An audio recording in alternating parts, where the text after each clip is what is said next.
That that's technology that does not exist. I know. But this is the thing. In movies, they always talk about technology that doesn't exist, and yet the technology that they imagine has all these budget buttons and widgets and weird little technical things on the screen. You know. You're a writer. You just make that shit up, I right? know. But the thing is, like, the reality of good technology, you know, even in the imagination, would be shit that you press one button, kind of like an iPhone that you don't even have to touch the screen; it just reads your mind. You just go Yeah. like, you press it, and it says, "Hey, I'm mind syncing with you now." Oh, that would be hot. All right, hold on 1 second here Okay. because I see my video isn't working Okay. remotely well. Hold on a second. All right, I might have to close out and call you back. So if Okay. I hang up, I'll call you right back. Okay. Cool. Try closing out of programs. Oh, motherfucker. Son of a bitch. All right, let's do this. Okay.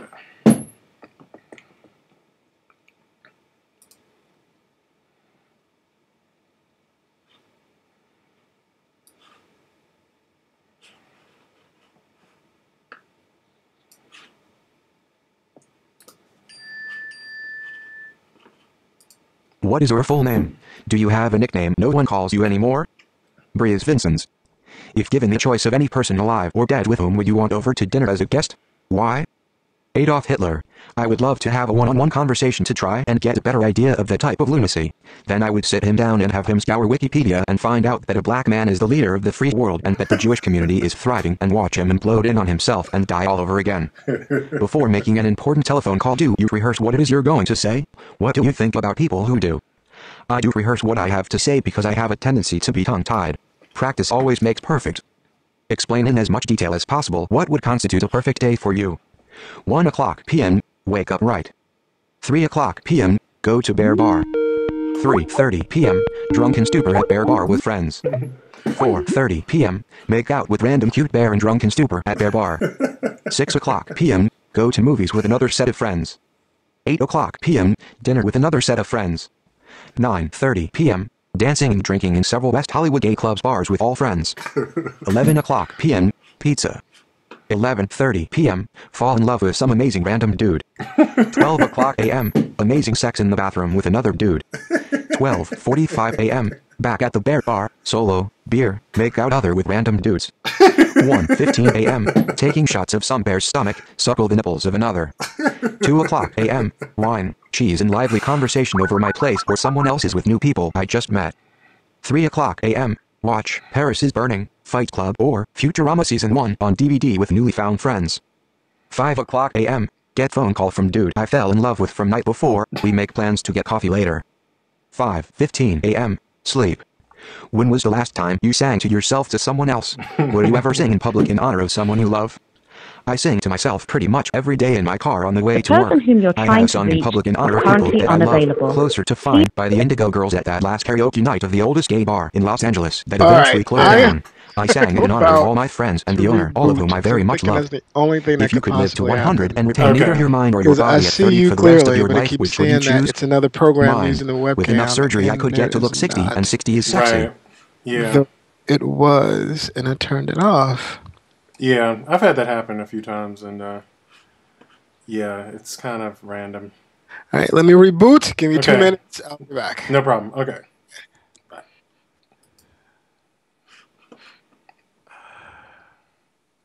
Let's see.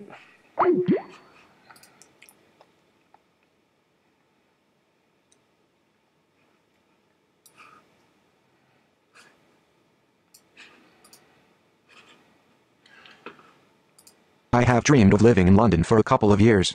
Just haven't got around to it. What is your most treasured memory? How would your personality or life change if you discovered that the memory was false? I think I want to keep my most treasured memory to myself right now, but another memory of great significance was sleeping in my great-grandmother's bed the night of her funeral. I simply hate everything about the idea of ghosts and otherworldly spirits, but I felt completely safe that night knowing for a fact that she was on my side. What I remembered about that night was that nothing happened, no late night celestial visits or howling. It was a perfectly peaceful night and I knew she had something to do with it.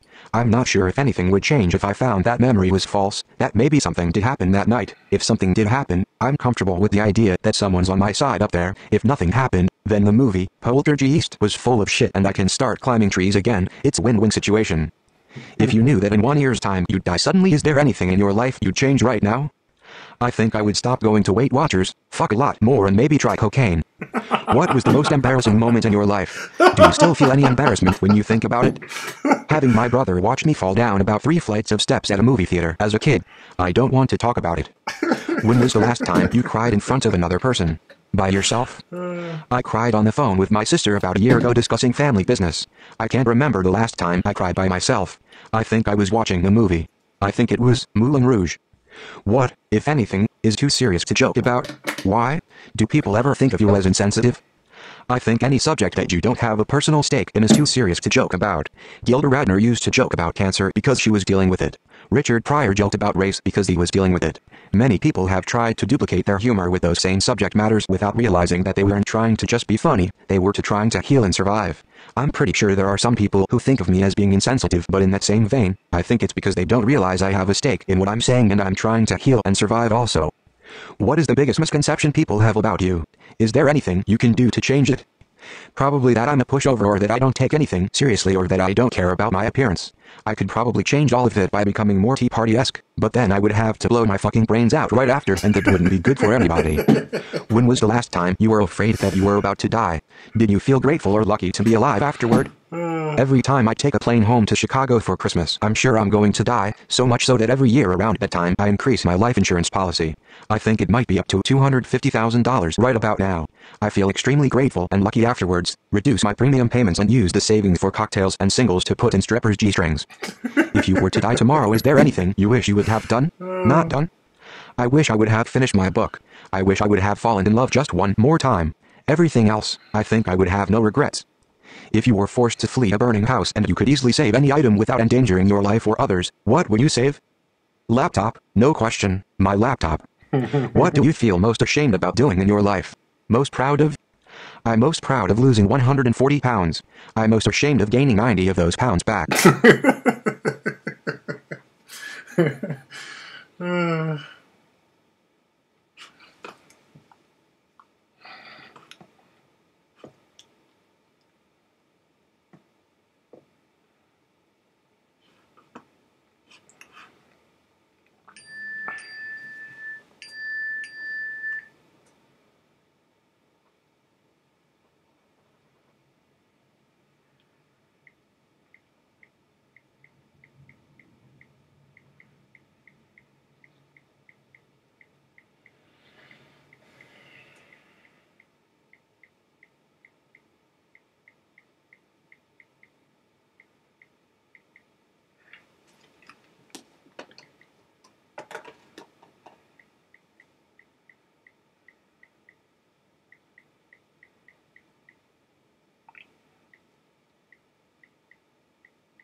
Yeah.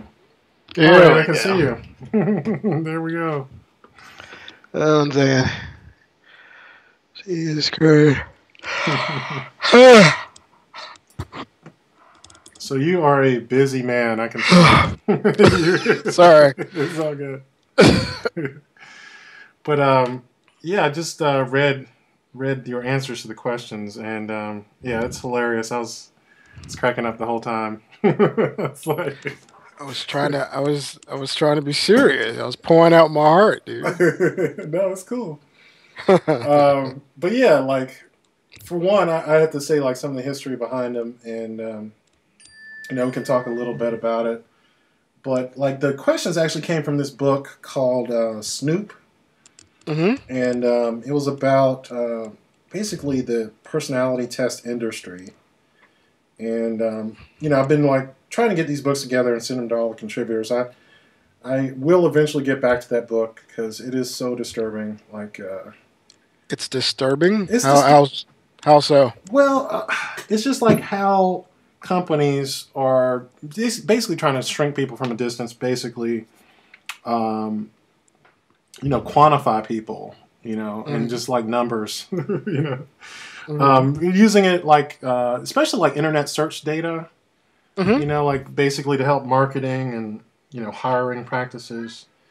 And the fact is that people are categorized, very easily by these sorts of questions. Now, I don't remember exactly how you take these questions and turn them into data, because there's like an expert way of doing it. But I thought maybe one day we would do that, since we're all answering them.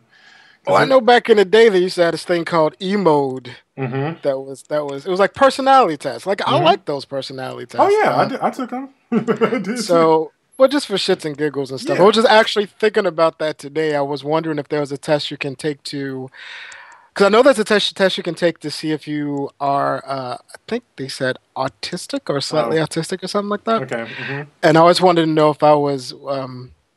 What's the thing that Winona Ryder had in Girl Interrupted?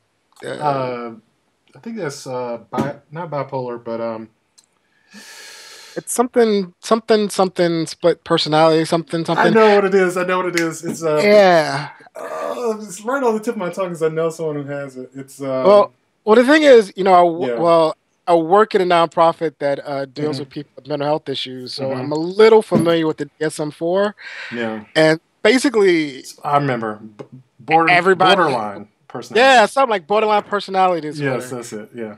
Yeah, everybody is something. Yeah. According to DSM-4, and the only thing that really struck a chord with me was that one. I'm like, maybe I got borderline personality disorder. So I always want to take a test, like the back of Cosmo, to see if I could make Boy Interrupted Part 2 or something. Yeah, don't read Cosmo though. No, Cosmo's the devil. No, sorry, but no, okay, but no, it was fascinating because you can tell you do get a lot of personality through the questions, and I have to say my favorite was your description of a perfect day. I was kind of just rolling. I was like. Well, the thing was, I was trying to be, with all the questions, I was honestly trying to be as honest as humanly possible. Yeah. Like, I was really trying to be really honest. Yeah. So I actually did. I didn't like linger on it for days on end. Right. But I really did try to go like, what would be my perfect day? Yeah. And that is my perfect day. Yeah. And I think that is probably one of those things you can tell from people who took it, who, have done some writing versus those who haven't, is like the level of honesty that you can get. I'd even say for like Linkspear, who doesn't write, he does like videos, but he does like video blogging, But he was really honest. Corey was really honest. Vaughn was, and all of them have like that sort of experience where they can, So what's the tea? Who's fucked up? We all are. Okay. I remember, I think it was Emerson. Since we're talking about who's honest, tell me who's a liar. Who's lying? That's what I want to know about. Well, they're not lying. They're just scared. They're not, and they're not used to just spilling their guts. You're so nice and. But I would say like this. I think it was Emerson who said, writing is the sure sign of a diseased mind.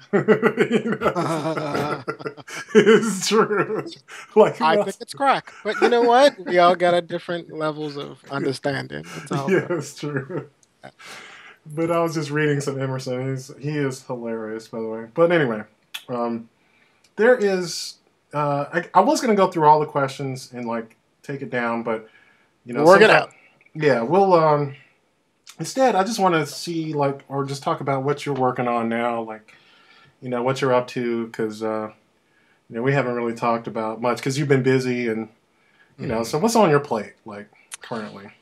Well, the main thing that's on the plate is I am finally trying to. I have been working on this novel for almost a decade. Yeah. It's something I've mentioned and been talking about pretty much ever since I got in LA. Yeah. And I'm pretty sure the people who know me or have heard me talk about it are probably roll their eyes when I mention it. I've been talking about it for so long. Is it like Brian on Family Guy? It's just like, it's like, oh, you're writing a novel there? You're writing a novel? Yeah, kind of like that. Like, sure, novel, sure. But what kind of kickstarted to me to get it up again was I participated in the National Novel Writing Month last November. November, yeah. Yeah, it's every November, it's basically like you have to write a novel of 50,000 words within 30 days. Right. Mm-hmm. And I tried it one time back in 2009 and did not make it. I think I got to the second page. It was like, fuck it. This past November, I actually sat down and I did it. I actually knocked it. I actually wrote 50,000 words in 30 days. Yeah, it's definitely one of the greater accomplishments ever I did. It is, and it really it inspired me to continue writing. So I actually pulled out the old novel. Mm-hmm. And really been plotting it out, and actually been making a lot of headway. I've actually been working on every single day this entire year, and I actually have a writing buddy that we actually hook up a lot of the time, like a lot on the weekend, and go to coffee shops. Mm-hmm. And we talk about plot structure, and characterization, and so that's been the main thing to sort of keep me off the ledge. Nowadays, because I do work full time. Mm-hmm. I work as a PR person for a nonprofit. Okay. That helps women and families with substance abuse and mental health issues in South Central LA. Okay. I do all the PR and social media for them. Okay. And then I also do a podcast, soulfulsalon.com. What up? With my sister, Paco, and another RCG. And then what else is on the plate? Oh, and then I do freelance graphic work because despite the fact I do all this, I am incredibly poor. In order to afford brand name ravioli, I sell my graphic art services like a whore on the corner. And if I'm like running low, it's like I'm on the corner going, "Hey, wants a graphic work? Hey, new website, hey." Yeah. Well, people need it. I mean, I see some really awful websites out there, so it's like being a techie. Keep in mind, before I was I've been in this company for like about 11 years, but before I was doing this PR stuff, I was in the IT department. So I'm kind of a techie, and it's definitely a different world. It's really for me. It actually became spiritual in a certain way because I had to do some ego development. I should probably look this way. Had to do some ego development. It's okay. You can look at it where you want. It's fine. Because a lot of people aren't computer literate. So I do remember there was a definite time when I was coming off kind of impatient, dare I say snobby. Because it's just like, Control Alt Delete, But, I've worked in tech support myself, even though I didn't know what the fuck I was talking about. I was reading off a screen, But yeah, like helping people reboot routers. I was basically working for like a internet service provider, It's gotta reboot your modem, please. I try to be, it really did teach me patience and learning curve. There's no right or wrong, just certain people, Right. And so it was definitely an experience. Yeah. Well, I'm actually, I was trying to actually do a sort of virtual writers workshop with our blog contributors, and it was an utter failure because nobody, did anything. Like I had like writing assignments. We had, I was working from a book. Dude, it's hard. It's hard to get. Believe me. I've tried to get book clubs together. Yeah. I have tried to do writers workshops. Yeah. Particularly keep in mind I live in Los Angeles. Yeah. I live in Los Angeles, but I'm actually in Hollywood. So there are a lot of I'm a writer. Oh, I'm an actor. And then you try to get in the show up and do something and nowhere to be seen. I did I was one of the facilitators for a spoken word spot here for like about 2 or 3 years. Mm-hmm. And some of the people that I was working with, I was like pulling teeth to get them to get on the stage. Yeah. And they'll always be like, well, I'm a writer. And I'm like, well, then write. Well, I'm a writer who doesn't write. Yeah, it happens so much. Right. Even at the writing group I'm in now, it's like, it's a lot of writing going on. So it's really hard. And particularly with black men, it's just been my experience that we don't read. Unfortunately, we know. I mean, I think statistically speaking, we don't read. Yeah, it was true. Yeah, because I was for years. I've always wanted to get a black man's magazine up, and I've seen them come and go, and they go because the readership is like 12 people. Well, that's why we're doing YouTube videos. So, because we do watch YouTube. No, and it's like some of them are good, and some of them, Yeah, well, that's the thing. Like, I'm basically trying to trick people into reading by putting out some YouTube videos with pictures and nudity. Yeah. Exactly. Put some hot dudes. 12 inches when this is over with. Yeah. Our number one post right now is a picture of what is it? A video of Rodney St. Cloud apparently doing a workout nude. That is so fucked up. That is so fucked up because I have a blog and I am forever trying to get people to read that blog, and nobody ever reads that blog unless I post some random picture of some half-naked dude. Exactly. I could sit there and write out some shit about, I found a lump. Nobody fucking paid attention to it. But if I put a picture of, Bobby Blake before he went crazy, if I put it right beside it, everybody fucking... I know. It's reality. And I tell that to all my contributors, like, don't be so fucking self-conscious about what you write because no one's going to read it anyway. It's okay.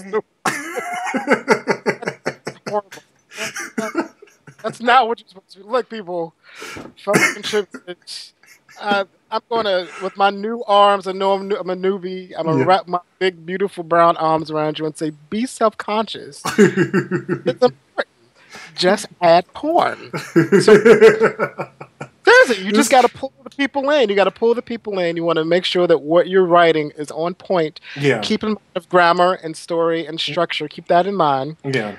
But you got to throw in some dick. I mean, it's just what we do. It's just the way it's what it is. This is the thing I was talking about. I read this book called Say Everything, and it's about blogging.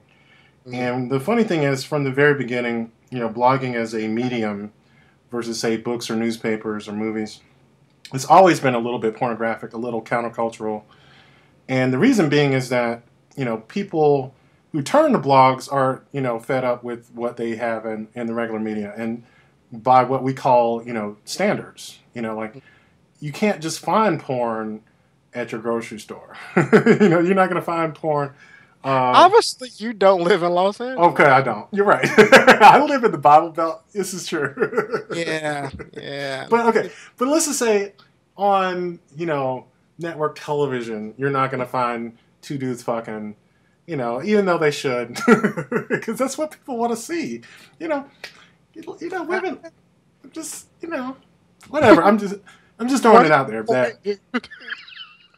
What is the point you're trying to make? The point I'm trying to make is just that we're making it available for what people really want. You know what I'm saying? Like, and as a writer, I think it kind of unleashes my own creativity to say, like, nothing's really off limits. Because I think about hot dudes all the time. So why shouldn't I just, throw some hot dudes and get it out of my head so I can get to whatever else I'm thinking about. Because that's really what it is. I remember, what our, the original name of the blog was going to be Random Mind Unleashed. That was the name of it. We were just like, well, we thought, male media mind might be a little better. But the whole idea was just like, literally, if you think it, if you like it, you put it up. You don't give a shit what it's about. And usually, if it's dudes, it's like 8 of us now. All dudes think about dick. So about sex. Well, yeah. Not all the time, but yeah. Well, at least 60% of the time. I remember because there is, like, good statistical evidence that at least 60% of all web traffic is dedicated to porn. Really? So, yeah. Wow.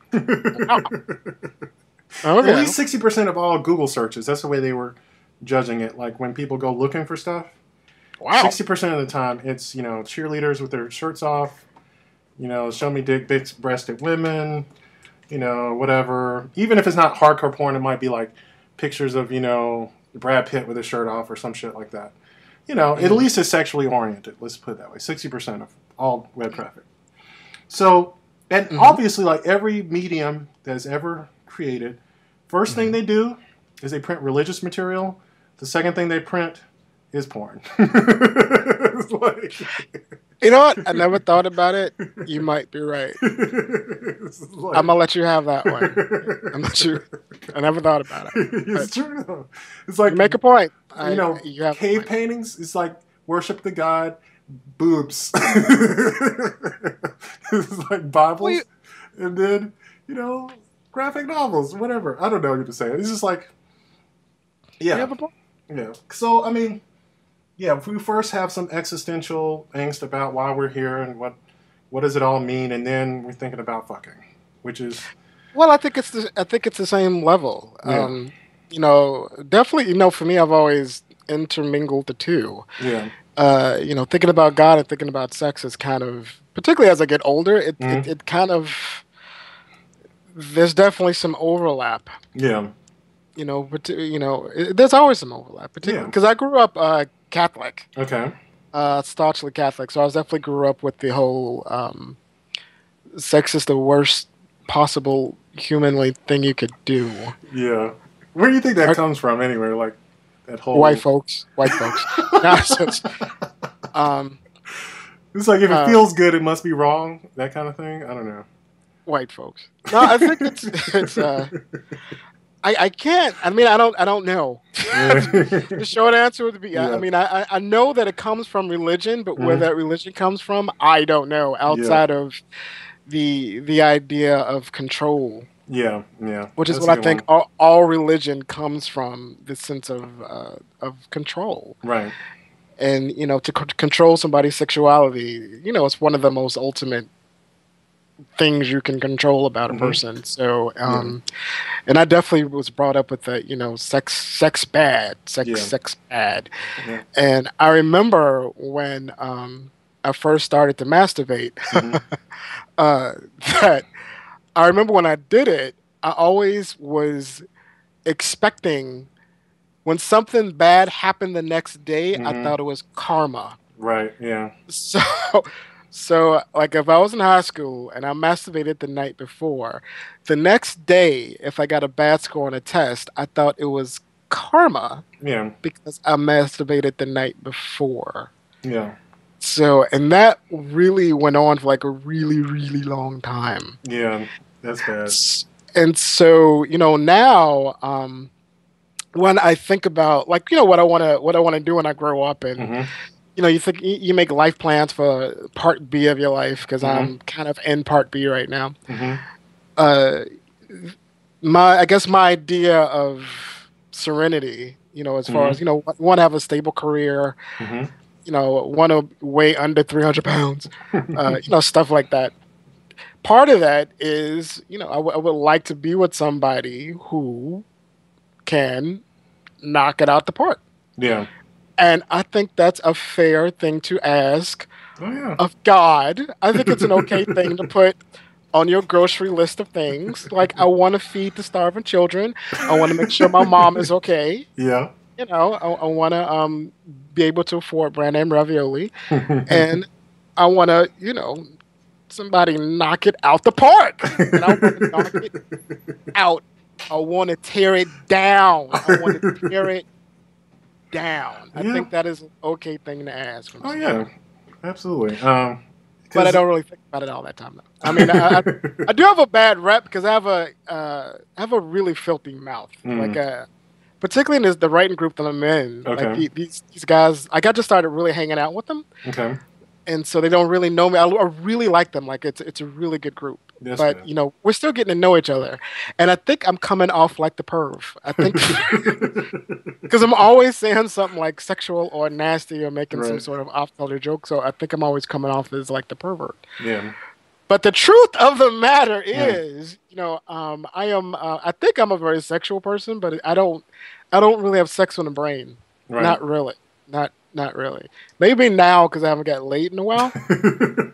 Well, you know what's funny is the more you get laid, the more it gets. You have sex on the brain. It's the opposite. It is truly the opposite. You get laid more and you want it more. In the beginning, it depends. In the beginning, particularly if you have a steady, like if you're in a steady relationship, those first couple of months when you're knocking it off, it is like an itch that can never be scratched correctly. Then after a while, it just kind of it melts out a little bit. Yeah, but I'm waiting for that. Yeah, I'm waiting for the mellow part because right now, it is the itch that cannot be scratched ever. Oh, I know. It's horrible, isn't it? It's like... Thank you for telling me that, Malcolm. I know it's fucked up. I'm so sorry. I'm so sorry that you get sex all the time. No, that's the thing. I'm not getting it all the time. I'm getting it like once a week, and it's not enough. It's like... I know. Pity you. Although that once a week is like... doing it with his boyfriend. Yes. You're in a horrible situation. Yes, it's awful.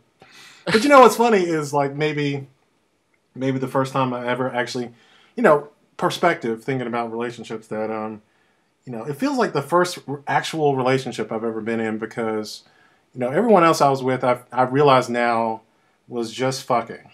It was fucking, and then we were trying to rationalize a relationship around the fucking because truly, if we weren't fucking, we would not have had anything to do with each other, Versus now, I'm with someone who we would totally just be friends and hang out regardless of the fucking, I was trying to explain that in PG terms on my podcast.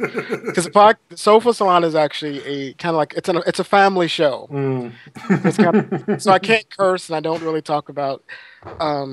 sexual matters, and I was trying to. The last episode we were talking about love. Yeah, I was trying to express it, and it was not coming out the right way, and my whole co-host kept laughing at me.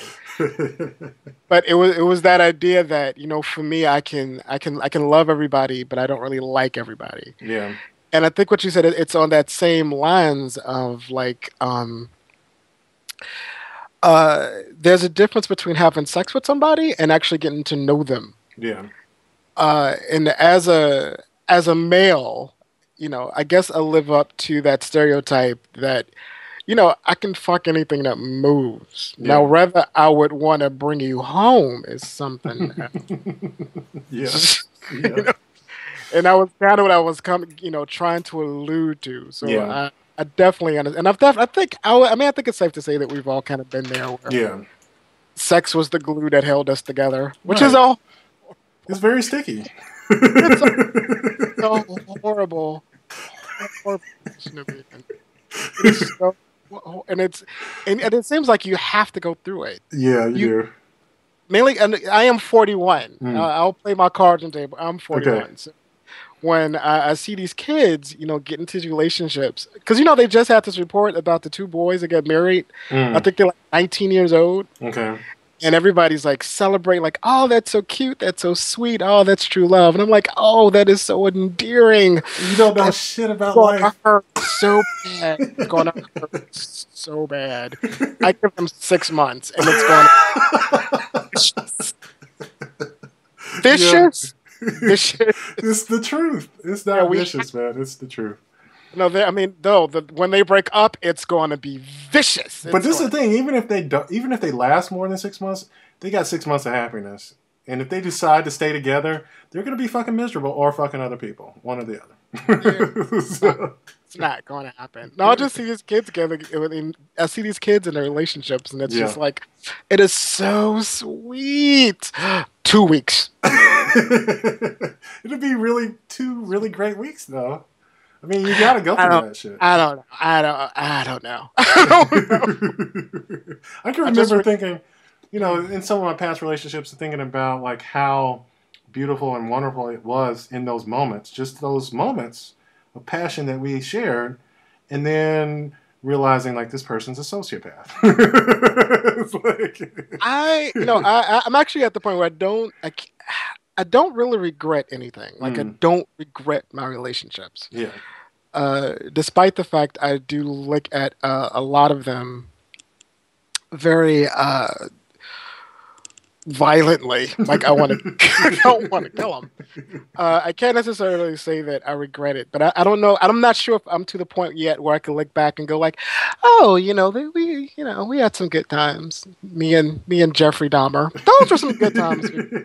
I had a good time with Jeffrey Dahmer. Yeah, I'm not at that point. You're not at that time? I had the moment. I remember, like, thinking, okay, this person was a former football player, and I was trying to, of course, I'd loved the football player body, because that's all it was about.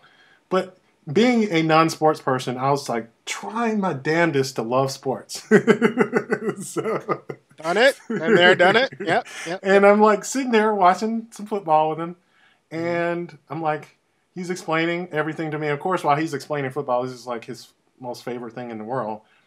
But, I was enjoying that little moment on the couch, him explaining what football is. Kind of that's cute. It is. That was like one of those moments I think about, Oh. And then you caught him in bed with your mom. No, it's worse. And then it was vicious and horrible. He needs to go to hell. No, what he did was even worse. He told me later that he made it a mission of his to fuck every single one of my friends. Of course. Yes, just to say, let's just see if he could. Yeah. See, and the thing is, we have to go through it. Yeah. Because right now I can tell you, I have been single for quite some time. But I go back and forth with this. It's particularly, I don't want to keep mentioning my sister, but I love her. But we talk all the time, and I know I come off like a nut to her because on one moment I'm like saying I'm really cool being a bachelor, and then on the other hand I'm like, oh, I wish I could find somebody. Right. But as a whole, I kind of enjoy being single. Yeah, that's good. It is very much so. I mean, definitely the end game. I can honestly say the end game is to wind up with somebody. But every time I think about when I see people in relationships that are functional, and I think about the relationships that I'm in, I think I have a firm grasp. I believe so. I think I have a firm grasp of what it takes to make a relationship work. And I choose not to do that right now. Right.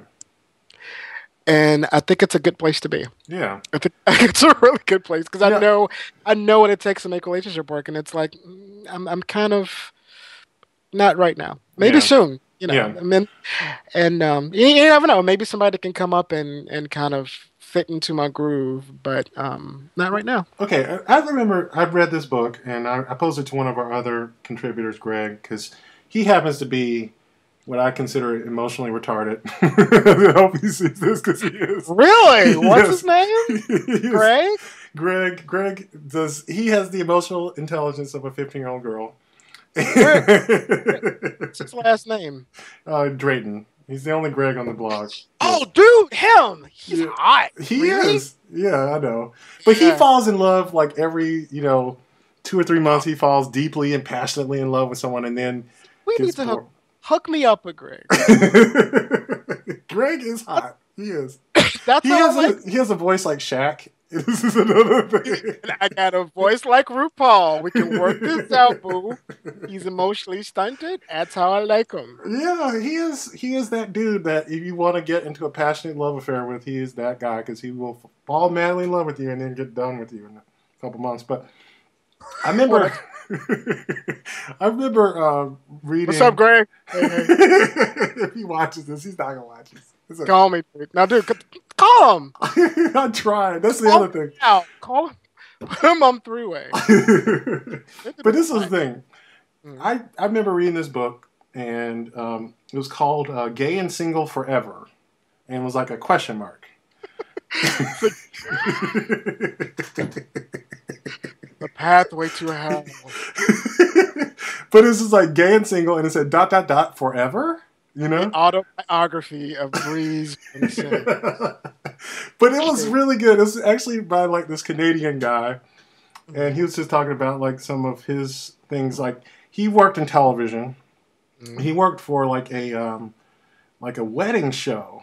You know, like he was a producer on this show about, you know, producing weddings, and he talked about like how much of the bullshit they cut out of these weddings. You know, like, all the fighting. You know, it's understandable. Yeah, because you're trying to show the happy couple, you know, getting the dress and all that and whatever.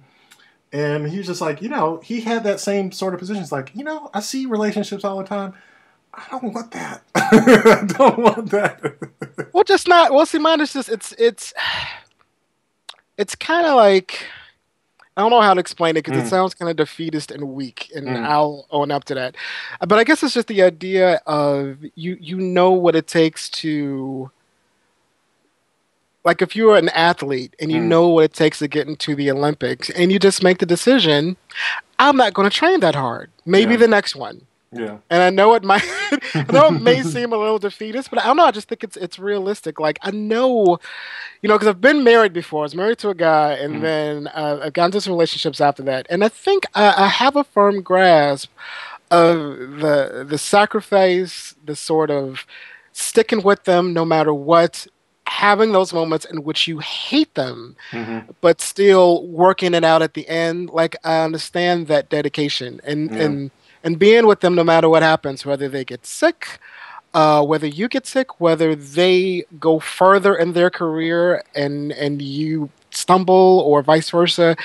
I get the idea of commitment. Like, I understand the idea of commitment.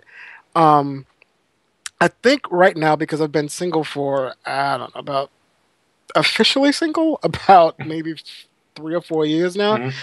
I enjoy, can I say solitude? I enjoy the solitude. Like, and I remember writing about that one time. Like, I remember when I went out to a bar and got completely fucked up. Hey, Ma. And came home, and I remember I got so fucked up. But it was a nice night. Like, I was hanging out with my people, went to the movies. It was almost like the perfect day that I talked about. Like, went to the movies, had dinner, hanging out with my people. It was so nice, made out with some random dude. I think I got mono. But the point is, I came home that night, and vomited profusely. Got into bed and vomited profusely, to the point where I busted blood vessels in my eye. Wow. The next morning, I woke up, made some coffee, took a shower, got a bucket, cleaned everything up, and within an hour, everything was perfect. And I remember looking at everything and just feeling I was actually happy. Yeah.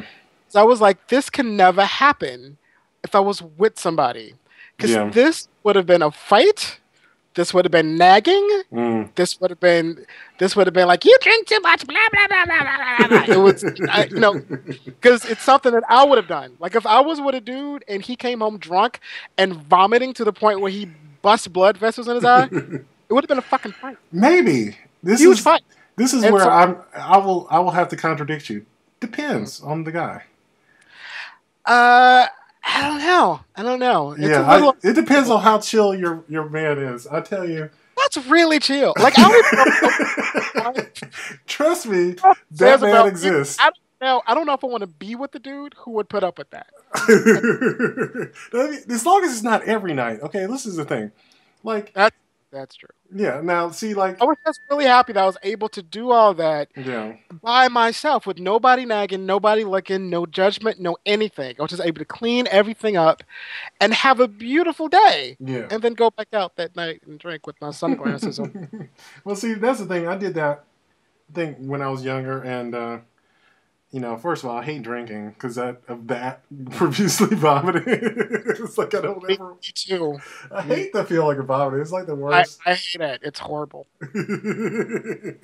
Okay, now a little reefer. Okay, I can deal with that. But it's like... This is the deal. This is the deal, dude. I don't do weed. Really? Everybody is under the impression. I think it's because of my very sort of CeeLo kind of Ewok look that people took that I'm like this big weed head.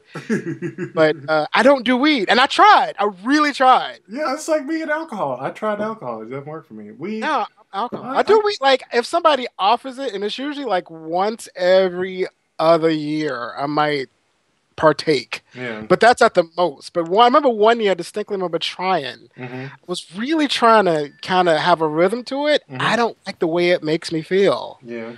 I don't know. It just makes me too. And somebody said it's a normal feeling, but I felt like I was dissolving. Like you get some weird feelings. I was like, I think I'm not here. I think I don't exist. It was. Really you do get some profound thoughts sometimes. I didn't like it. I like vodka. I like, and I'm a happy drunk. I'm like, okay. Some people get liquor in them and they start fights and shit like that. Yeah. I'm more like the bear. I'm like, come here, you big. Well, this is the thing. I don't like smoking a lot of weed. I like smoking like maybe once every few months, because if it builds up in your system, it's not as good to me. Oh, and also, because I said, I do work at a place that helps people with substance abuse. As I confess, I drink and might have a mental health issue. But I'm just the graphic art. I just do the graphic art. So I'm not a So this way, I know how to communicate to the people. Yes, that's all. Exactly. I know what it feels like to be fucked up. Yeah, but I don't do weed. Yeah. But I remember you once saying, one of your answers to the question, you said, if you thought you were going to die, you'd try coke. I stand by my answer. Because I keep thinking, because I think it's the perfect time to do cocaine, because I think if I ever did cocaine, I could never live with myself. Really? I don't think I could ever... I don't know if I could ever show my face in public ever again. Why is that?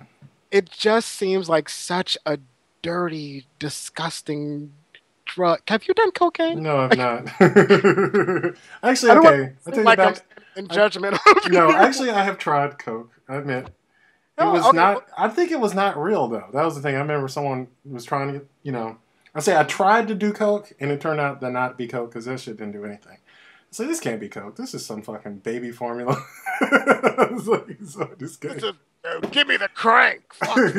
Or this shit is so weak, because I didn't feel shit. I was like, this is not coke. But anyway, I admit I tried it, and then it turned out to be nothing. I said, I'm not gonna try it again because I'm not gonna push my luck. But I'm a African American homosexual living in Hollywood, so I've been around it all, right? And everything at this point has been offered to me. Yeah. And I can tell you the only thing that I've ever partaken of is a little weed. Yeah. Everything else and I think it has something to do with my upbringing. I think it might have something to do with just my mom and my grandmother and my grandma. But they so demonized drugs that I really just thought it was such a... And also, I do have family members who have partaken in it. Yeah. And have had like dire consequences. Right. Yeah. But that's part of it too. But I've always I have a very strong stigma with cocaine and crack and all that. Yeah. So, I think I still have a bad one with crack. If I ever did cocaine, I don't know if I could really show myself in public again.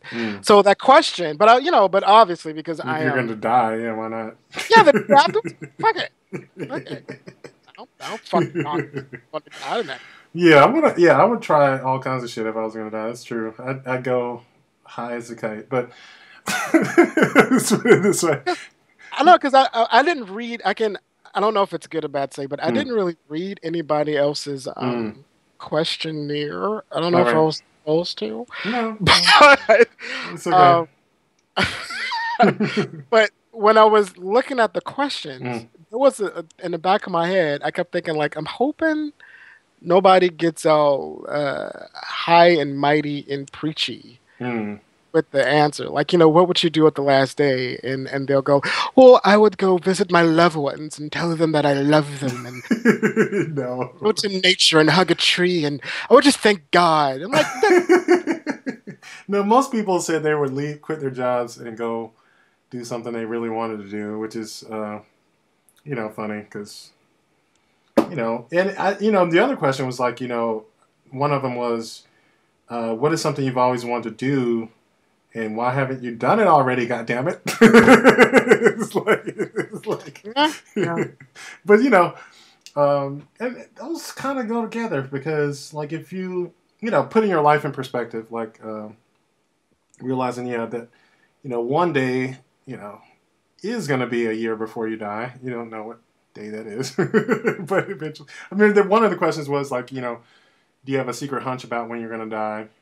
Mm-hmm. And something like that. But like, most people don't want to know, obviously, because living with the assumption that you're going to live kind of semi-permanently helps you not, be so concerned about. You can kind of chill. If you really say you got this much time, if it's very definite, then you got. It also it helps you believe in the myth that you have control over your life. Yeah. It makes you believe that there is no such thing as fate, which Right. I like that delusion. Yeah. So I kind of I don't want to know. Like I don't know what I would like if I were to be told that I was going to die, in May. Mm-hmm. The next couple of months would be fucking horrible. Yeah, it would be. I know I would lose my mind. Yeah. Which is a good premise for a book right there.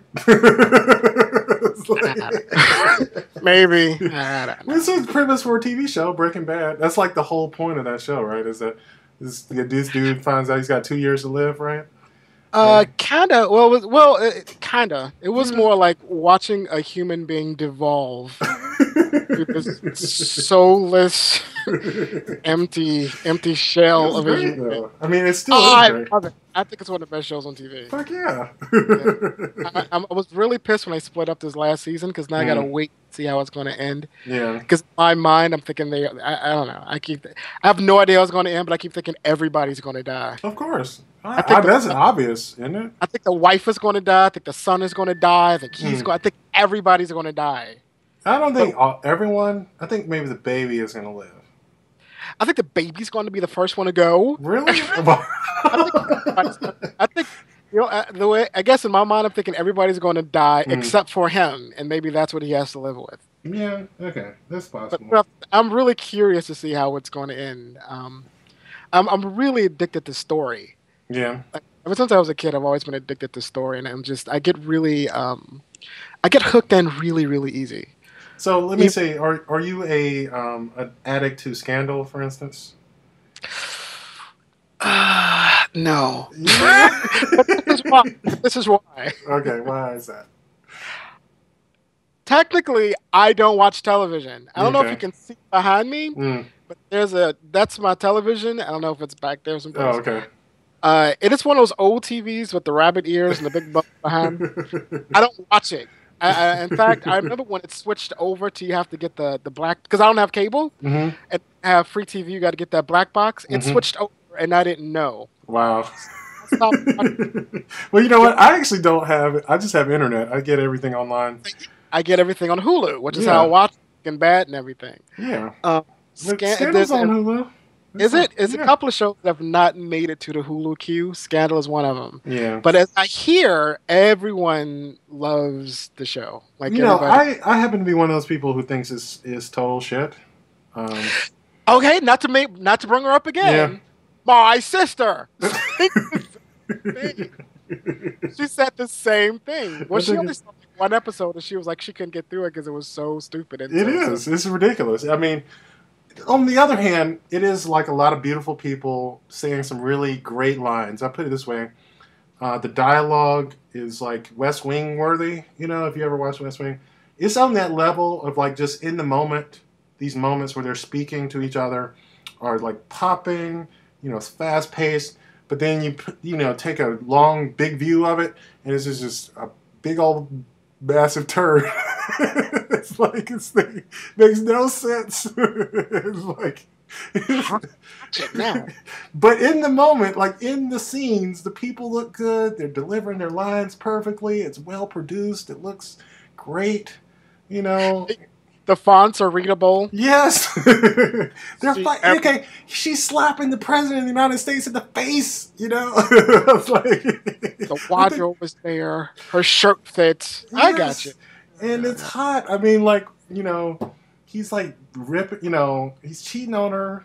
I've heard it. I've heard some of the. I guess that he's married and he wants her, and she has so much power and can do anything. And it's kind of awesome in a way. Like, she has, you know, the president of the United States pussy whipped. You know, nice. And it's a sister, and that's really what it. Yeah, I always thought that was why. I think that's why, in my mind, I always thought that's why that was a big draw. It is because it's so great to. I haven't seen the show, so I'm assuming that the writing and the acting is good. Yeah. But I'm thinking that I'm under the impression that Kerry Washington is very good in this role. Yeah. And I think that because she's so good, and we've been so wanting to support, you know, African Americans on TV, that we rallied around her. So even though I haven't watched it, I'm very happy. Yeah, I'm hoping that it opens up more doors for. Oh yeah, you know, for I think so because that's the thing I think they've proven is that you can have black people in a show and it be commercially successful because it is right. Exactly. You exactly. Know, so and with being coons because I hate. I hate coons. Yeah, this is true. Like there's like her, and there's like at least 2 other black characters in the show, and they're all, you know, sophisticated lawyers, presidential aides. You know, one of them kills people, but hey, you know, you can't have it all. Like, he looks good doing it, and his name is read correctly in the correct type font, exactly. And that's all you can do there. And no coons. Exactly. I hate coonery.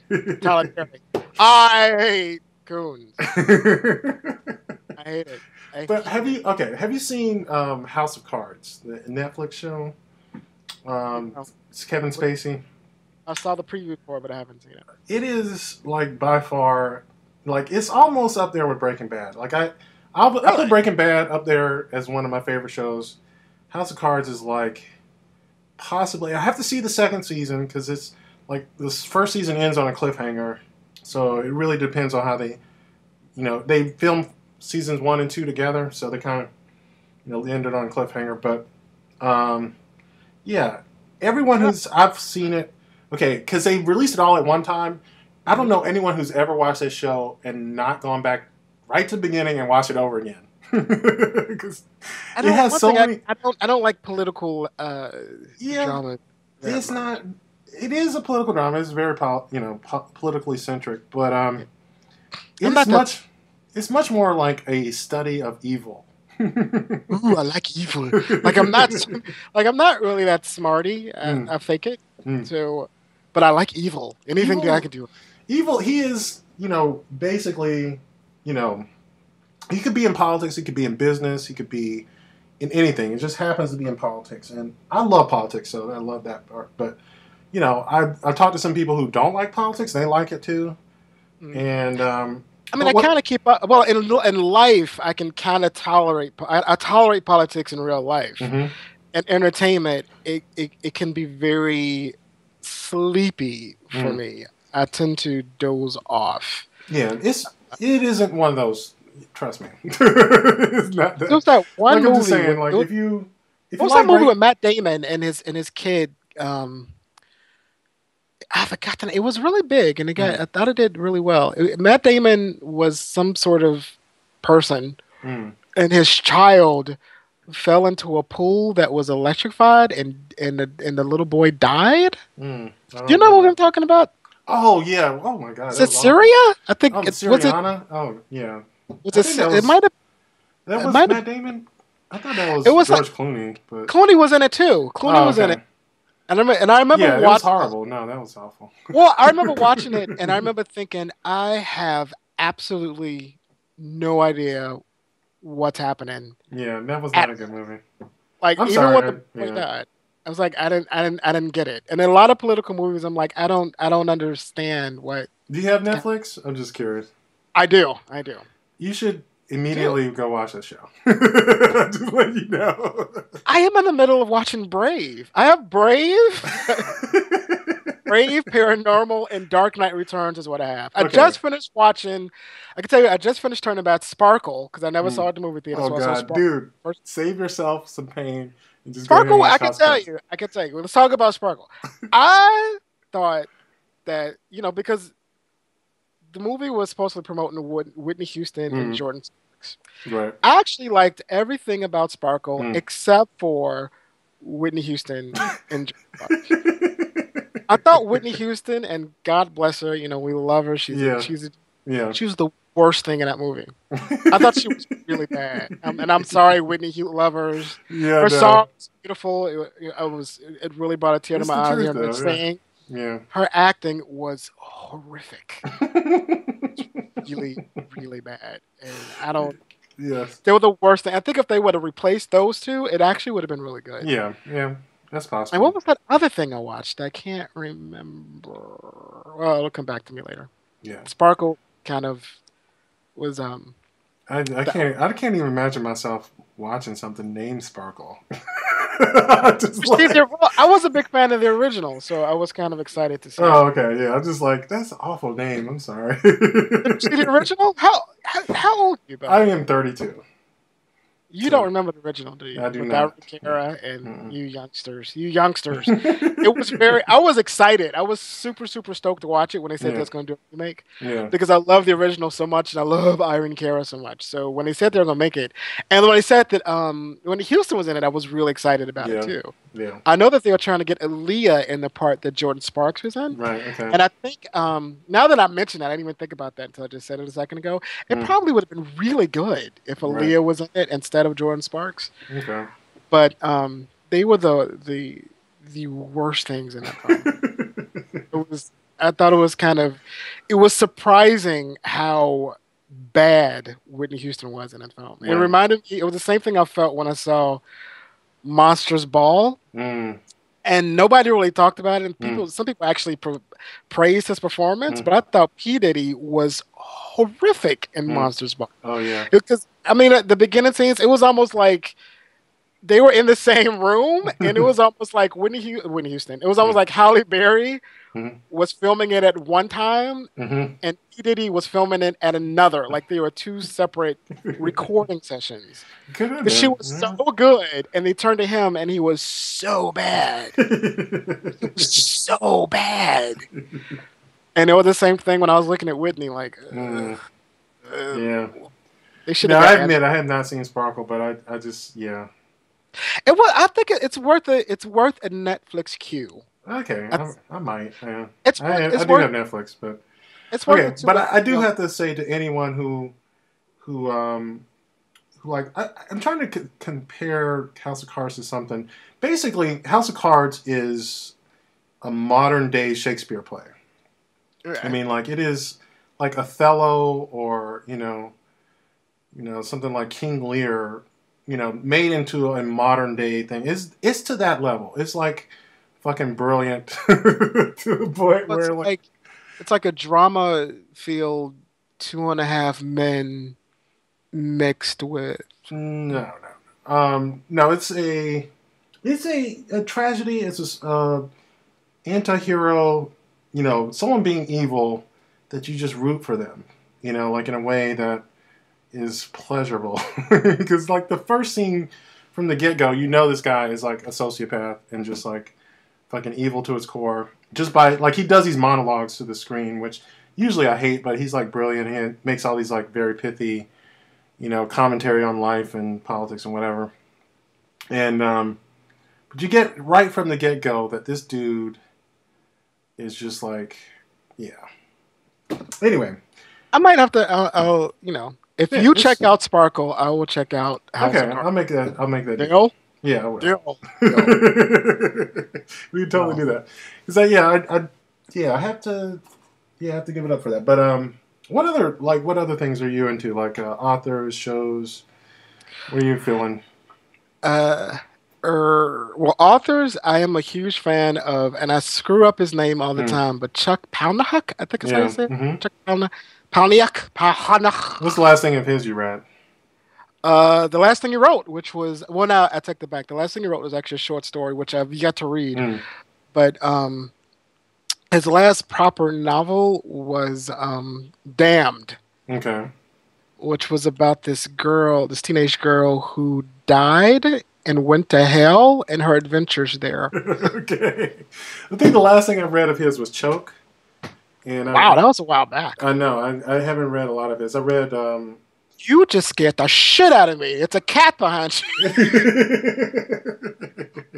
That's the thing. I haven't read a lot of his stuff. Yes. Like, what the fuck is that? Right. But no, yeah, Choke and yeah, I just was about to get Fight Club again, the movie. At this point, I've read them all. The only thing I haven't read is Survivor. Okay. I've read every single thing, everything. I've read. I think I have like Haunted. I think that was. Yeah, that was. Oh my god! I've read that so many. I've actually read it, and I've got it on audiobook. Yes, and I have that on audiobook. And, several. I have not read it yet. So good. So I think I read it first, and I liked it so much I went and got it on audiobook. It's one of my favorite. It's disgusting. Yeah. So disgusting. He says a lot about you though that you like his work because everything I've read by him is totally disgusting, but it's okay. It's a good way. The pinnacle of it. I don't think he wrote anything more disgusting than Haunted.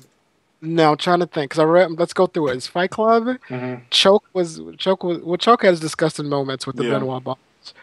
I got him having a Lullaby was not really disgusting, just creepy. Mm. Diary was just creepy. Yeah. Rant was actually funny and actually very dramatic.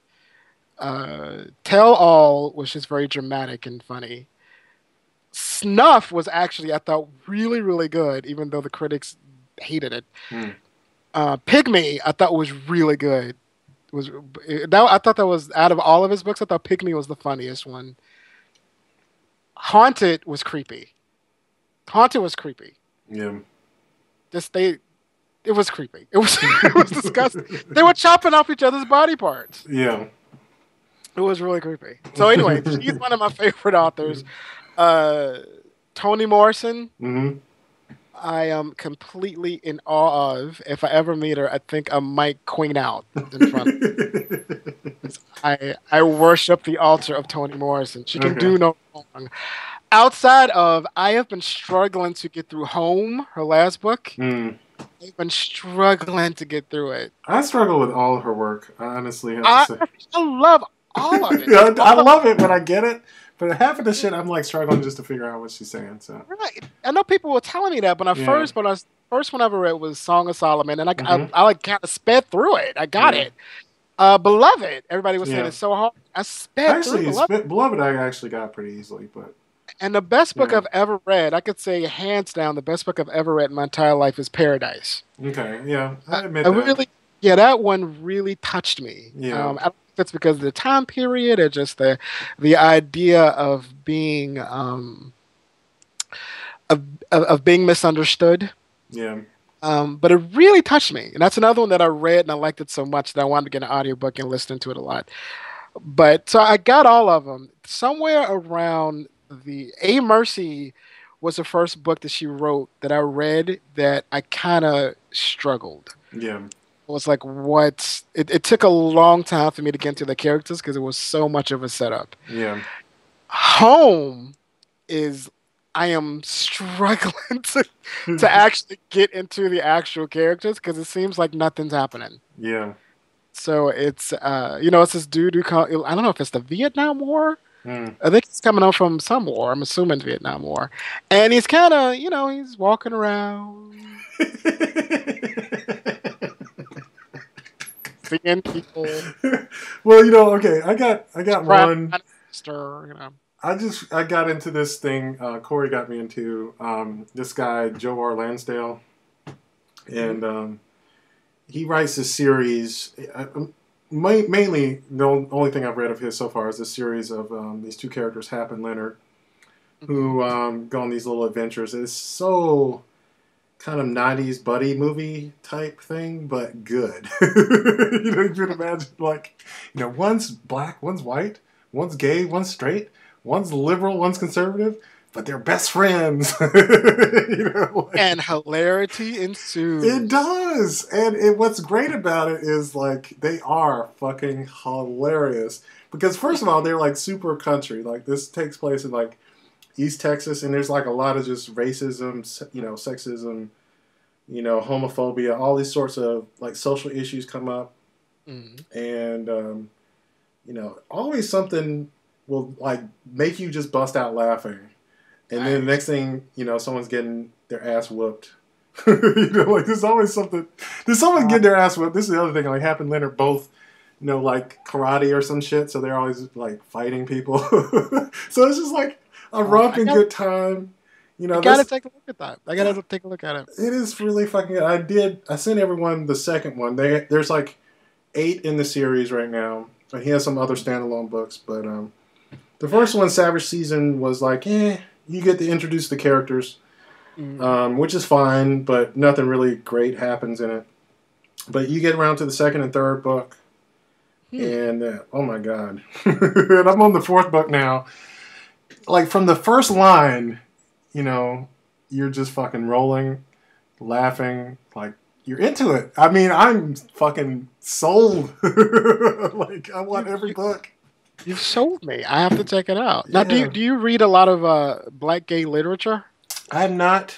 I am much more a nonfiction reader, actually. And I've been trying to get more into fiction myself. This is the first fiction I've read since, like, like some... I don't remember. It's been a while since I read fiction. See, we're just the opposite, because I can't... Nonfiction makes me go to sleep. Yeah? Yeah, I can't... I get bored really easy. So, and nonfiction is like... It just... A lot of it bores me. Yeah.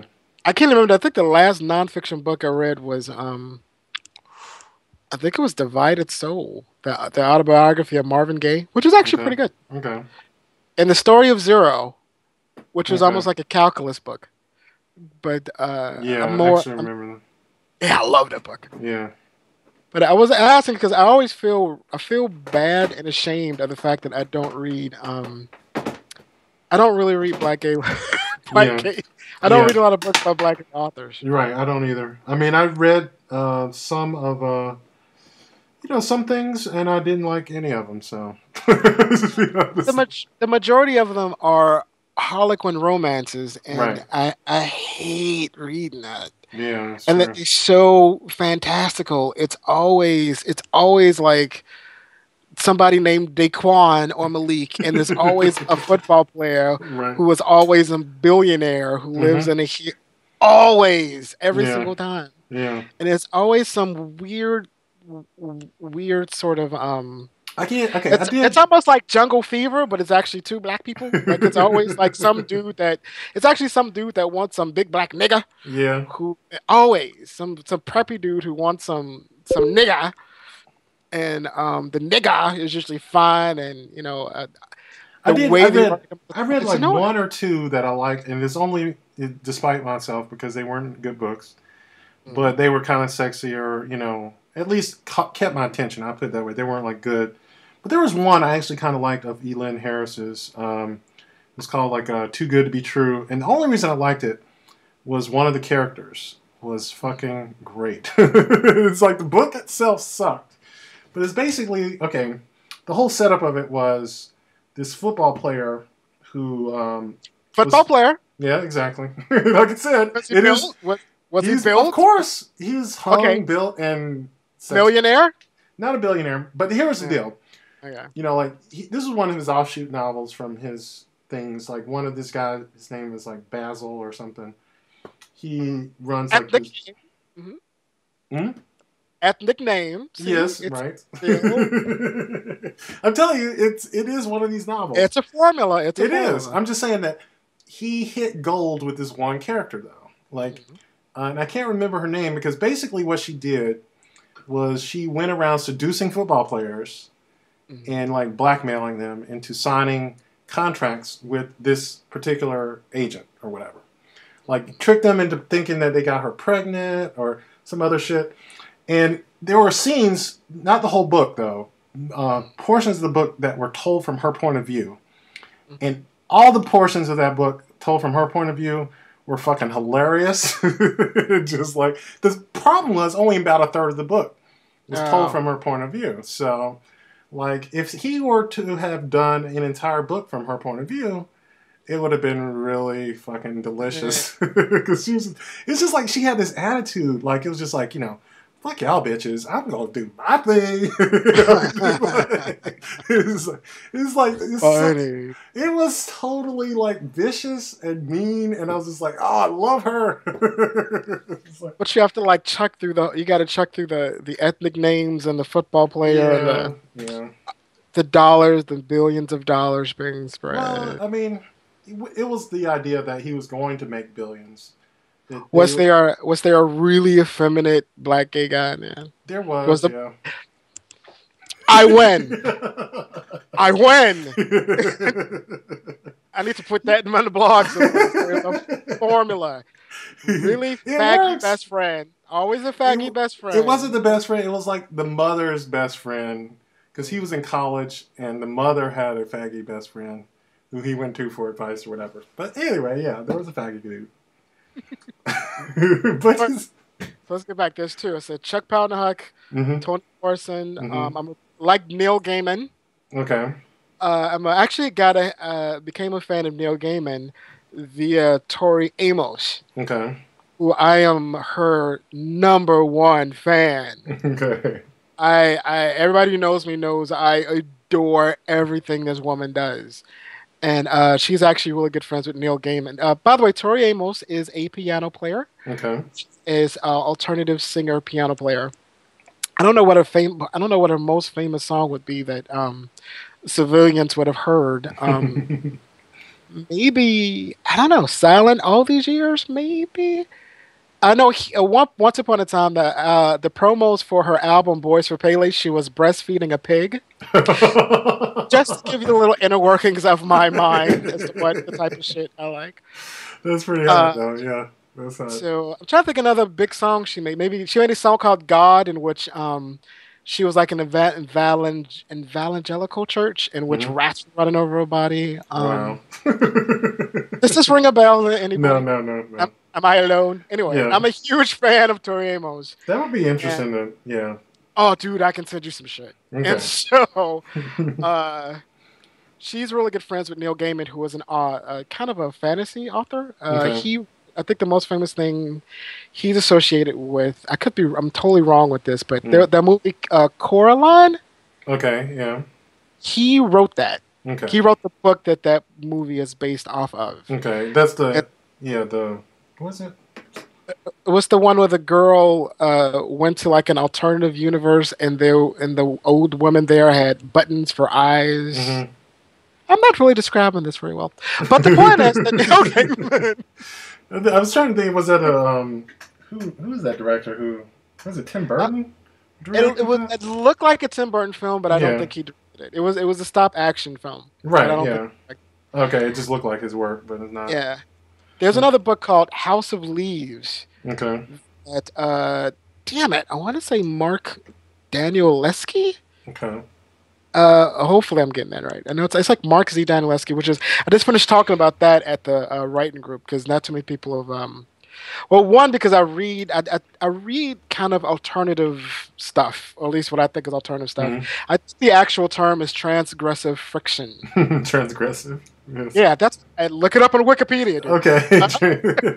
So it's like, oh, that is it. Because when they were listing some of the authors, I'm like, I'll read all them. Wow. Like okay.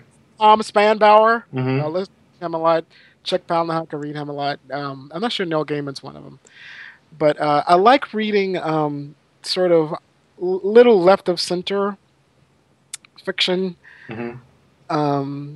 Like I like and Tori Amos. Toni Morrison fits into that because she's always like Shakespeare. She actually mixes in character and drama and spirituality and sort of mysticism. Mm-hmm. She always works nature and mysticism into these political love stories. It's kind of brilliant. Yeah. And those are the type of things I like, and anything that's off and weird and kind of unexpected. Yeah. With a little touch of like thriller noir, I kind of like. I don't like straightforward stories. Right. Yeah. I don't like the boy meets girl, and I like it with the, I don't know, like boy tries to meet girl but gets abducted by aliens. And then gets tortured and taken to another dimension. Finds out that their aliens are actually of God. So he's not himself, but actually a clone of himself, and was replaced at birth. He figures out who really is he, who is God. Yeah. Oh my God, I'm a player. Yeah, that type of thing. Yeah, I remember. Thinking about like the kind of stuff that I want to write, and I have to start reading more fiction, and I think I need to. Obviously, if I'm going to be writing fiction, I need to be reading it. Nelson, I need to read more. Period. I have not been reading at all. Yeah, because I haven't had a car. I live in LA and did not have a car for like 10 years. Yeah, that's awful. I was so afraid. I just got one about 2 years ago. But one of the things about not having a car, I live in Hollywood, but I work like in South Central, like on it's like on the board of Gardena rather. Mm-hmm. So it's like 45-minute. Actually, it's an hour and a half commute there and back. Mm-hmm. And so I would read my ass off. Like I was always books. I was going through books like water. Yeah. But ever since I got this car, I've not been reading at all. So I definitely want to get back to it. Well, that's the thing. I'm trying to get every contributor to read. And so I want suggestions on things. Like right now, I made the commitment of like sending out one audiobook a week. Maybe two, because I sent out two this week. I sent out the Mucho Mojo, which is the Joe R. Lansdale. But then this other one that was brought up, which was Gang Leader for a Day. I saw that. I didn't read it. I mean, I didn't listen to it, but I saw that. It is about this sociologist who moved into the ghetto in South Central, not South Central, but on the south side of Chicago. And like right off this, right in the neighborhood where I grew up, which is why I found it really fascinating. Because I grew up kind of in Hyde Park, which is like right on the edge of some of the worst ghettos. Have we talked about this before? Maybe. I don't know. I want to remember that if you would. I grew up in Chicago too. Oh yeah. Was born and raised in Chicago. Okay. Well, no, we hadn't talked about that then. I guess tell me about. I must have said I grew up in Hyde Park, but yeah, like I grew up in Ida B. Wells, on 37th and Vincinz. Okay. And my mom, I have an uncle that stays. We lived on 47th and Cottage Grove for years. Well, you might like this book then, because it's very much about that sort of disparity, that exists. Like when you leave the campus of the University of Chicago, and you go into these areas, like it's fucking like two different worlds. And this idea, the idea of a city within a city, like there's the ghetto, and then there's like the campus of the university. It's just like a whole different city, like right in the city. But yeah, I don't know. I can remember that sort of dichotomy where there were places you weren't supposed to go because you get killed. It's true. Like, especially now, I'm thinking like you in the bougie part. Yeah, I was. Because the more and more you talking, I keep thinking like he's talking about my people. Yes, like he's talking about my friends and my neighborhood. He's probably talking about my neighborhood. Exactly. Because I take it you never went down at 37th and like Vincinz. Oh yeah, I did. But the thing is, like, because I did, because when my family split up, that's what happened. I did, this is the thing. Like, I didn't always live there, but yeah, I did. But that was the interesting thing about the book, was like this guy, talks about like living in I forget what projects it was. In Chicago. Yeah, and he was supposed to be doing like a survey for a sociologist. And it was like these dumbass questions that people just like, what the fuck are you talking about? Like these questions, what is it like? What does it feel like to be poor and black?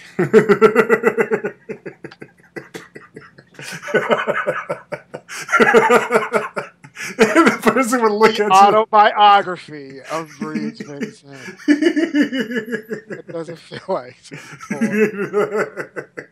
these are all awesome titles to be thinking about. Yeah, it was just great though. And this is like this little Indian guy, going up to, I can imagine him knocking on doors and asking these questions. It's like, if you, what would you do if you had more money? Some shit like that. Like, Kill every little Indian dude that knocks on the door exactly. And asks for stupid shit. But, yeah, he had some great quotes, and I sent it out. It's been a while since I read it. I think it came out in like 2008. And I think his name is Sudhir Venkatesh or something like that. He's fucking hilarious, one. But yeah, kind of stupid in a way, because like I wouldn't have done the shit he did. Because yeah, the title "Gang Leader for a Day" was like he started. He was also an economics major, and so he started doing like the books for this crack gang. He started doing. He's like, you can maximize your profits if you do this and that. He started doing their books, and then.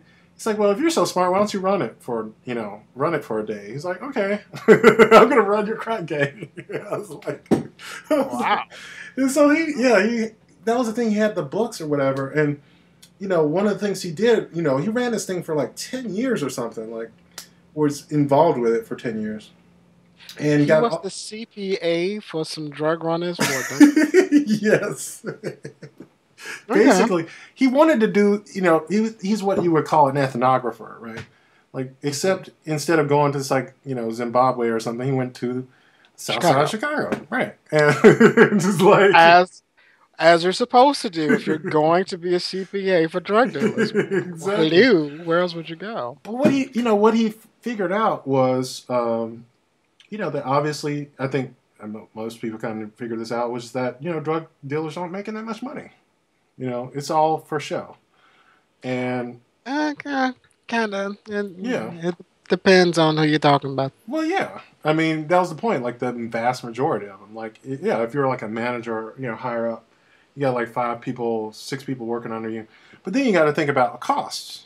It's not just about what you take in. But, it's a business. It's definitely a business. It's totally a business. It's But he was just saying, like, if you compare this business to another business, it's like you probably make more money opening, a McDonald's.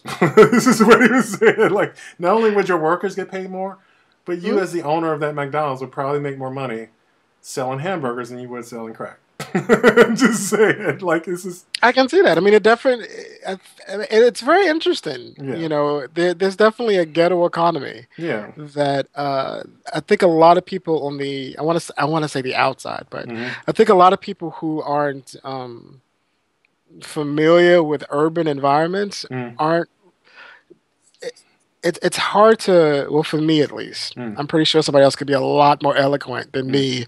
Pausing every 5 minutes to try not to sound like an idiot, but it's hard for me to sort of fully convey the nuances of the ghetto economy, why it exists, how it's there, because there's some definite parallels to drug running. There's definitely parallels to that, to running like a Fortune 500 company or a nonprofit. It is all about, supply, demand, profits, workers' comp. If all of that comes into play. Obviously, it's not as formal. Hostile takeovers. It's all the same. No, yeah, he gets into that because, he studied economics, and I think maybe this might be one nonfiction book you won't get bored with, simply because you were raised in Chicago. That's how I feel like, why it doesn't bore me, or why I have a particular interest in it, is because it kind of does, pique my interest. Like, oh my God, I remember that. But you have to say, anything that refers back to Chicago, usually my nostrils open up a little bit. Because I particularly start to remember like the neighborhoods they're talking about. Because Chicago has changed so much. I was just home for Christmas, and it's fucked up. Yeah, When it was the is. last time you were home? When was the last time you been to Chicago? Oh, wow. It's been about a decade, actually. Wow. Well, I can tell Yeah. you. Well, they have they have done what they have threatened to do ever since I was a little Hmm. boy. Ever since I was a little boy, they've always threatened to tear down all the projects Yeah. because it's really it's prime land. Like Yeah. all of the projects in Chicago used to like be on the lakefront Mm-hmm. and was really convenient to downtown shopping. Yeah. Over the years, because particularly when crack got into the neighborhood, they Mm-hmm. all got fucked up so Yeah. bad. And I think somewhere around like I left Chicago in 1998, I think 98. Okay. So it was pretty bad then, and my brother still was down there, Mm-hmm. and it just got worse. And like little by little, I don't think there, and probably somebody from Chicago could probably Mm. correct, but I don't think there are any more housing projects left in the city. Yeah. Mine are gone. I grew up in Yeah. Ida B. Wells, so it's the Darrell homes, the extensions, and everything. Gone. Yeah. Completely raised where I was raised, where I was brought up at. Yeah. The Cabrini Green is gone. Stateway is gone. Yeah. Gone. Gone. They're all Yeah. gone. Mm-hmm. And the thing is, which I don't, it's kind of hard to explain, but from Mm. what my understanding, I do know that the homicide rate in Chicago went through the roof last year. Yeah, it did. To the point where it went to number one. Like Chicago was the number one homicide Yeah. rate. I was looking on. I think there was a special on. What was it Melissa Harris Perry? She has a show on MSNBC. Yeah, they did. And It was that, and This yeah. American Life just did a report on Yeah, it. she was talking about that It's report on horrible. This American Life. Yeah.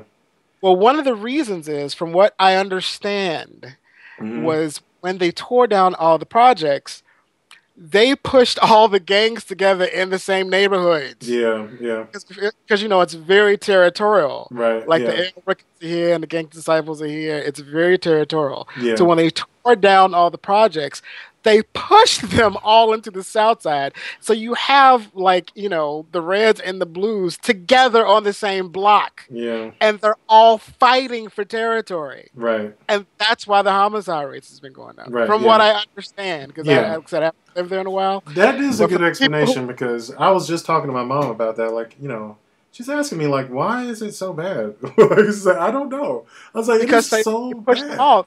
They pushed them off because they used to Yeah. be they pushed all the territories together. Yeah. I was So just you like, have, I thought like, it was just like some crazy shit. I was like, but no, that makes sense to me. Yeah. Yeah, they have the Hatfields and the McCoys living beside each other and intertwined. And they're Yeah. all fighting to take a hold of this neighborhood Yeah. all across the south side of Chicago. Yeah, I do have to see that This American Life because I remember them talking about it. It's like a 2-hour special or something. Yeah, it's a two-part. It's really, and it's fascinating because I guess Yeah. in my mind, because I grew up on the south side of Chicago, Mhm. and I went to Whole Angels Grammar School, which is on Oakwood, which is in the projects, Yeah. and then I went to Mendel, which was St. Martin de Porres, which is now something college prep on 112th and King Drive. Yeah. So all to say was like, I didn't grow up in the fanciest of neighborhoods. Yeah. And I kind of get it. Like, I get the idea of being a lower middle class African American Yeah. living on South Side Chicago. Yeah. So when I hear kids kind of talk about the experiences now, a part of me, I guess as an old fogey, is like, whatever. But when I heard This American Life, I'm like, holy shit. Yeah, it is. Like, wow. Like, I know. I don't- remember my dad telling me, he's just like, don't come. I remember I was saying I was going to come, and he was just like, I don't want you here. It's fucking pretty dangerous. Yeah. Because my mom stays like Yeah. by like on the west, like southwest, like by Throop. Yeah. And it's kind of bad. Yeah, it is. A little bad. And it's insane. And it's Yeah. insane. I don't know, because I'm not there, I can't even theorize for like solutions or what can be Right, done. yeah. I can't either. Yeah. It's like, Outside of like the basic stuff I'm doing right now in Los Angeles, mhm. which is just trying to, as a whole, uplift the consciousness of my people, Yeah. which is a very hearty thought. But it's real. It's a real thing. But you do what you can. You try to tell them, like, you just try to. and instill this sense of purpose, like you don't have to do this. Yeah. That's definitely things I try to tell to like my little nephews and Yeah. cousins of like, I know that you're in a bad situation, Yeah. but you don't have to follow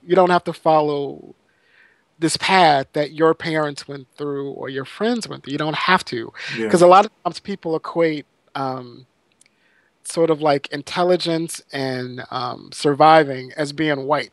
Yeah. Yeah. Like you actually go and get a college degree where you're trying to be white. Like I'm Yeah. not trying to be white. I'm just trying to. That's kind of where I was getting this book, recommending it because Lynx Bear did a video on this very post. I think he and I probably have the same background, which is, I probably grew up with a lot of white friends. I went to like, the Chicago Lab School and, Beasley Academy. It was like totally, yeah. Yeah, I know. But this is the thing though, basically my father's family was, kind of, had money. And my mom's from the South here where I'm now. And so I kind of got both because when they split up, I was kind of like, then I started going to like public school. I was like, oh, wow, y'all are like, fucked up. I was like, no, I'm serious. Like, okay, no, I'm serious. Like, first day, I think in third grade, okay, because I was going to like lab school for like kindergarten to second grade. And in third grade, I was going to, was it Bret Hart? And Bret Hart Elementary. It was like not far from. I'm trying to remember where is this. It sounds familiar. Yeah, it's not far from the what's it? The museum.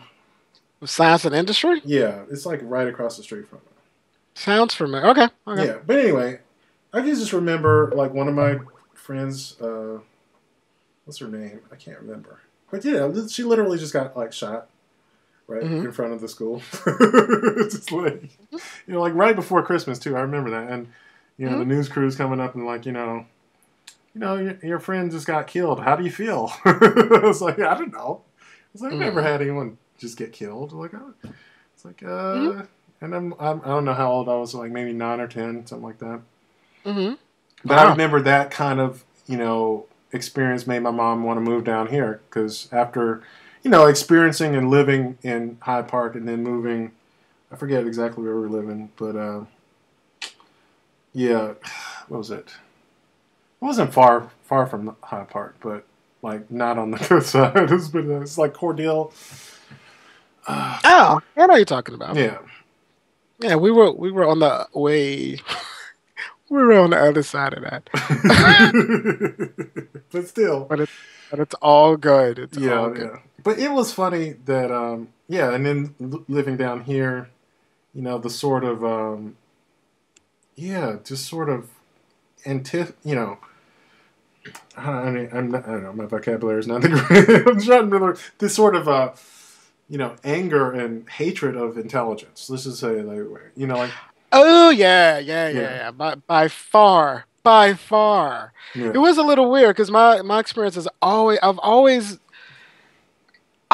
even now, I've always had these weird experiences of living, of having a very wide dichotomy of experiences. Whereas, keep in mind, you grew up in Ida B. Wells, and like on 37th of Vincinz, one side, the south side of Ida B. Wells was Holy Angels for grammar school. And on the northern side of Ida B. Wells, where the extensions were, or the Deer Homes, can't remember, there was Doolittle Public School. So it was a public school on one side, and a Catholic school on the other side. I was one of the very few people that went to the Catholic school. Okay. All of my friends went to the public school. Right. So everybody in the public school thought that I was some bougie black dude because I went to the Catholic school. Right. And it was just and the people in the Catholic school thought I was the most ghetto person on the planet because I lived in the projects. Right. So it was when I went to school, I was ghetto. And then when I came home, I was bougie. For years. Because even when I went to high school, I went to Mendel Catholic Preparatory, which was an all-male Catholic high school. Yeah. And so again, living projects. And when I went to school, I was the most disgusting, dirty, ghetto, step up from Pigpen dude in this high school. Yeah. And then when I come home, everybody thinks I'm bougie because I'm wearing a tie. Yeah. And it was very interesting in the way different people viewed you and how I really it was kind of like a mind fuck for me trying to figure out. I can imagine that. Yeah. That's awesome. My personality. It was horrible, dude. You should totally get a lot of material out of that shit. No. If you're avoiding that is the one thing you should not be avoiding in your writing right there. I always refer to it as the dark years. My high school years were the worst 4 years of my entire life. That's what you should be writing about. I'm just telling you. All I could do is refer you to Misery. At the end of Misery, when his publisher was saying the same thing, like, "Oh, you should write about that," and he was like, I kind of don't want to. It's okay. So, I write. That's your best material, though. I'm telling you. It's too much. Yeah, maybe. And I think what would probably be more entertaining is probably just doing some documentary of the people who knew me.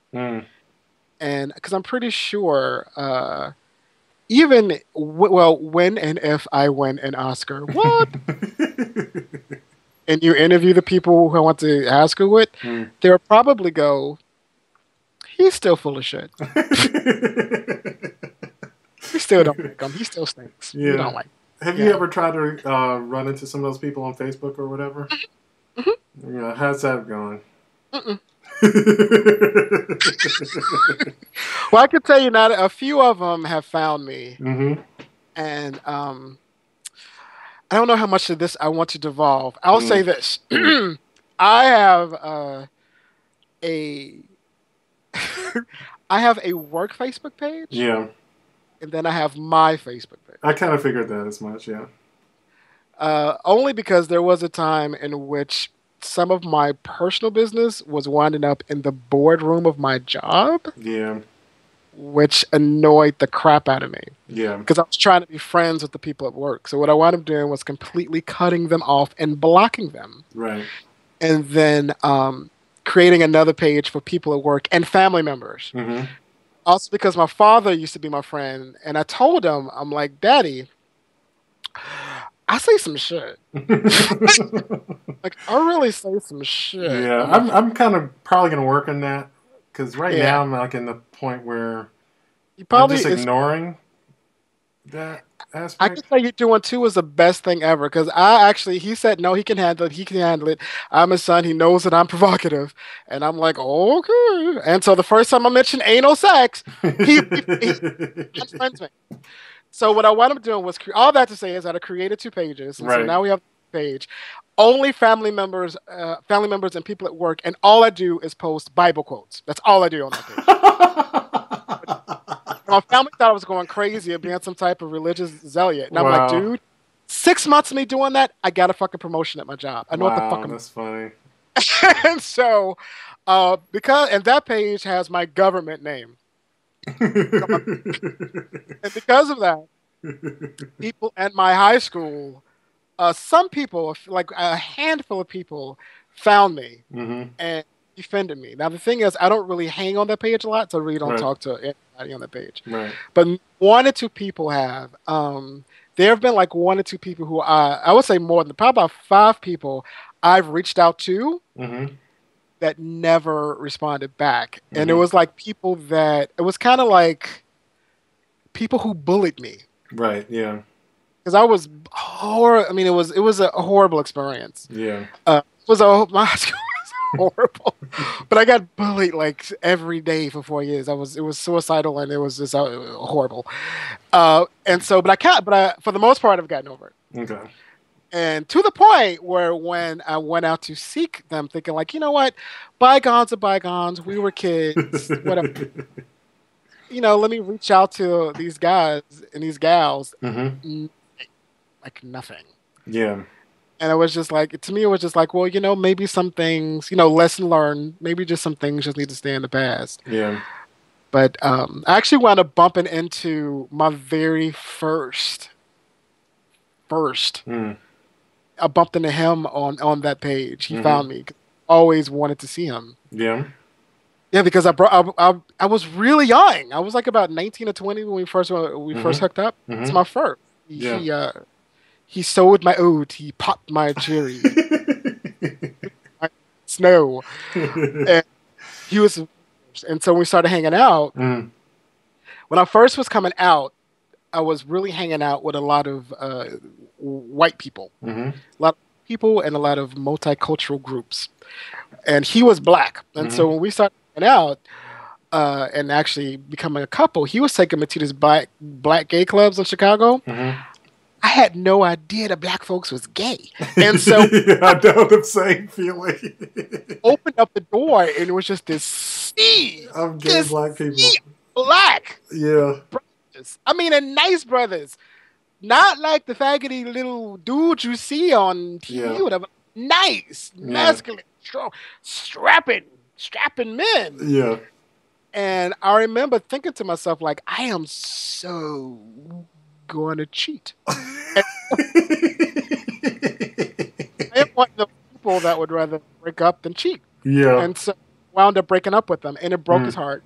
Yeah. And it broke my heart, because he was actually. This is the thing. I was just thinking, like, why? How come people hadn't figured out the idea of monogamous yet? I'm trying to preach the gospel of open relationships to people, because, you know, there was a third choice, which is to stay together and fuck around. If you can do it, and believe me, if you can deal, I can. Yeah, I know. Why can't people deal with that? That's like the truth.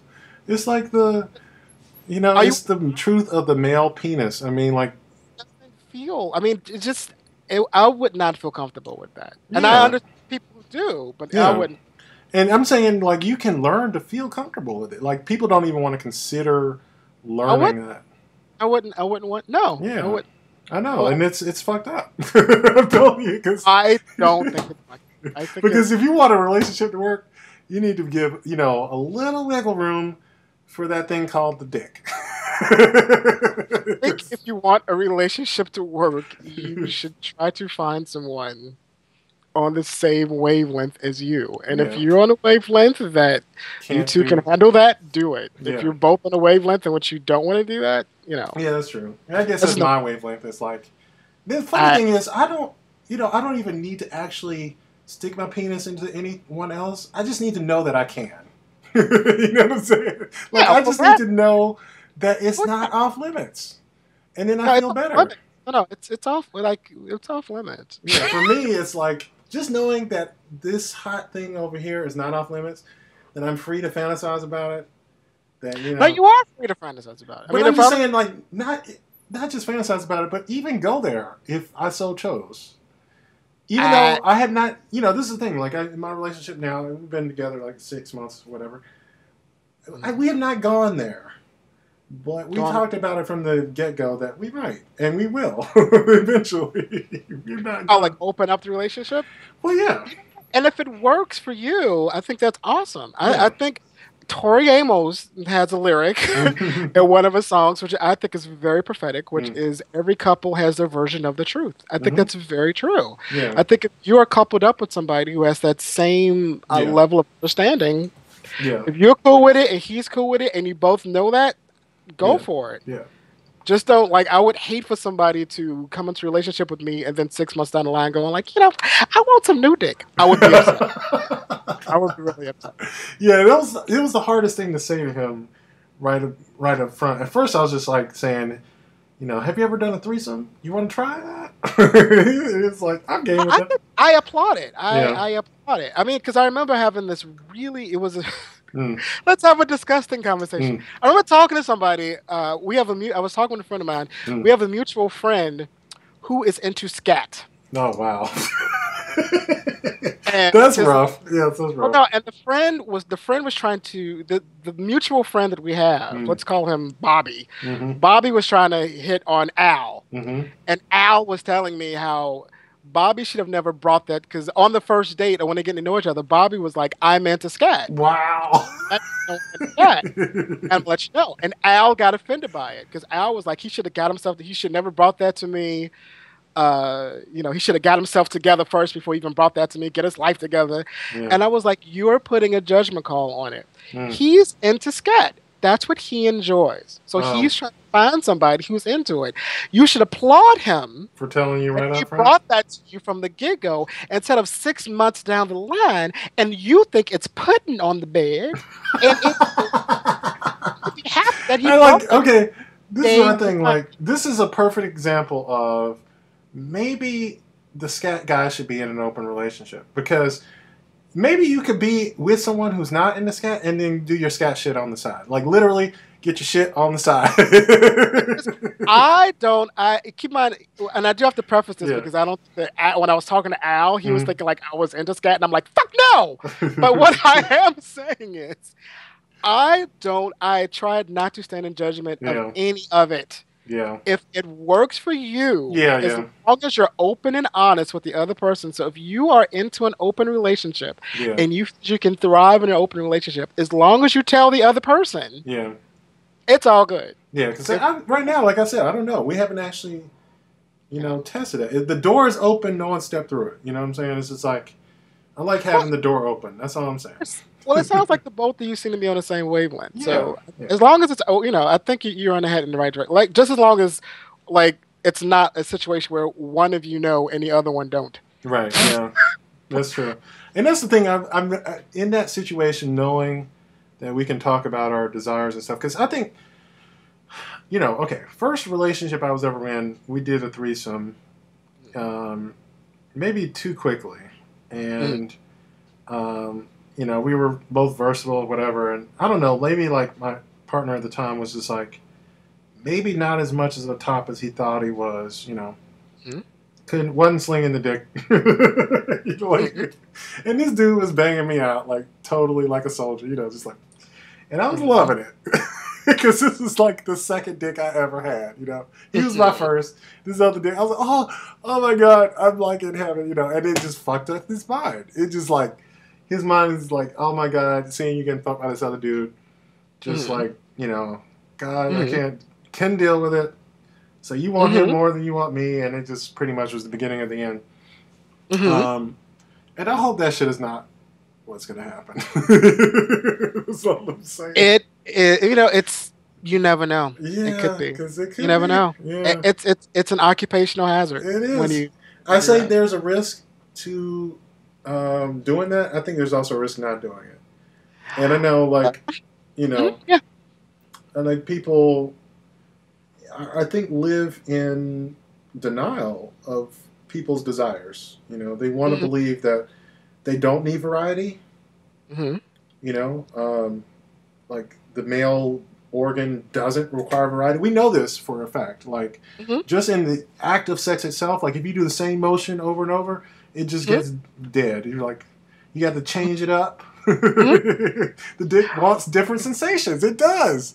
Like, well, I am a huge comedy nerd. I listen to a lot of comedy podcasts, and I was listening to Aisha Tyler, who was talking about her marriage, and they, because one thing that people don't really know about Aisha, one is that she's married, and so people are always asking, and they would always ask her, like, what are the things that keep your relationship together?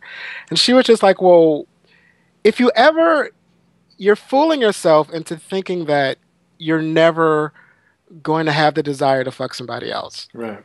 You're fooling yourself. Right. Because at one point or another, the both of you are going to want to fuck somebody else. How do you deal with that? Like, if you have a better way of dealing with it other than just like being open, okay. But I hate the fact that people deny that that happens. No, I think it's human nature. I think I think you are fooling yourself if you're thinking you're never going to want to fuck somebody else. Right. And so what do you do with that desire? Me, I believe, and my sister calls me delusional all the time. I still believe in monogamy. So what do you do with that desire, though? What do you just bottle up and suffer, or what? I don't call it suffering. What do you call it, then? I call it being committed to a person and honoring that relationship. I call that denial right there, because I know. It's fucking suffering. It's like, okay. Only because I know that I would be horribly hurt if they would do something with somebody else, and even if they told you, even if it was like okay with you? No, it would hurt me to my heart. Really? That's what keeps my dick in my pants, because I wouldn't want them to do that to me. So that would be the thing that wouldn't let me do that to them. Yeah, and I get it. Yeah. And keep in mind, and again, but why does that hurt you so bad to see them do that with someone else? What is it? I can't give you like a grocery list explanation. I can just tell you, like, I don't feel comfortable being in a monogamous relationship in which the person I'm with is having sex with someone else. It just would not feel comfortable for me. It wouldn't feel right. Even if you were like in the room with them? It would not. Hell fucking no. No, it just wouldn't. And this is just me. Okay, how about this? Okay. What if you're in the room with them and they're jacking off on cam with someone else? No. Okay, how about this? Just watching porn. No. You don't want them watching porn? I'll take them. They were just watching porn. I don't mind if they watch porn. Okay. Now, what if this porn was of someone they knew? I would have a problem. Okay. They're not fucking them. They're fucking someone else. I would have a problem. I mean, I wouldn't break up over it, but I would have a problem. It's like homemade porn that a friend of theirs made. I would have a problem. Okay, why? I'm sorry. Okay, why is that? What's the leap from the porn that is just some random guy to the porn of someone they know? Why is that? I would feel some sort of way about it. I'm sorry. I know you're trying to get some type of logical explanation, and I can't give you one. You're trying to like process it. I can't give you a logical. It's okay. It's okay. I just wondered like what that gap is. I would honestly feel a sort of way about it. Yeah. I would feel a way about it. I'm not saying that there's anything invalid about it. I'm curious. You know, like I'm not saying that I would feel any differently. Honestly, like I just feel like I could get over it because I know myself. Like I love seeing dudes get off. I want to see. I guess in my mind, I would accept anything from him that I would do myself. Right, exactly. And so I would watch porn. Like I could tell you, even if I was in a relationship, I would watch porn. There's a good chance I might make out with somebody at a bar. It's a good chance. And you don't. Would you be okay with them doing that? Yeah, I would, because I would. That's what I'm saying. The things I would do, I would be okay with them doing. As long as they told you about it, or as long as they told me about it. I wouldn't mind being made out with somebody. I wouldn't mind them watching porn. I would feel very uncomfortable. That's super hot, though. I'm just saying, like... I would be uncomfortable if there, because there's a line that I would just feel uncomfortable. You know, there's a line. Making out, like, okay, is making out include like a little petting? It's just tongue. Not your hands down in the pants, grabbing the dick. No. Okay, because that's sometimes considered making out. No hand, no George Michael action in the bathroom. You're not seeing the dick; you're just grabbing it. No, finger, grabbing the ass, nothing like that. No, and I used to feel real bad about it. Like I used to feel because I said my sister, like my sister's not the only one that calls me like delusional and naive, and I used to feel bad about it. But I just think that I don't particularly think I don't think I have a Puritan attitude about it. I don't think I'm that stringent. I don't believe so. I try to be very honest to what I feel and try not to I try to be honest with what I feel. Okay. Like with you, I think it seems like it's very natural to, to go outside. I'm learning. It feels intrinsic. It feels right. Yeah. Because I would just say like in my last relationship, I was living or almost living with a guy in DC and we were in the process of moving in. And it was actually around that time that I met Greg. We were talking about that. And Greg was in another relationship, and we were kind of like attracted to each other. We did nothing except go to the movies, and we like held hands one time. We didn't even make out, nothing. We had dinner, and it almost felt like cheating, especially to him. Like that I'm going on a date with a guy.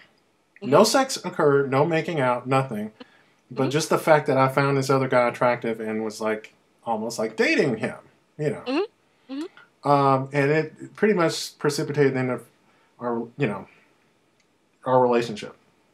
And I was like, weird because I thought I did the right thing by not fucking him, even though I wanted to. I just totally regretted it. Part of me was like, damn, I should have fucking cheated.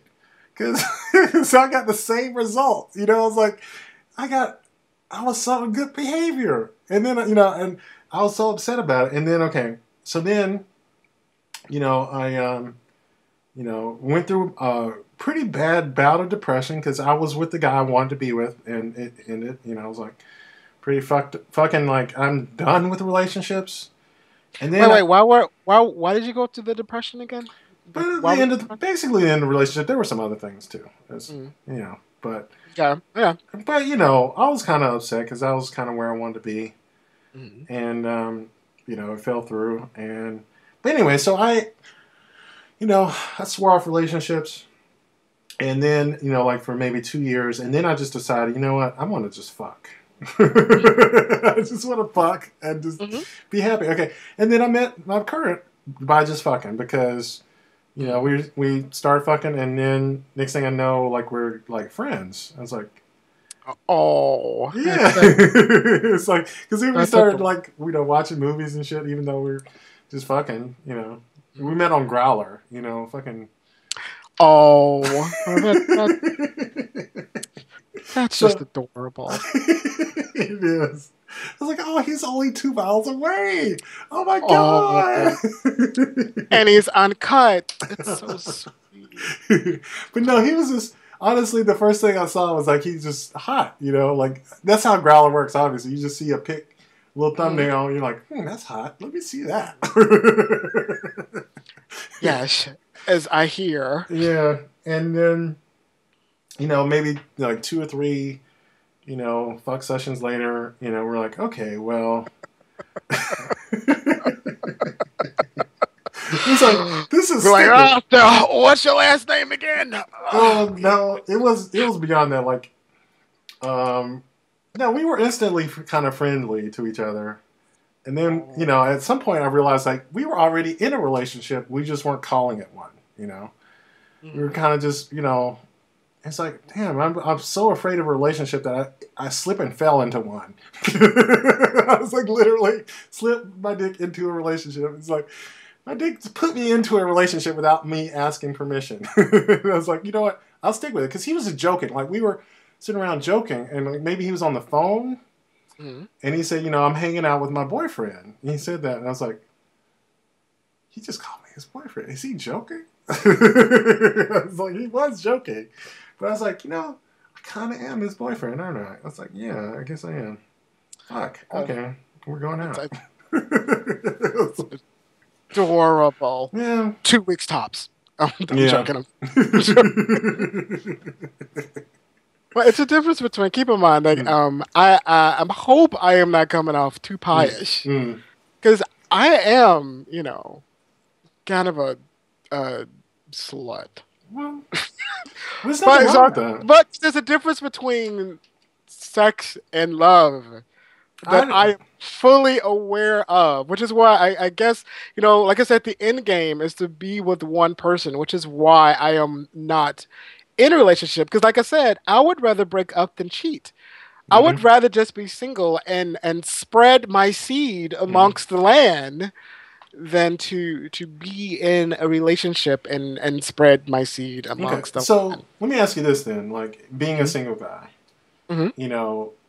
how often do you want to get laid? It's like every 30 minutes. How feasible is that though? I mean, do you want like a set of like fuck buddies as a as a single guy, or do you just want to like meet random people, or how do you want to set it up? How can I respond to this? I mean, right now I do what I do. I mean, I have a set of, I pop regulars. Papa get his loving. Yeah, I do what I do. Yeah. I do what I do. Yeah. I do. That's very vague. That's fine. That's good. I'm curious because I mean, like, I check all of the above. Okay. I am a single man, so yes, I have fuck buddies. Yeah. Do go out to the bar, and if I see somebody and you do scratch and sniff, and if they're okay, smells like strawberries, you bring them home. I'm single, so I can do that. I can, and I think everybody has their own set of morals as to how far they'll go. And see, this is where I don't get, like, and you're happy being single, right? Mm-hmm. So why would that behavior change when you get in a couple? I don't know. I just feel as if there's a certain level of commitment for me, right? And I could be wrong. I could be wrong. I'm just saying, you enjoy going to the bars, you enjoy doing the scratch and stuff, but then you're going to give that all up. I'm not going to give that up. Okay. I'm not. Okay. If I'm no, and I hate people that do that. Yeah. I hate people that get into a couple and stop doing what made them happy. Yeah. They give their friends when they get into a relationship. Yeah, like that doesn't make any sense to me. If I'm in a relationship, I'm not going to stop going to the bars. Yeah, okay. I'll probably stop taking people home. Well, that's the point of going, isn't it? No, it's not. And that's also the difference. I could tell you that too. Okay. Because I know a lot of my friends, when they couple up with somebody, and they stop hanging out, because their intentions of going out is completely different than mine. Okay, that makes sense. A lot of people I know, when they go to the bar or they go to the nightclub, they have a goal in there specifically to hook up. Right. Okay.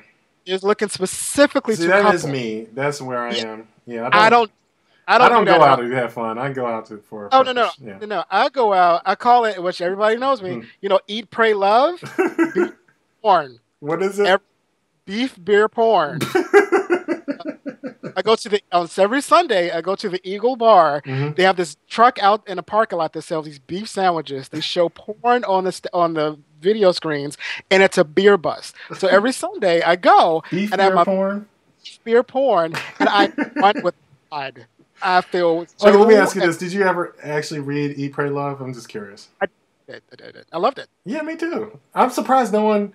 Everyone I ever recommend that book to, is like, oh, what the fuck are you talking about? That book was great. But it's like, I go, and so when I go to the Eagle, when I go out, I just go to hang out with my friends, to have a good time, look at the beautiful people, talk to the bartenders. I go to have a good time. I'm not going to hook up. I don't see myself stopping doing that if I'm in a couple. I don't see myself. That's good. I definitely will not bring anybody home. Well, that's good too. I'll probably de-ease the kissing. I don't know it. Completely cut it off, but definitely. You shouldn't. I mean, that's the thing. This is what I always feel like when it comes to people, and I think of similar, you were saying that you had some trouble with weight loss, and I think these two are actually kind of related. People will do what they want to do. I think the idea of what do you call it? Willpower is bullshit, because eventually you're just going to end up doing what you want to do. I don't know. Yeah. I think you can change that. I think you can. You can change what you want to do. Yeah. I think you can. You can change what you want to do, but you actually have to want to do it. Yeah. It can't be just something you force yourself to do because you think you should. That's where I'm getting at. It's like. I think there's a gray area there, because there's things that you want to do because you should do it. Well, that's a good point. I definitely agree in the idea that you can't force like a square peg in a circle hole. Yeah. But there's certain things that that you should be doing, and I don't think it's a bad idea to alter your behavior. No, I like the way you put it. Where you're saying like some things you end up wanting to do because you should. Yeah. Right. But I still think it basically comes down to what you want to do. Mm-hmm. And if you truly do not want to be doing something and you're doing it, you're going to stop doing it eventually. It's like, and it's all, like I said, it's all intrinsic, it's all personal. You can't. Everybody's different. Yeah. Everybody's different. I remember going to a discussion group about that when people were trying to actually dismiss. Like polyamorous relationships and what's the other, polygamous relationships and open relationships, saying like they were so horrible and they're not true. And I'm like, you cannot stand in judgment of that. Yeah, because if it feels good to them, if both of them agree to it, and in their heart it feels straight. Okay, because I remember someone brought this to me. It was Greg actually. He said he met these 5 black women who were in a polyamorous lesbian relationship for a decade, raising like 3 kids among the 5 women. They were all best friends in college. Who later found out they were lesbians and decided just to move in. It's like, and of course he's like, "What do you do?" You know, and he was asking all these dumb questions like, "Who does your baby call mama?" It's like our babies have 5 mothers. It's like, and they've been together for a decade, so I guess it's working. You know, but they were all friends. You know, I can see that kind of. You know, like I want to stand in judgment and say that they're all going to hell, but I can't. They are going to hell. If hell exists, there's a special circle hell for them. No, of course, but I can't. Like honestly, if it works for them and if it's true to them, they're raising little demon babies that hate God and love the devil. So as long as they're if they're thriving and paying their taxes and helping their community and giving back. I think they're all like incredibly wealthy too. This is another thing. They're all like lawyers or some shit like that. So. I think it's human nature to want to stand in judgment, and it's something I work on my ego all the time and just go like everybody has a version of the truth. Yeah. Everybody. Because it's also true. Like whenever it doesn't work, you see it as judgment of all polyamorous relationships. Because I remember a friend of mine or coworker, I can't really call him a friend, but I knew we were acquainted, and I knew he was in a long-term relationship with a guy for like 20 years or whatever, and then somehow some other guy got involved in the relationship. And now it's like a triad. And, I think they have, the triad has been around for almost a decade now. And I was just like, it was the weirdest thing because he sent me a Christmas card that had all 3 of them on it. And I was like, it's like, when did that happen? I think I know who you're talking about. I think I got that Christmas card. Really? I think I know who you're talking about. Really? Yeah, we're not gonna mention names, but okay. Are they big boys? No. I don't think. Okay. Okay, because they're all white. One of them is big. Oh no, man. Okay. No, but they live here, so I was like, no. But it was who live there who lives there. Big boys who sent me a Christmas card. I'm like, oh, okay. I don't think they're all lying, maybe one of them is, but it was like, and then of course I knew that the guy I was in, that I knew was having trouble in his relationship, like serious trouble, to the point where it was like causing him angst and such. And of course, my first thought was, because he's in this polyamorous relationship, that's where all the trouble's coming from. But not necessarily. I mean, you could, bad relationships exist. Yeah, it could be anything. I think people do that with gay relationships all the time. Gay relationships, one-on-one. Like, if you would just marry a girl, you wouldn't be having these problems with Daquan. But, it's who's to say? Like, I can say, again, as long as you have to do with what your heart tells you to do. If it feels right, it feels right. And quit trying to put a square peg into a circle hole. Yeah. So for me, entering into an open relationship for me just feels wrong. Yeah. And I don't have any intention of changing that. Okay. Well, it's funny. I'm gonna see if like I said, you were trying to find some books. I want to make sure that I get some things that you're into. Oh, I got some books. I just haven't read them. I got like a ton. I just haven't had a chance to. One I've been really wanting to get through after I finished this Toni Morrison Home. I can't see myself reading a book I have struggled with. If I struggle with it, it's like that means I don't like it, and I put it down. But I have to. Why? Because it's Toni Morrison. No, Toni Morrison can write shit too. It's okay. You can't. No, and don't ever say that again. Yes. I'm almost at the end. I'm like. Okay, let me just put it this way. Okay, Toni Morrison, not God. One. Every author, and this is what I would say of any critic, of any author, of any genre, of anything.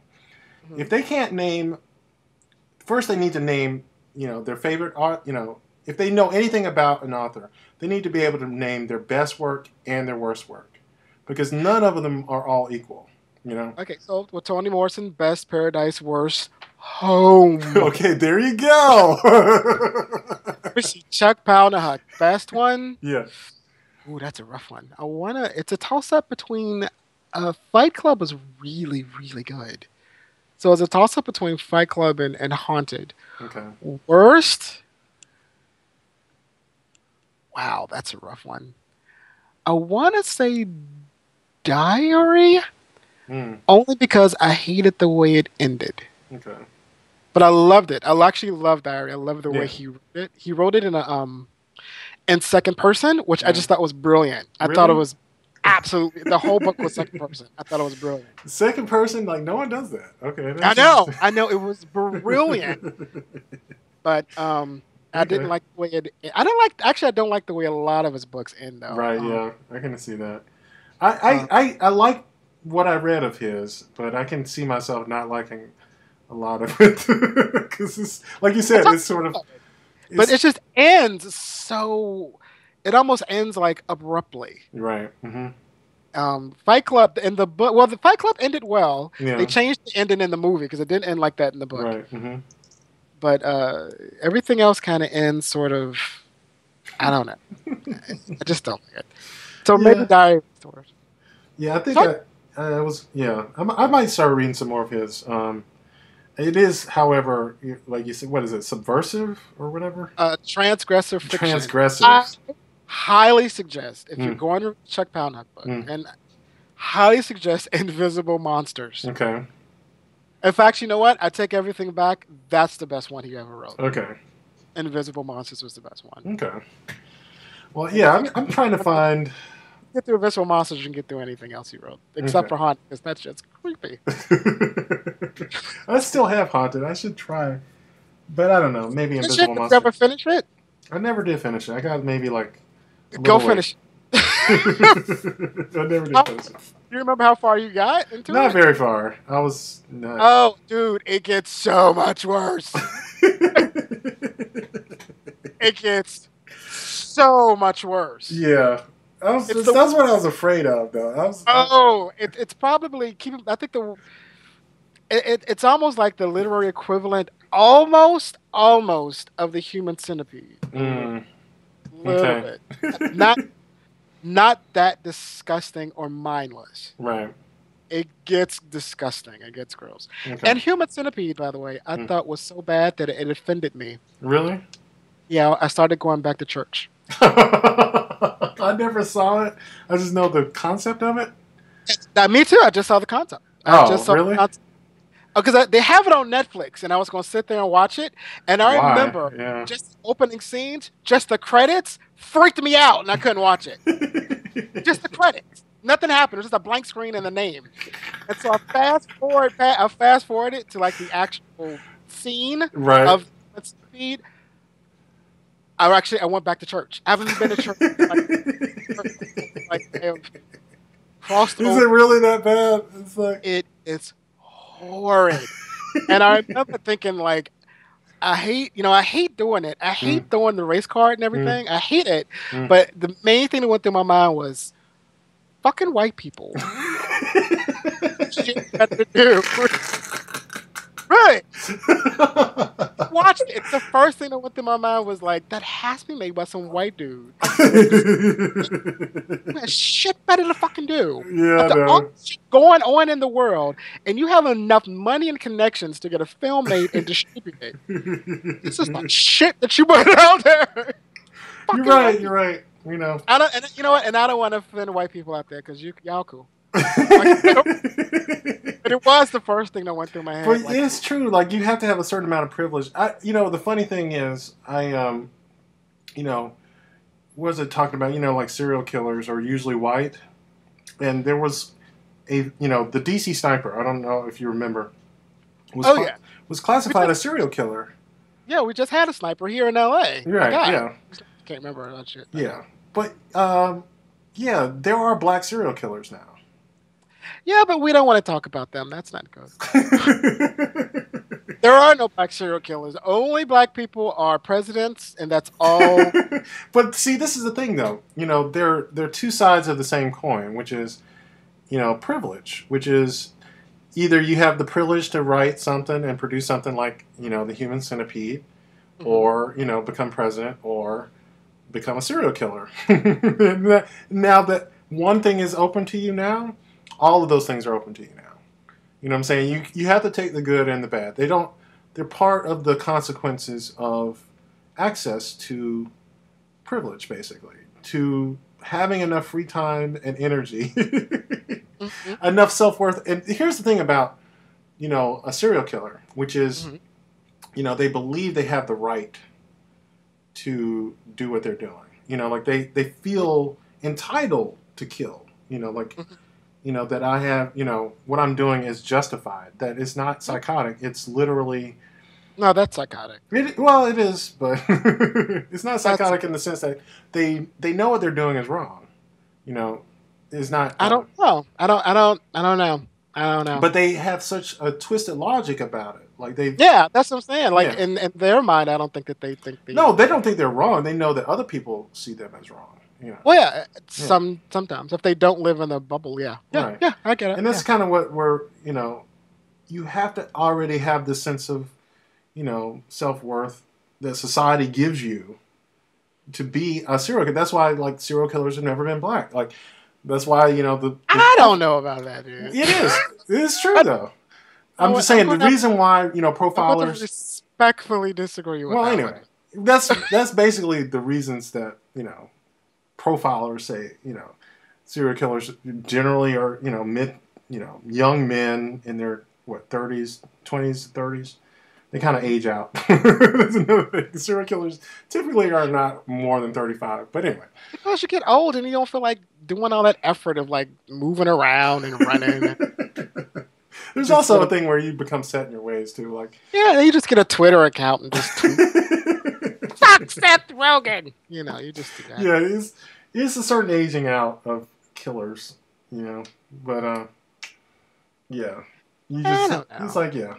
You can, like, lock someone up. This is the funny thing I was reading. I put it on the blog somewhere, which is, you could pretty much, if the prison system weren't so fucked up, you could just lock up criminals and let them out when they turn 40, and it'd be okay, because they're done. They're like, ooh, fuck that. I know some crazy-ass 50-year-olds. Fuck that. Ooh.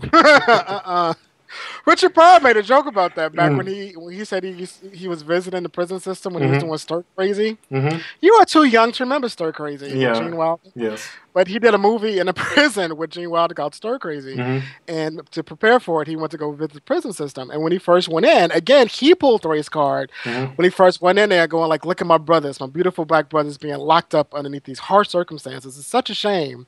All these black men are in here. And then he went in there and got to meet them.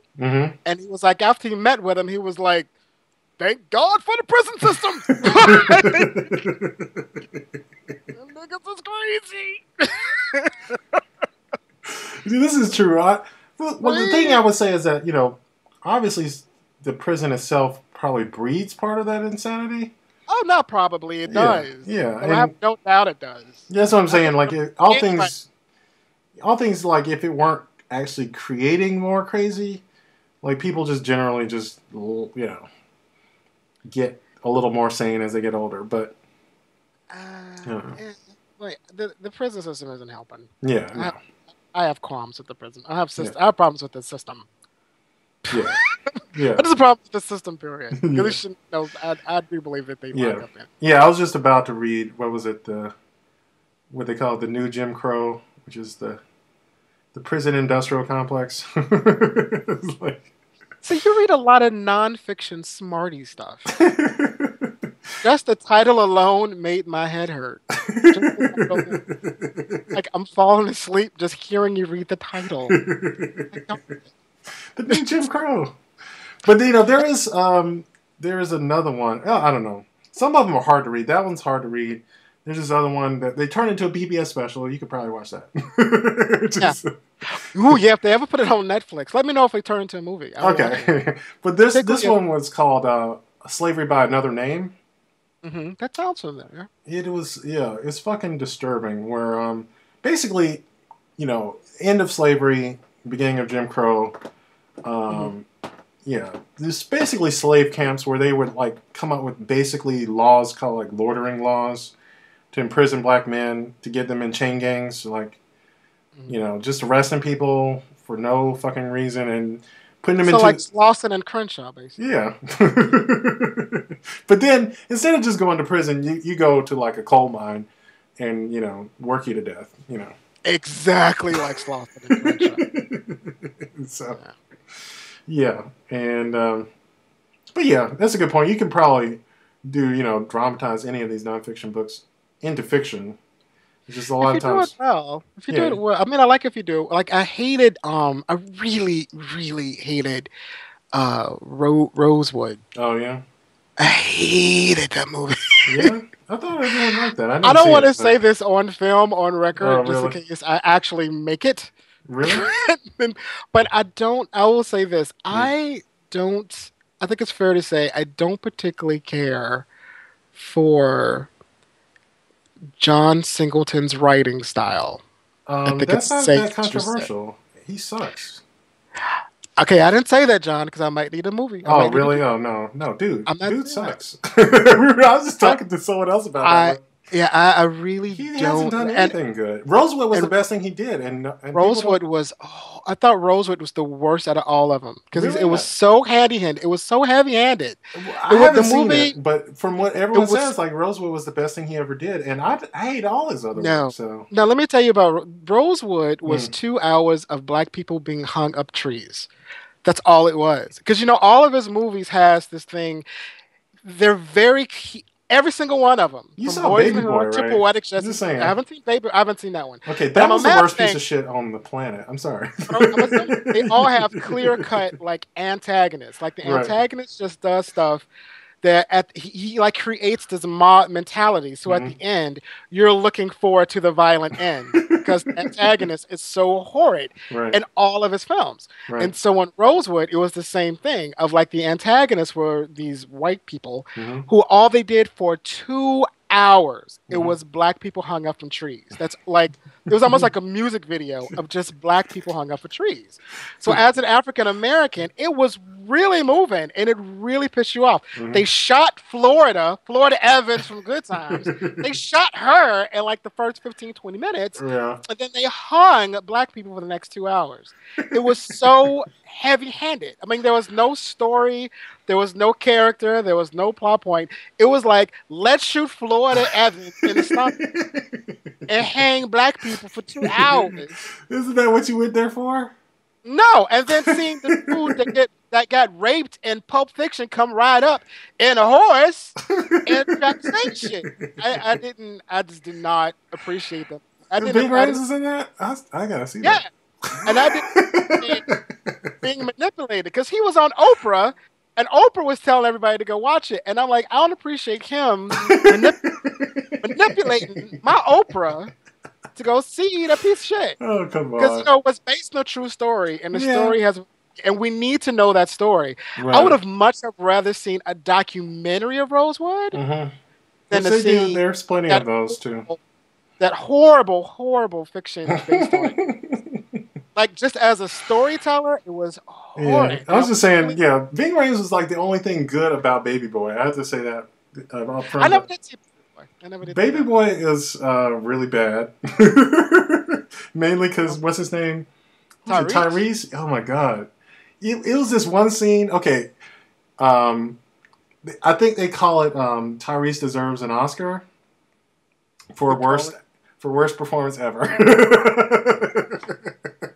There's a scene in Baby Boy that you think is like a Saturday Night Live skit of someone being melodramatic, right? Like it's like you think it's a skit. No, this was in a movie that was produced and put on film. This is not a comedy. But it's like something where someone gets shot and he's like,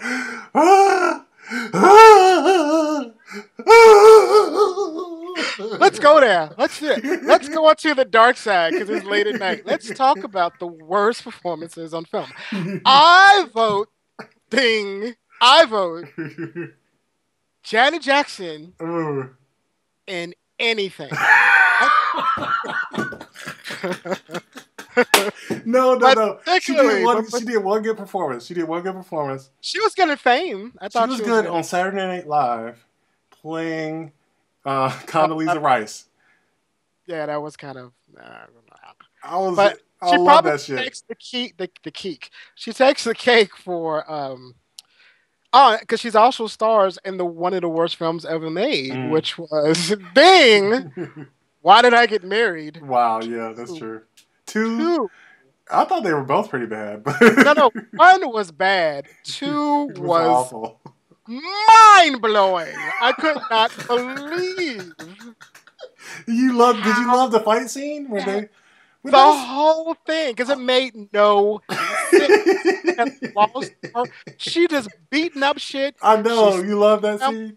I still think to this day that one of the funniest things I think I've ever seen on film that she's ever been in was near the end of the movie when she puts the poor gay guy who I'm hoping got paid more than $25 to jump out that cake. And so the gay guy pops out the cake, screaming at Malik Yoba, saying that he's a bitch, go fuck your bitch. Yeah. And so they run out in the street. Because Malik gets upset and runs out. And then Janet goes chasing him. And then Malik gets run over by a van. And then they cut to the next scene. Yeah. And it's her in the hospital going like, what did I do? Bitch, you just killed your husband. That was the only reason. Are they going to make a third one? I'm just curious.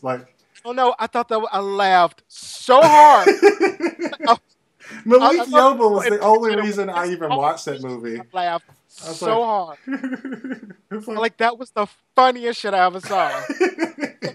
You almost make me want to see this again just for that part. She runs out. She chases him out into the street. He's like, get away. Come back. Get away. Ah, bam. Cut to her to the hospital room. Yeah. I don't know what I do. Oh, it was hilarious. It was so bad. It was so bad. Janet Jackson in anything. That's true. But no, she did a good Condoleezza Rice. If you did you see that one where she did? Yeah, I did. I fucking love that. She's like, what's the name of the briefing? She's like, I'm gonna pull out my titty. I did. And see, listen, I hate talking about Janet Jackson because I love her so. Yeah. Because a black gay man, so I have to. But I have, I've been with Janet from the beginning. Oh, yeah? From the beginning. But I mean talking about the first one. The first album, Janet Jackson. The first one, when the cover of it was her in the pool. Mm-hmm, yeah. Young people don't know about it. Because first it was Janet true. Jackson, and then there was Dream Street. And then she didn't, then she came up with Control. Okay. I was up with her way back when. So I fully know the full career trajectory of Janet Jackson. And you know how the girls are. The girls are passionate about their Janet. They're passionate about their Beyonce. Yeah. But the truth of the matter is, and I love Janet. And again, Janet, if you happen upon this thing, know that I love you. And jokes are out of love. But I do have to say that, and with all honesty, and I love her to death, I really do think she kind of fell off when she got a divorce. Oh, because I really do think the Velvet Rope is the last good Janet Jackson album. Really? I guess. Nothing else that was because I remember talking about it. Velvet Rope was real. Like Rhythm Nation was the height. You cannot do better than Rhythm Nation. Yeah. Velvet was really good. It came to a really close second. After that, it was sort of like this Demeter Joe 20-year-old discipline. I'm middle-aged and naked. Yeah, that's true. Type thing. Yeah. So I was like, even Madonna put on a bra. I'm like, come on. Get to it. Get to it. But yeah, it was funny. I remember people who actually liked her in those movies. Yeah, I know some people do. Somebody told me they cried during the weather. I cried also, just to cry from laughter. Other side. Like, girl, you stupid. I felt the same way. I was kind of mad they killed Malik Yoba because I fucking think he's hot. But I was like, that was the only reason I was like watching that shit. But yeah, I was like, oh fuck. But then I thought, yeah, this is so stupid. This is not real. This is not real at all. Real. I was like, Tyler, You Yeah. did Oscar for that one. Yeah, that's true. From what I hear, he was kind of, from what I hear, again, I can't, I don't want to put these to film because I want to work with them one day. So I love you, Janet. I love you, Tyler. You don't want to work with him. You don't. I do. I do. I need a gig. Oh, well, I guess so, yeah. I guess. I do. But I did hear that he was a little disappointed that The Color Girls didn't get an Oscar nod. Which one? Oh, yeah. Oh, really? I didn't even see that. I was so disappointed that For Color Girls didn't get an Oscar nod. Really? Is it that bad? Did you see it? Oh yeah. Oh, was that bad? I didn't even bother. I mean. Oh yeah. Well, see, okay, that's the second one that Jana. Oh, she was in that too. Jana was in For Color Girls, and I can spoil it for you. I can give Go you ahead. So this is a spoiler for everybody who has not seen For Color Girls. She is involved. I think she's married. She's married to a who's on the DL. Okay. And it is and she doesn't know it, but it is the most heavy-handed way to tell that he's on a DL. Like, it's so odd. Like, he's walking around and looking at some random dude's ass, because that's all we do. It's looking random. And so she has no clue. Yeah. And of course, if he's on the DL, write the rest of it. If a woman is seeing someone who's on the DL, then he has HIV. Oh, right, of course, yeah. Because that's usually what happened. Of course, so yeah. He has HIV, and she finds out about it. Mm-hmm. And then, and the thing is, it's supposed to be like this surprise and shock. Because all through the movie, he keeps sniffling and coughing. Oh, God. So I hate the coughing thing. That's awful. So, at the end, after she confronts him, and a single tear comes down. Oh, God. And she talks about him like, fuck you and fuck your HIV. Then she walks out. And then near the end, she's sitting with the group of gals who all go through the things.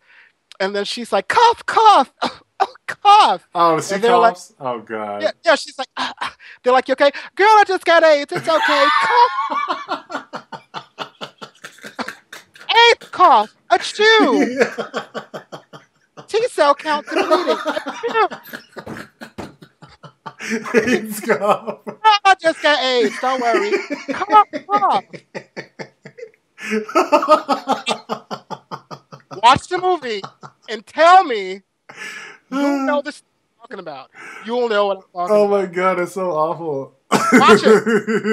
And people who've seen it, you know what I'm talking about when she does it. It's so awful. Oh my God. Cough. That's so bad.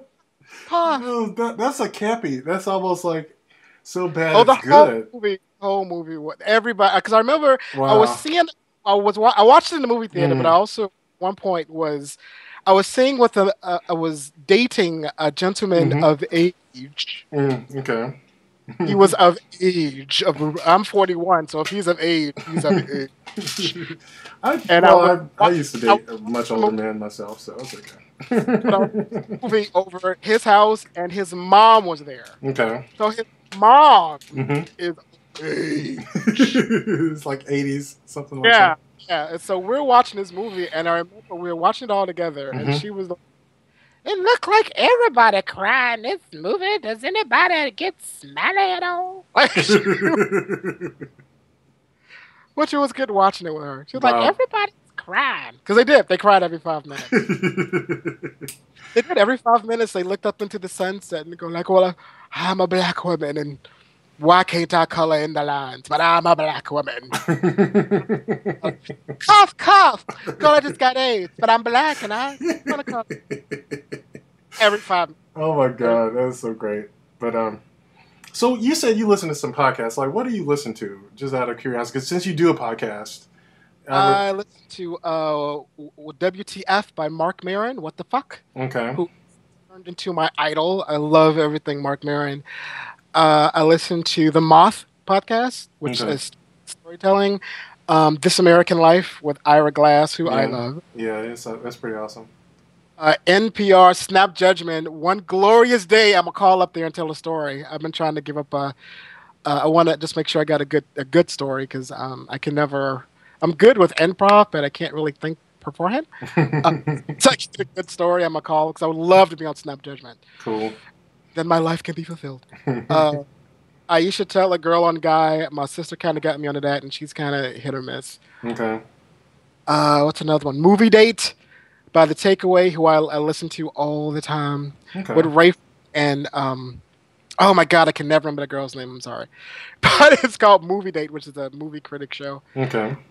What's the other one with The Treatment with Chris Mitchell? Okay. Listen to The Treatment. Those are the ones off the top of my head I listen to all the time. Cool. So I need to get some podcasts. It's funny, like I need to get some podcasts. I was listening to. What type of stuff do you usually listen to when you do listen to podcasts? I was listening to Dan Savage's podcast, which is political stuff. You like the? I do. It is political, but it is funny as fuck sometimes when he. Oh, The Root. I was going to listen to The Root. Mm-hmm. Listen to The Root.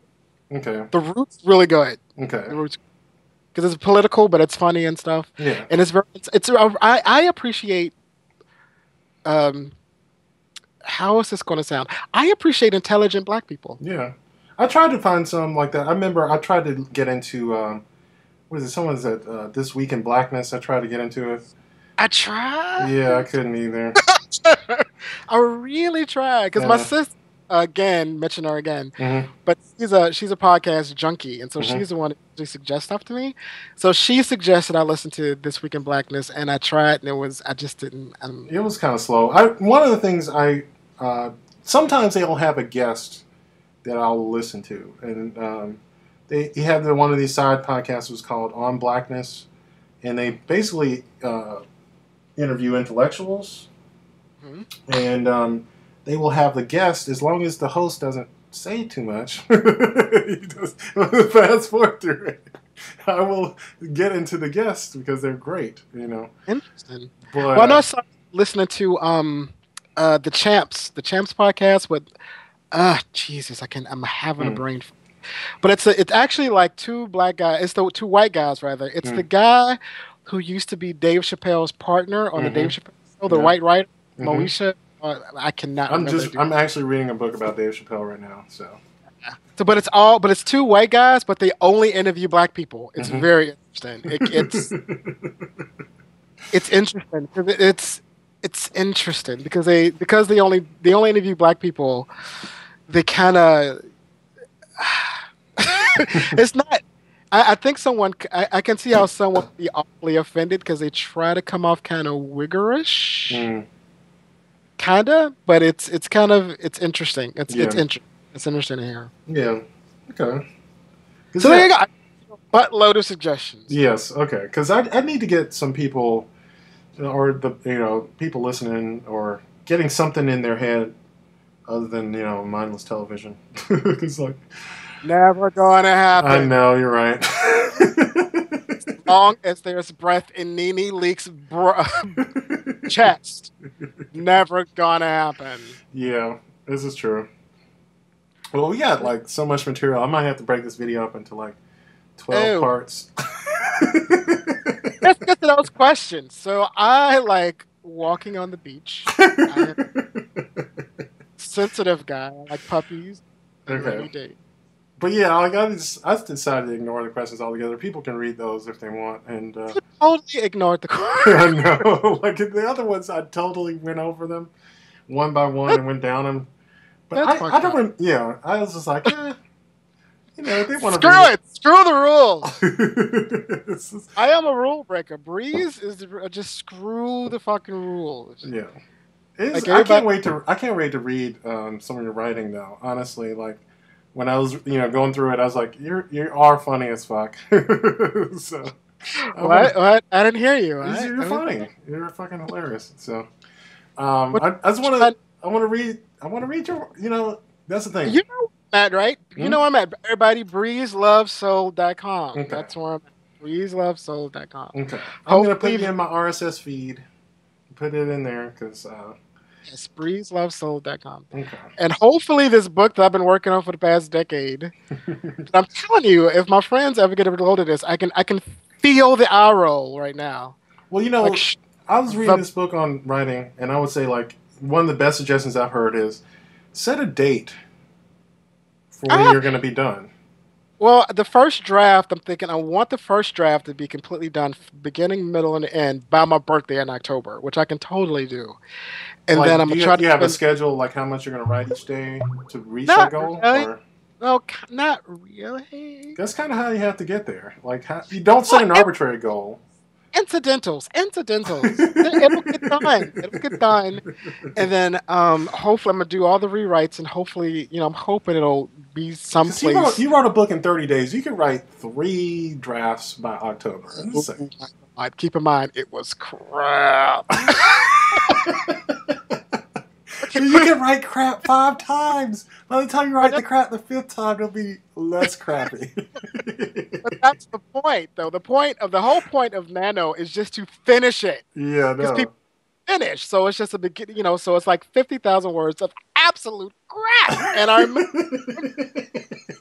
but I was so excited. Like some of it was good, but the majority was crap. Yeah, I know. I did one of those myself too. I wrote a conspiracy thriller about, killing Martin Luther King, like the way he was really killed. Yeah, I gotcha. A lighthearted romp. Yeah, it was supposed to be like, it was modeled after Enemy of the State. Nice. Awful. Well, I can tell you my section. I wrote the whole thing, but I keep posting, which is posted right now as we speak on my blog, which you go to by going to breezelovesoul.com. Okay. Actually, on my blog, there's a section that says The Whore of Hollywood. Okay. Because that's the name of the story, The Whore of Hollywood. Oh, that's great. And I posted a section there. Now, the thing is, I wrote the whole thing it's not edited. Mm-hmm. So just because you're just trying to get as many words down as possible. But it was one section that I didn't proofread. I didn't even look at it after I wrote it. I was just so happy that I finished it that I just posted this one section and posted it up on my blog. And then somebody wanted to read it, and I was like, oh, go to the blog. It's underneath The Whore of Hollywood. And when I told them to go there, I went and I took a look at it, and I was like, oh, holy shit. It is so bad. Like, the story itself. The story isn't bad. Like, the story is just the writing. Like, I say in tone, like, nobody's talks. It'll be like, Malcolm intoned, Breeze intoned, and Malcolm. No one says anything. No, it's one intoned. And then there's misspellings and the TEH, like all the way through it, and because that one section is about, because the story is about. It's sort of based on real life. It's about the last night of a bar closing, the oldest gay bar in Hollywood. Okay. It's about the adventures that happens in this bar this one night. And I wanted to pattern it like the Breakfast Club. Right. So it's all real time. Right. So this section I posted was about the strippers in the back of the bar. And I didn't have time to be thinking about names and shit. And more people politically correct. So what I wound up doing was just giving everybody a flavor based on their skin tone. Wow. Okay. So there was vanilla, chocolate, hazelnut, I think it was Jamaican, and Butter Pecan was Puerto Rican, and Blueberry was Asian, which nobody got but me. And so that's not bad though. I don't mind that. Oh, you should read it. And so it's like these strippers in the back, and they're all talking to each other, and I think they start off talking about politics, and then the guy comes in, and they all intone vanilla. Well, I'll tell you what's funny is like in this Joe R. Lansdale book, Hap and Leonard novels, Hap is like this country boy who can't remember anyone's name, so he just names people based on what they look like. So it's like his name was such and such, but he looks like an elephant, so I'm gonna call him Elephant. And this is Bull. An elephant and Bull. Whatever. Oh, so he tried to stay remotely respective. Yeah. I mean, he's like, call someone like, hair, flat head, He's just, like, think, George W. Bush. 'Cause George W. Bush did this all the time. That's what's funny. That these books came out before he was president. But if you ever read anything like black bitch, I don't remember. But light skin. But but yeah, he is from the same area of Texas, and he did the exact same thing. So he nailed that character. I think he did. It's something about Texas. It's something about that Texas. They just don't want to call people by their name. This is what I could fucking put nicknames on everybody. Like, I'm right, or have sex outside of the family. It's about those. Hey, Texas. People. It's something about Texas, though. I don't know. It's interesting. It's a nice. I don't know. It's some different shit. I'm loving the books based on these characters, though, in Texas. So.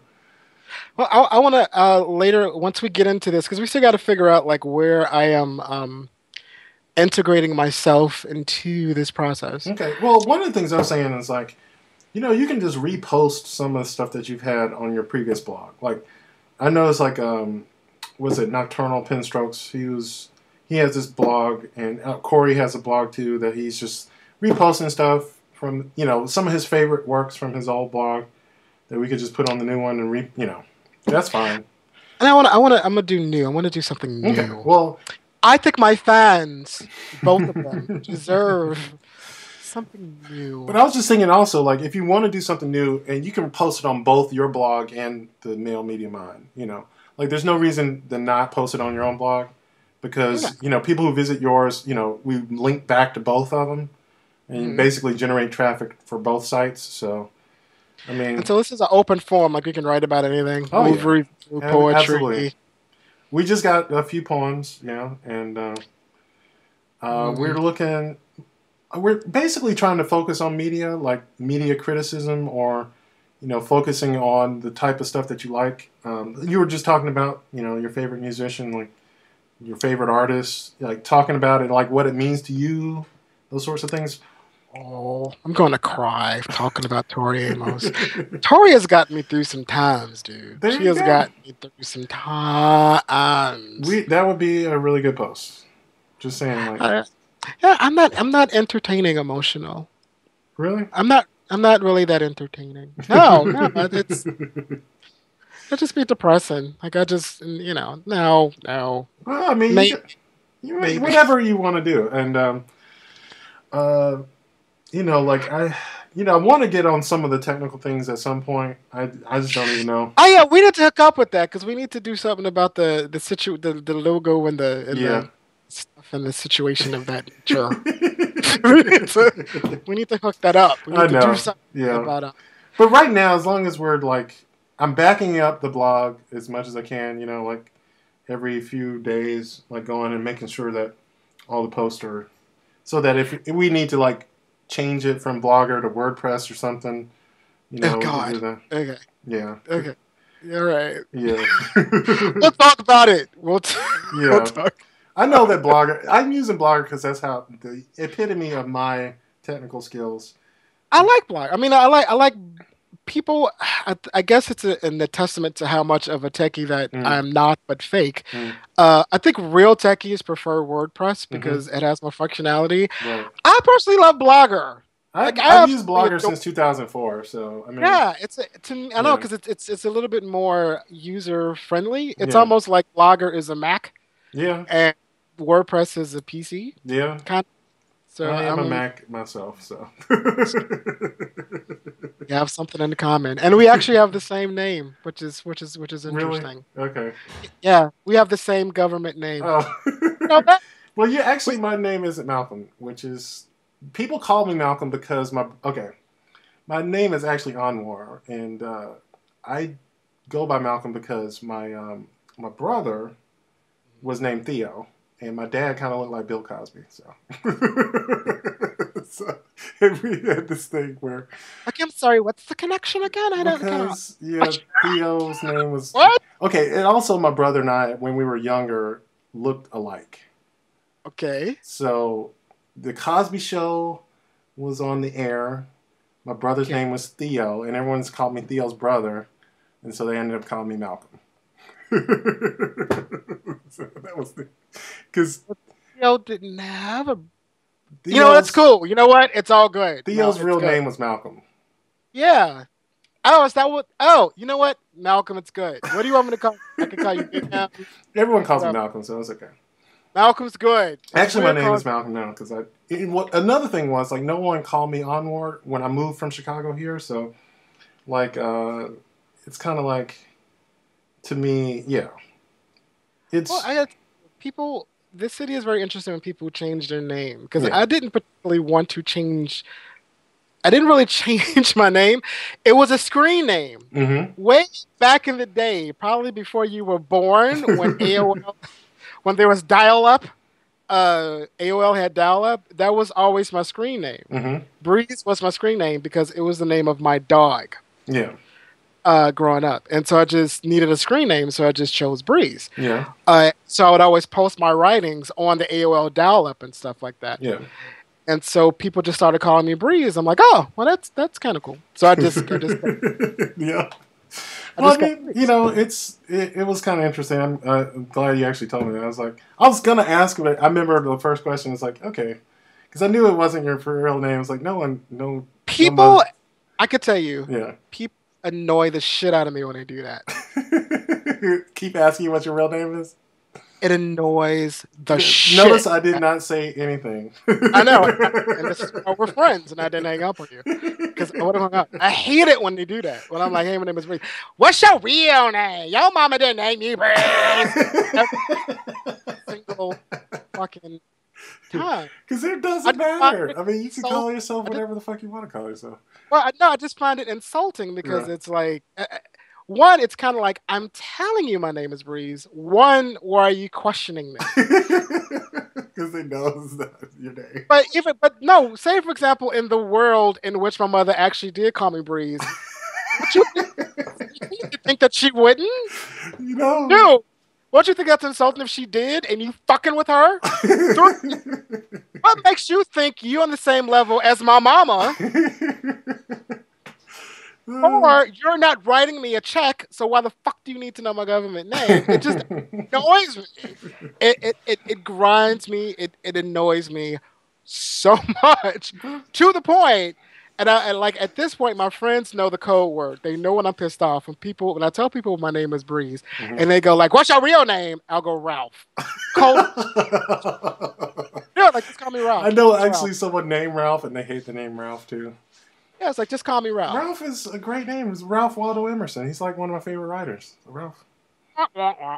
So just, if you hear, like if we're together, if we're hanging out, and you hear me say that, like my name is Ralph, know that who I'm talking to, I think is a douchebag.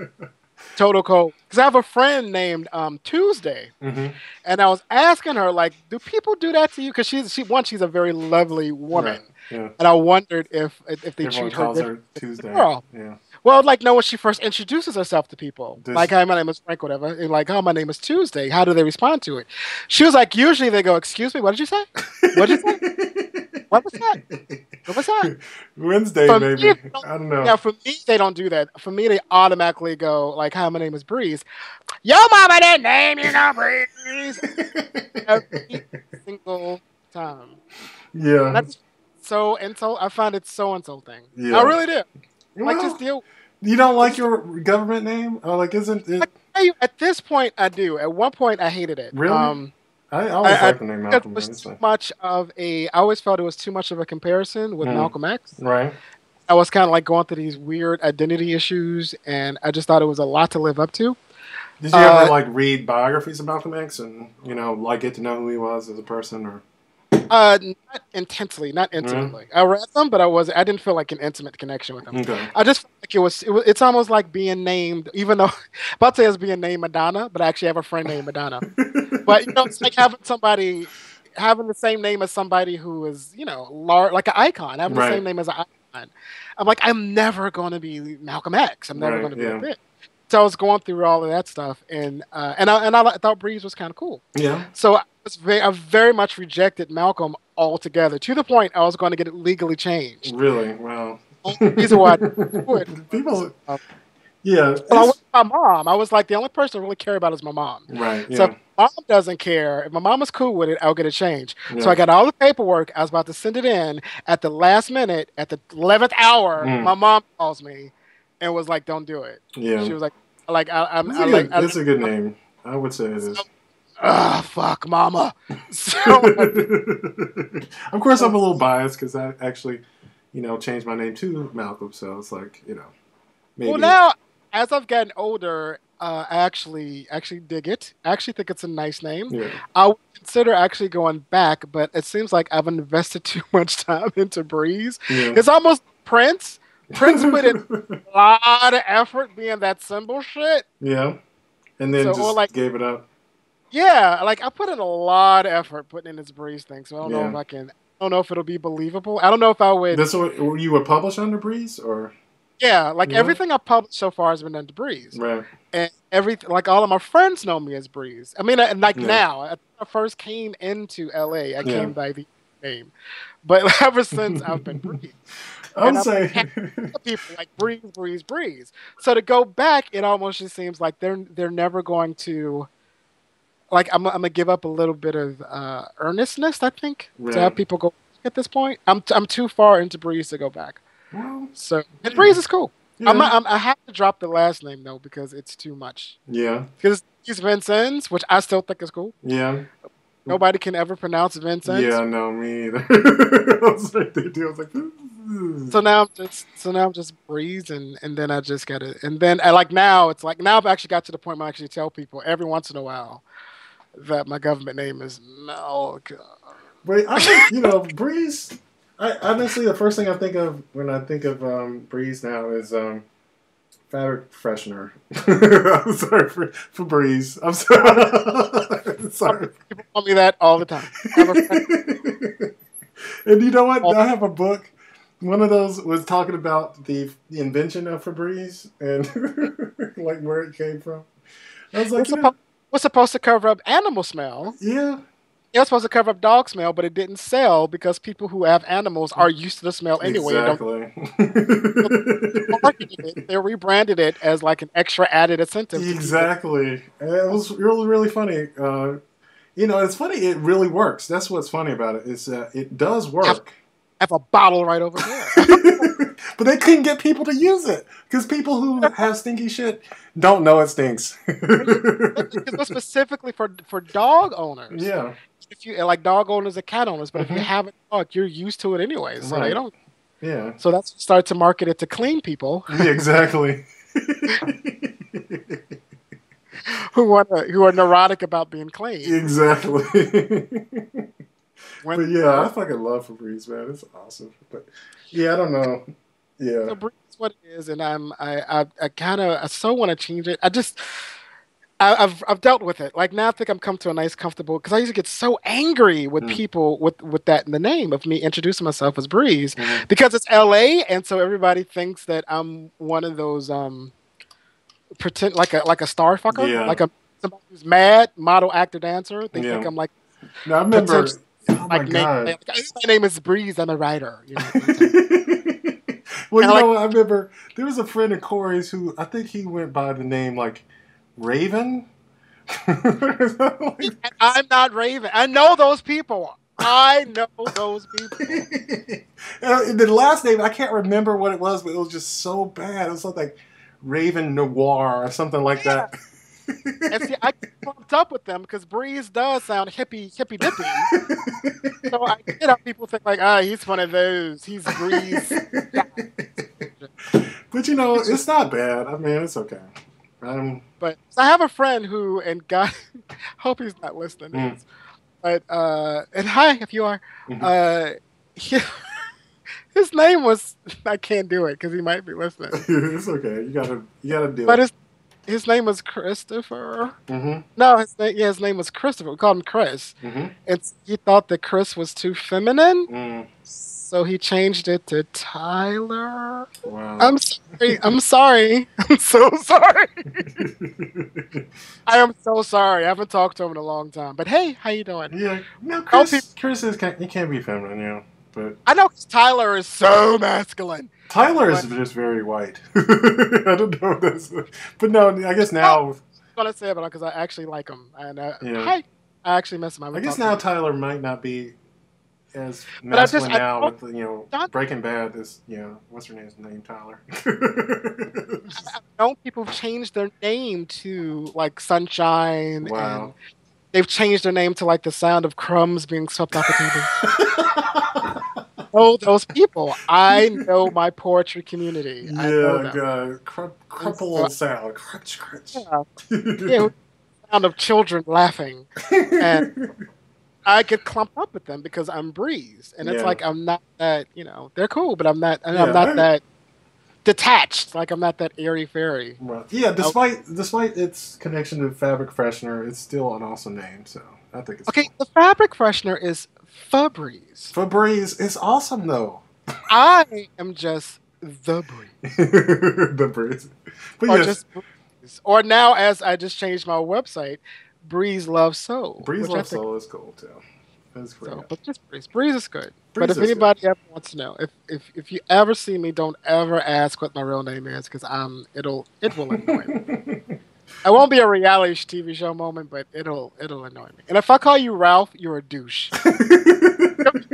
If you ask me what my real name is, and I tell you it's Ralph, there will be no fellatio being had either way. Where did you come up with Ralph though? I'm just curious. It's like, is what people thought you were named, or like? No, because it's just the first thing that came to my head, and it's generic. It seems like Breeze blows their mind. Like I would come up with Steve. This is the funny thing. The guy who his name is Ralph, he goes by the name Steve. Steve is like the most generic name. I think Ralph is. I think Ralph is the most because Breeze is too much. Because like your mom didn't name you that because Breeze blows them. It's so outside the box. Ralph, you can remember Ralph. It's one syllable. Ralph. Yeah, Ralph. Yeah. Ralph. Whore. Ralph. Now you got me riled up. Ralph is a great name. I don't know. I'm biased, I guess. Like I said, I like Breeze. Yeah, Breeze is good too. And Malcolm. Malcolm's good. I like Malcolm. That's the other one. That's what I wanted to tell you. Now I hate it too when I'm dating someone, or not really take that back. Not dating, but dating, just getting to know somebody. And usually, of course, it's going to come around. I'm gonna tell them my actual government. Yeah, and you have the same name or no? Well, no, tell them it's Malcolm. But usually it's like, I would prefer it I personally prefer it if you would wait for me to feel comfortable enough to give you that information.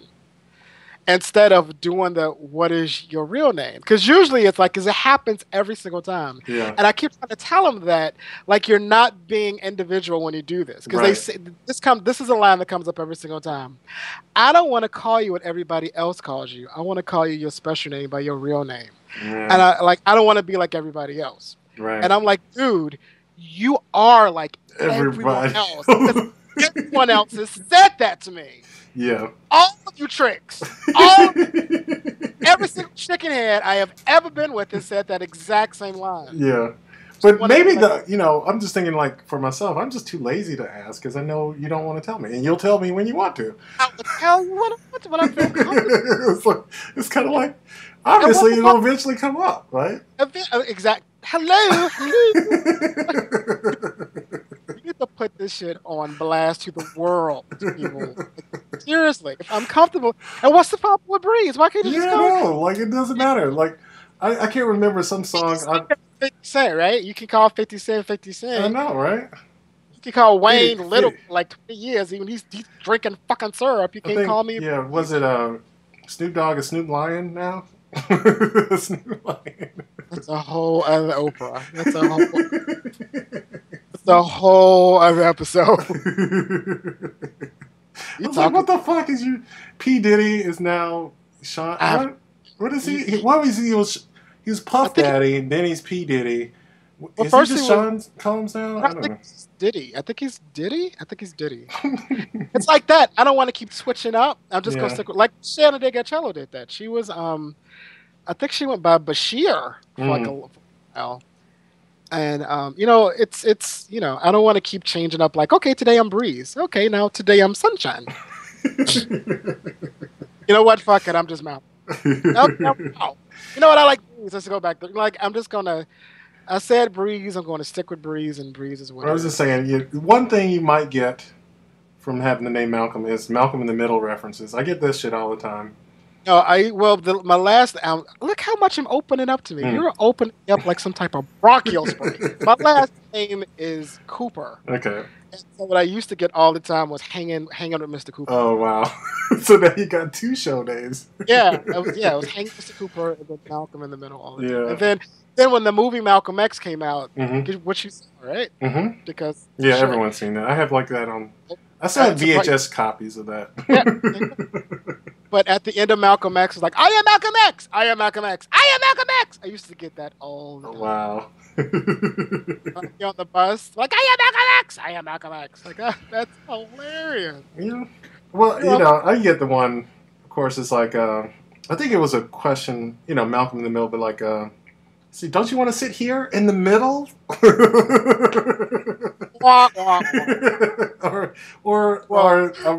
a three-way question. It was like, so don't you want no? Oh, doesn't everyone want to be in the middle of the three? No, you don't want to be in the middle. That's the perfect spot. I remember seeing that on Facebook where it was like three bears and a train. It's like A, B, or C. Which one are you? I was like, I hope they're rotating. I'm just saying, like, oh. Well, it's one of those things. Like, I don't want to keep promoting how promiscuous. I'm so self-conscious about the way I'm coming. Dude, this seems like on one hand I'm coming off like real like prima donna. Yeah. But like I am, I've been around the block, and I've written about it. Yeah. I've actually had my mom actually wrote about going to a sex party. Oh wow!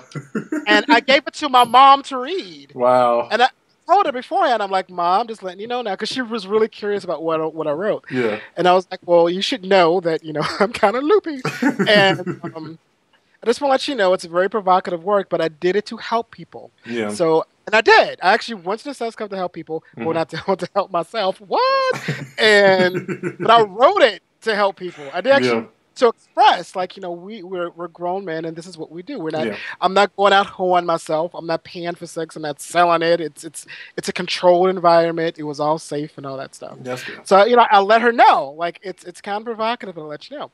So all that to say, ever since I did that, it felt a little more freeing, where I don't mind talking about like going to sex clubs or going to the bathhouse or being somewhat promiscuous, because I guess I feel as if I'm a grown man and I'm single. Yeah.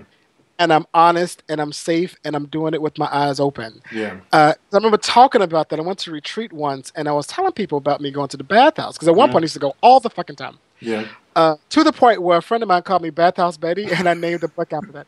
But I know the people at the retreat were kind of like taken aback that I said I go to the bathhouse. That I used to go to the bathhouse all the time. But I was like, it's a situation where, like I said, I go to the club or the bar to have a good time. Like, I go to drink and to talk and to dance. Right. Like, if I go to a bar, I'm going to drink. If I'm going to a club, I actually go to dance. Like, I'm actually going to have a good time. Yeah. A lot of people, at least in this city, don't do that. Right. They go to the club specifically to hook up. Right. A lot of people go to the bar and the club and don't like to drink. Yeah, that's kind of silly.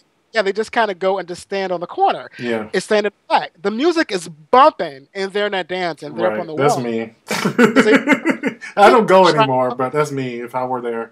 Right, basically. But I like that. But those people are the same ones that like kind of trip on me of going to the bathhouse. And I'm like, look, I like to go someplace and do what it's made for. If I'm going to hook up, I'm going to go to some place that's specifically made to hook up. But see, now I'm not going to go to Home Depot because I'm hungry to go get the hot dog stand in front of the Home Depot. You know what I'm saying? If I'm hungry, I'm not gonna go to home because there's a hot dog stand. I'm going to go to McDonald's. Right. So if I'm if I'm horny, I'm going to go to some place, get that done, and be gone. And yeah, that's the thing. You know, I think Lynx Bear called it the what do they call it? Promiscuous Puritans, because they do the same thing, but they are going to shame you for doing it because you're saying it. I hate that aspect of it. And because it's also a lot of the times, a lot of people over the years, I've wound up unfortunately being like the spokesperson for the bathhouse. Because I'm always talking about it. I'm so tired of it. Actually wrote, by the side note, I've actually wrote a full sitcom about a bathhouse. Oh, really? Which hopefully I can get on the air one. That would be actually kind of interesting because I'll shoot it to you. I'll shoot it to you. But the thing is, people don't know about them, and they think that it's just like this den of inequity, where they're like, dildos coming from the ceiling, and you walk in, it's like ass on the wall. It's like, it's not like that. It's like a gym, right? And you do it, and it's kind of like you just do. You have sex if you want to, and if you don't, you don't. You're not forced to do anything you don't want to, right? And there's been many times I've gone to the bathhouse and I've done nothing. Yeah, I've watched a little TV and put a hot pocket in the microwave and gone in the sauna and just talked all night. It's been many times I've done that. Yeah, I mean, and there's been some times in which there's been some gangbanging. But the point is, you do whatever you're comfortable doing as a grown man, and you're safe and you're protected. It's a controlled environment. Yeah. I would say it's a little bit of selection. It's probably stereotypical and probably off to say, but there is a fee to get in, and you have to show your driver's license. So to me, it's almost like you're cutting off some people because people on the DL ain't gonna show their ID to get any place, right? And a lot of people ain't got $25. So you kind of, you kind of like getting a little echelon of people. Right. So if you like somebody, you don't have to fuck anybody or get fucked by everybody. You can if you want to. I got stories, but you go and you look. You either talk or, in the very minimum, you do the scratch and sniff. And if everything is okay, then you do what you do. But as long as you're just being mature about it, and you go to McDonald's to eat. You don't go to Home Depot if you're hungry. Yeah. That's But I was say, isn't like technology going to make the bathhouse like unnecessary? Like I said, no, I don't think, because we need that. No, because no, it's like Waiting to Exhale. You saw Waiting to Exhale? I did. When they were on the roller coaster, the carousel thing. It was Angela Bassett and the other one whose name I should know. The larger woman were in the thingy. And what's her name? I should know. I don't know. You know what I'm talking about, right? Not really. No.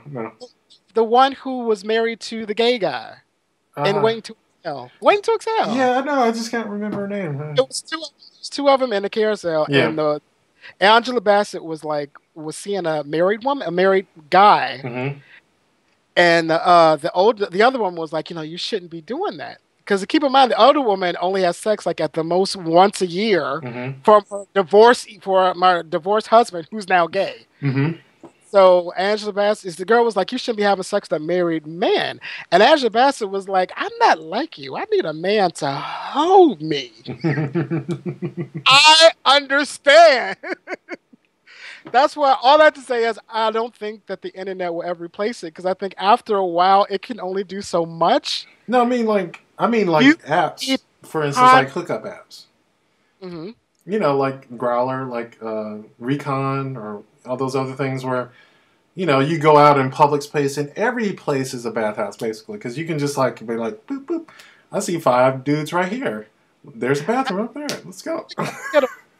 I think it'll transform it, but I don't think it'll replace it. No. I just like, television didn't replace radio. I think, Yeah. I just think, it will supplant it, though.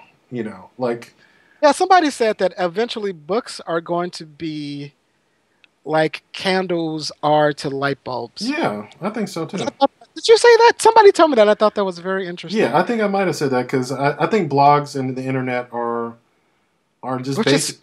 Because I think as forms of entertainment, books were and are a great form of conveying ideas. Because the whole point of any medium is just to convey one thought to someone else. I just think the technology is just available for us to do it in better ways, more Especially like everyone has a fucking video production company in their pocket, you know. I'm just saying, like we're gonna find. Which sucks. I mean, I guess I'm still. You'll get there. I know. I am. I'm gonna tell you. I'm gonna tell you how old school I was. I thought that CDs were never going to catch on. Yeah, CDs are obsolete now. No. I'm talking about when CDs. Yeah. Keep in mind, I'm talking about even a CD. I will go so far as to say I didn't think the single was going to catch on. I'm that old because I'm of the age group where there were only LPs and cassettes. Right. Actually, I was around doing an 8-track to tell you how old it was. But I was there was for me growing up as a teenager there were LPs and there were 45s. Yeah. 45 started to give way to the single. And so when the singles came, we were like, I don't know about the single. It's so high tech.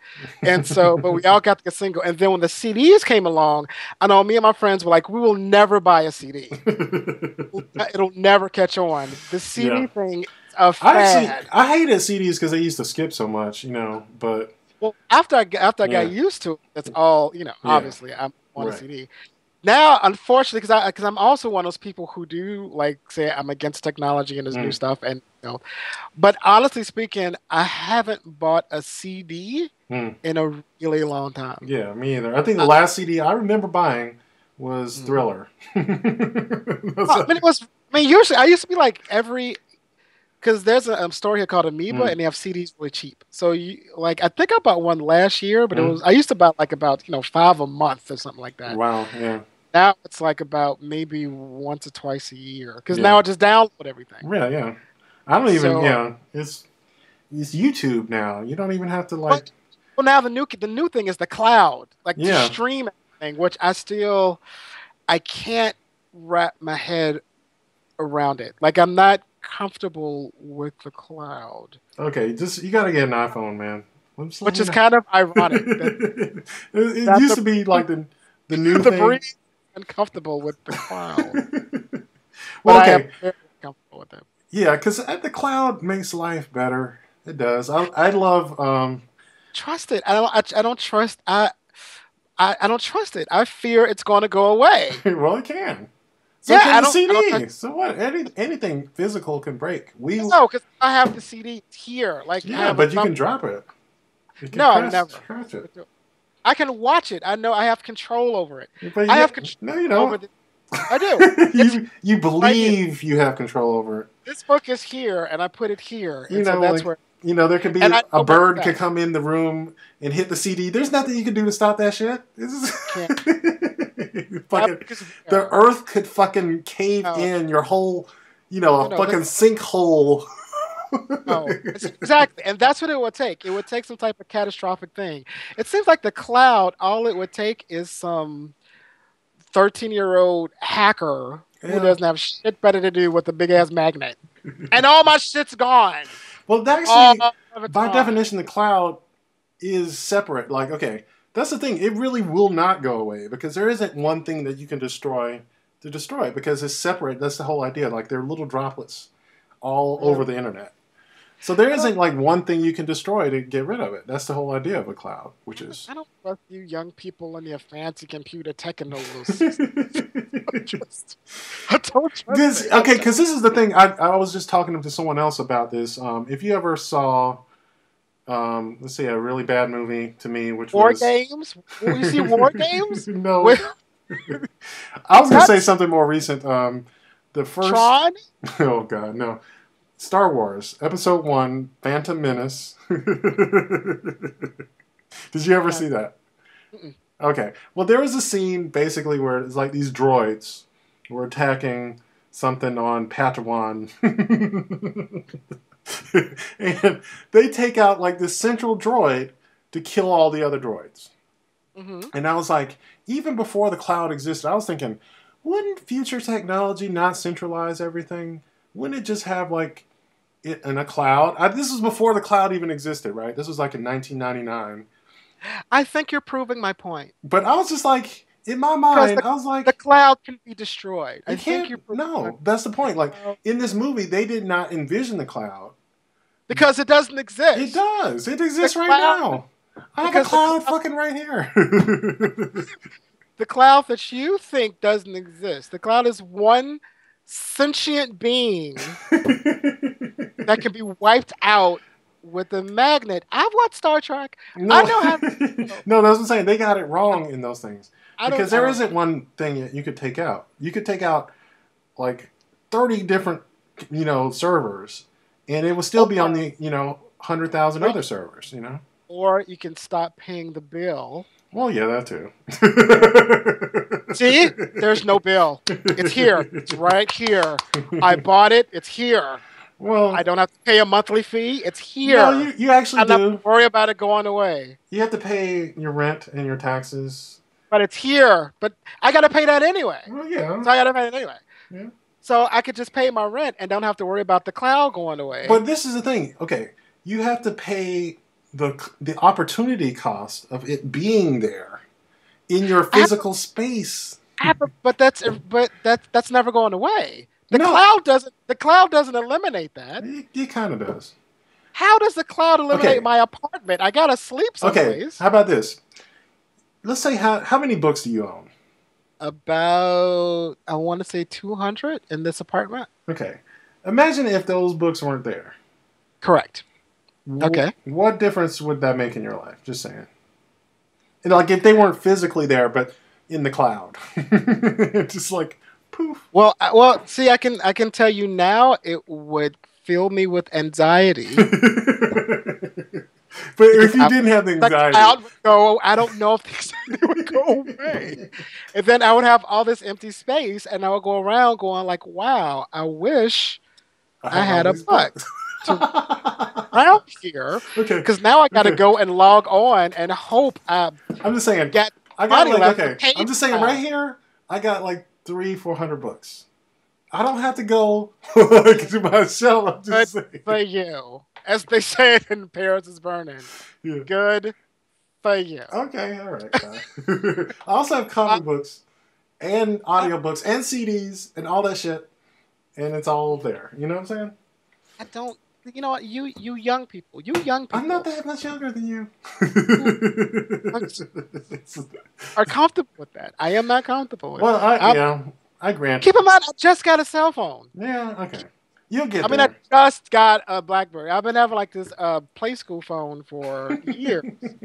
And I just got a BlackBerry. Like, I'm slowly getting on board.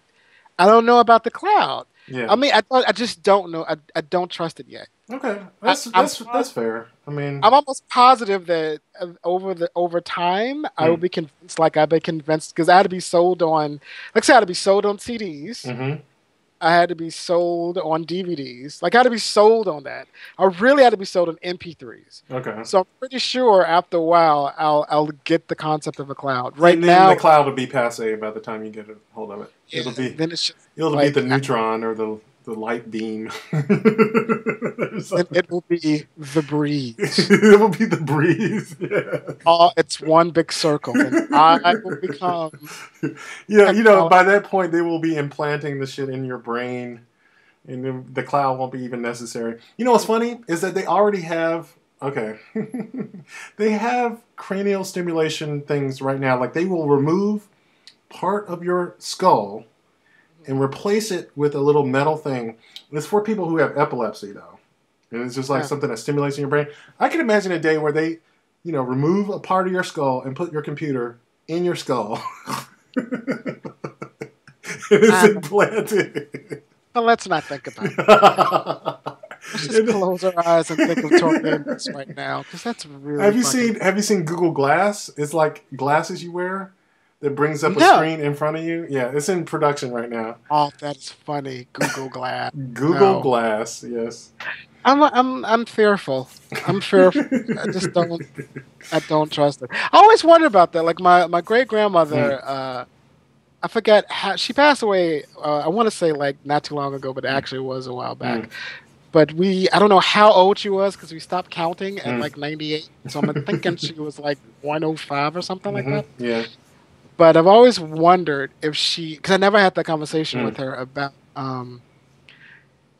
was she ever Was she ever, I don't want to say fearful, or was there ever a point where she was maybe fearful, thinking about her life as a girl as her life now? Right. Because there was so much happened in 105 years. You know what I'm saying? Yes, true. She saw both world wars. Yeah. Her grandfather was a slave. You know, she was part of that. Mm-hmm. And, you know, to see all of that, to see, like I said, both world wars, the civil rights movement, you know, Jim Crow, the Twin Towers. She saw that. Yeah. You know, to go from like the gramophone to, because I'm pretty sure with her, she was like, I don't believe in an 8-track tape. That's just not a fad. You know, she was before I want to say electricity, but she was before the television. Was she before electricity? Possibly. No, maybe. I can't remember. Well, no, I guess not before. We're both horrible bad with her history. I know she was. She predated television for sure. Yeah. My mom predated television, so you know, to see all of that technology and to be like 105 and look around and go like, what the fuck? Because I can see, like, I can see me doing that if, you know, knock on glass. Yeah. If I had 105 of me going around and going, holy shit. Yeah. People have computers implanted in their fucking eyes. You know? What the fuck? Jetson shit. Yeah. Well, I think that's a real possibility. I think one of the things they were saying is that I can't remember the name, Ray Kurzweil, he's a futurist. He talks about stuff. He has this book it's called The Singularity is Near. Mm-hmm. And he says the singularity, in his definition, is when man and machine become one. Where it's horrible. Yeah. It sounds so fucking scary, dude. Where basically the machines become a part of our physiology. Like, maybe even like transfused into our blood. Like, oh my god, that is so scary to me. Why is that scary? Okay, the whole point is that we are nothing but our intelligence. Like, our physical bodies are carriers, I don't know. Are carriers of our intelligence. I know that many people don't believe that. They believe in, say, the soul. The soul? Yeah, the soul. Yeah, the soul is, I'm sorry, not real. And end the scene. And we're done. Thank you. It has been a beautiful interview. But no. And end the scene. But okay, when I say the soul is not real, it is real. Okay. But in a physical universe, you know, our brain, for instance, is physical activity, right? That creates intelligence, which you can then use to create other things that it furthers that intelligence, which is like, say, a book, you know. Like, we can further, you know, our intelligence and spread it or whatever.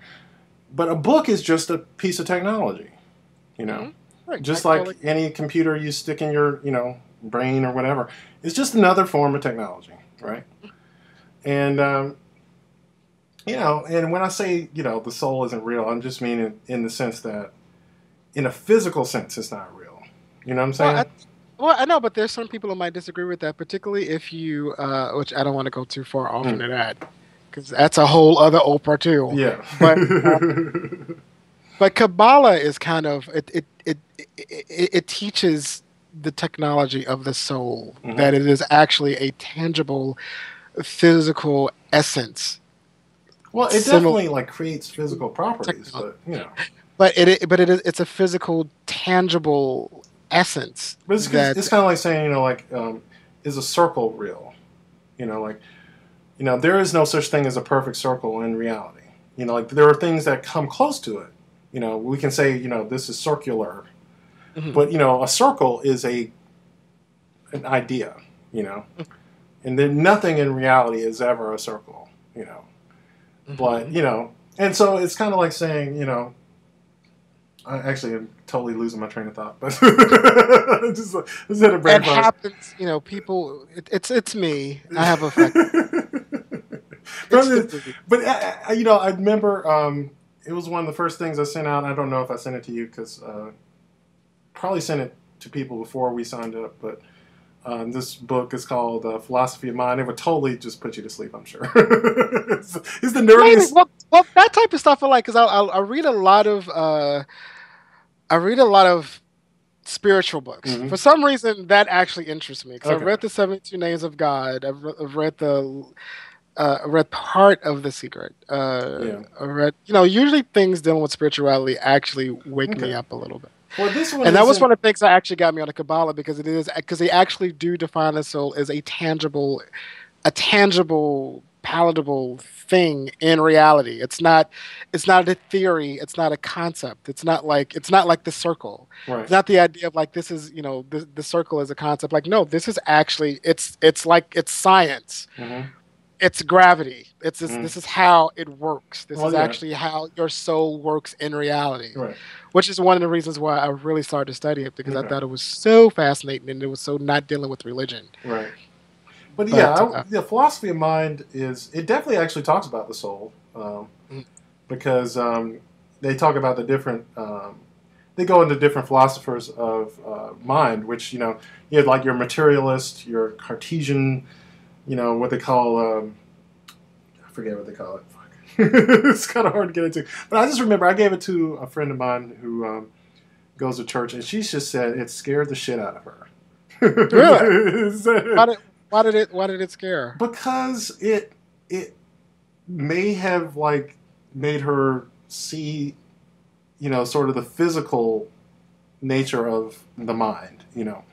Okay. Let's put it this way: that okay, if you believe in the soul, the soul is probably some sort of energy, right?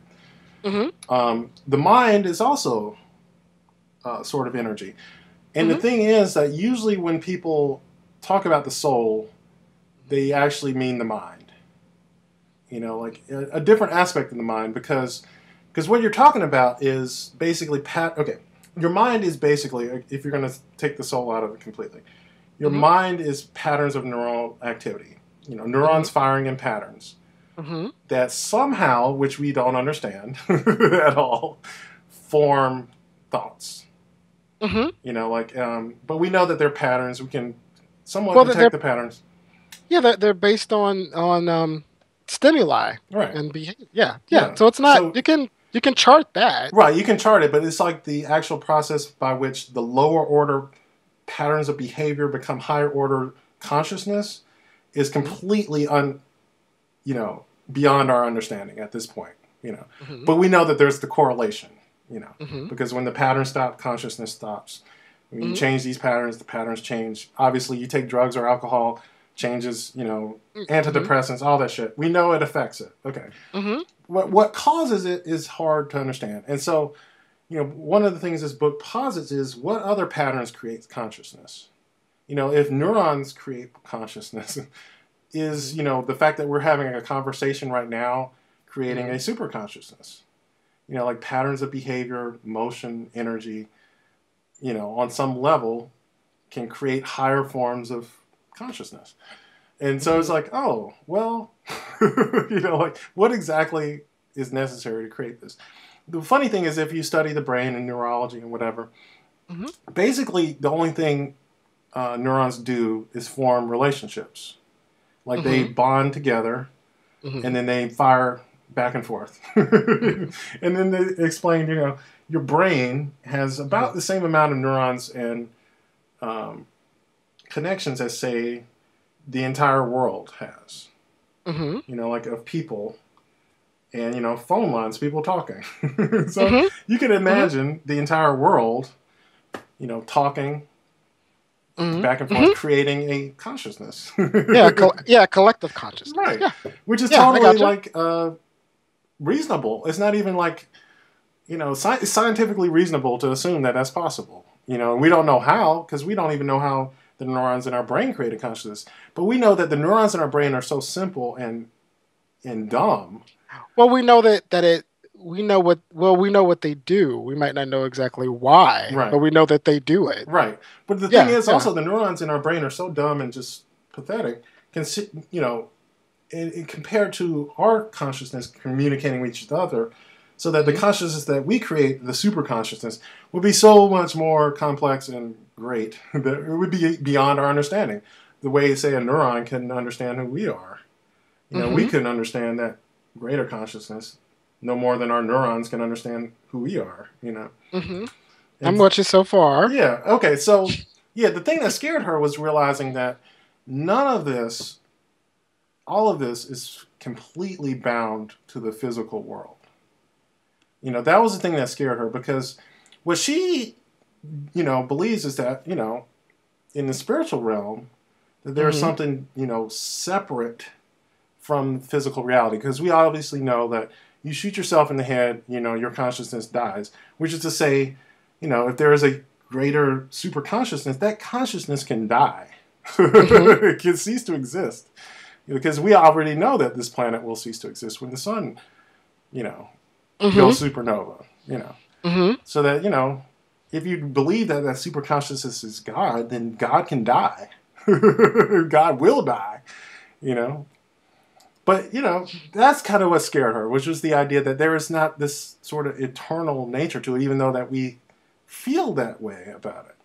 That it is fleeting, and that's what makes life beautiful in itself, is that it will come to an end, you know.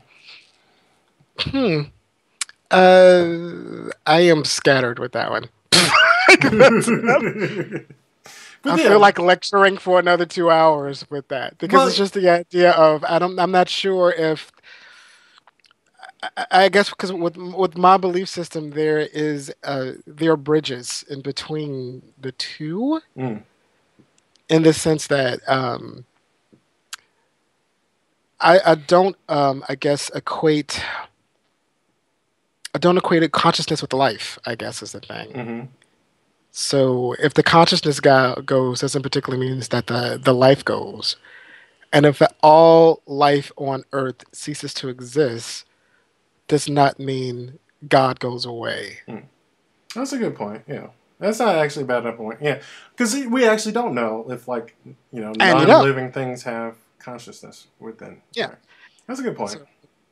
So I mean, yeah, there's like energy flowing, you know, between stars and shit. Yeah, that's true. Which again, I'm telling you, this year, because I used to, at one point, I was getting really, really deep into my spiritual studies, like a couple years ago. When I was losing weight. Hello, I'm starting to make connections just talking. When I was doing that, I got really, really into it, and then I stopped. And then I gained weight. But all this year, it's been slowly starting to go back. Like I was just thinking about that early this week. Like I should probably get back those classes.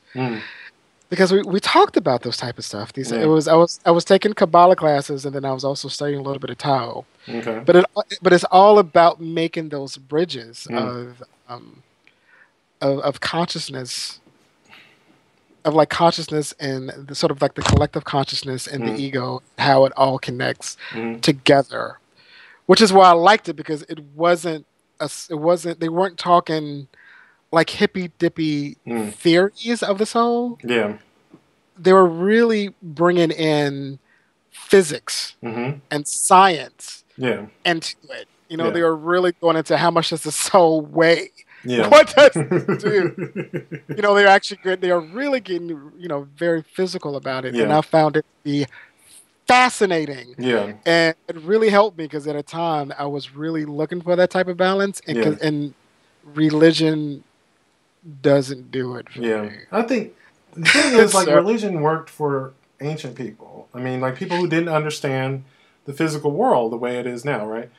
Well, to me, it always seemed like, I remember getting to a huge argument with, again, for the 15,000th time I live in Los Angeles. I was at the Santa Monica Pier with a friend of mine, and on the pier were these Bible thumpers who actually had a fake coffin, and they're one of those with signs of like aborted babies and shit. And so they had like a fake coffin and said that's where everybody's going to go, because we're all going to hell because we don't know the Bible, we don't know Jesus Christ, blah blah blah. And so I was with a friend of mine, Donald. Hey, what's up, Donald? You is extremely smart. Donald's one of the smartest people I know, and very well versed on the Bible. Like he still, you know, on all forms of it. So suppose they're the King James and the blah blah blah blah blah. So point being, we wound up getting into a debate with these Bible thumpers. Oh, wow. There are quite a few of them. That's a bad idea. No, because keep in mind, we are flaming homosexuals, so we like bullshit. And so we go over there. And so he had 3 people on him, and I was talking to this one girl. Mm-hmm. His thing was he was going Bible verse to Bible verse with these people because he knows it. Okay. So when they would say John 3:5 says blah blah blah, he was like, well, Eric, blah blah blah to that. He was going Bible verse. Right. I am not that well versed in the Bible, despite the fact that 13 years of Catholic school. Yeah. So I was talking with this girl basically about theories and just how I feel. Mm-hmm. And I was telling her, just what my belief system is and how I feel. And it was very interesting hearing the words come out of my mouth because I never spoke it. Right, yeah. And so just to hear my own belief system being spoken out my word, part of me felt very proud. Yeah. And there was another part of me that felt like I am a complete moron. But this is I know that experience. Yeah, I've had. It's because I'm actually hearing myself talk, and I'm like, I am insane. You have to practice that shit sometimes. Yeah. Because one of the things I was saying was, I think, and I kind of believe it, but I didn't. I was just weird hearing me actually say it. I was like, I think that religion was really made by old white male straight politicians to control the world. They made up these stories to control people. I think there probably was a point. I think it's all myth. And I think that at one point they were using it to better understand what the world is about. Yeah. As all myths do. Right. But eventually they realized that there was some validity and some weight to the myths and decided to tack on their own personal political agenda with it. That's not crazy, actually. I was kept going. I was just going off. That's actually kind of true. I mean, actually, okay.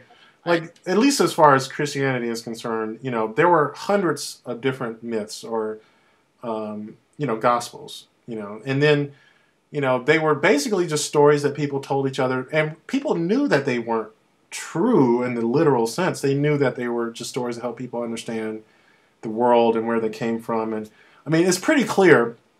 Like, I just had a post about it. If you just read the Bible, at all, you have to realize it can't be literally true because there are 2 different creation stories in the first 3 pages. There's, God created the world in 7 days and God created the world in 3 days.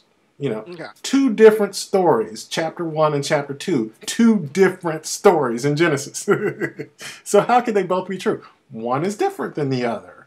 Well, it's that, and there are also, there are gospels written by women that the powers that be refuse to release to the world. Of course.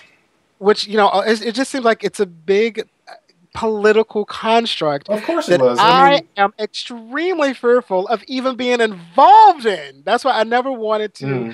When it comes to when I think of my soul and what I'm supposed to be doing in the big scheme of things, I find it very hard to have an intimate relationship with Christianity. Well, this is the problem. Even the stories, even the stories say written by women or, so what they call the Apocrypha, which are the other Gospels, which they consider maybe not to be true, because they were women, those silly women. Right.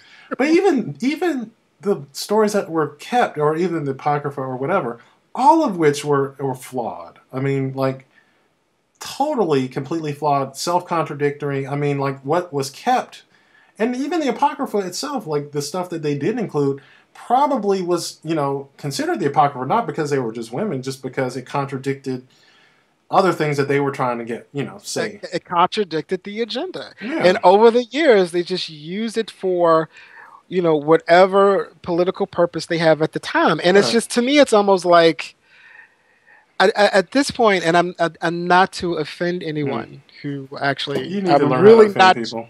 Well, no, because I like to. I don't like to do that. I don't. I know I am offensive, but I just want to at least say that I try not to be. Yeah.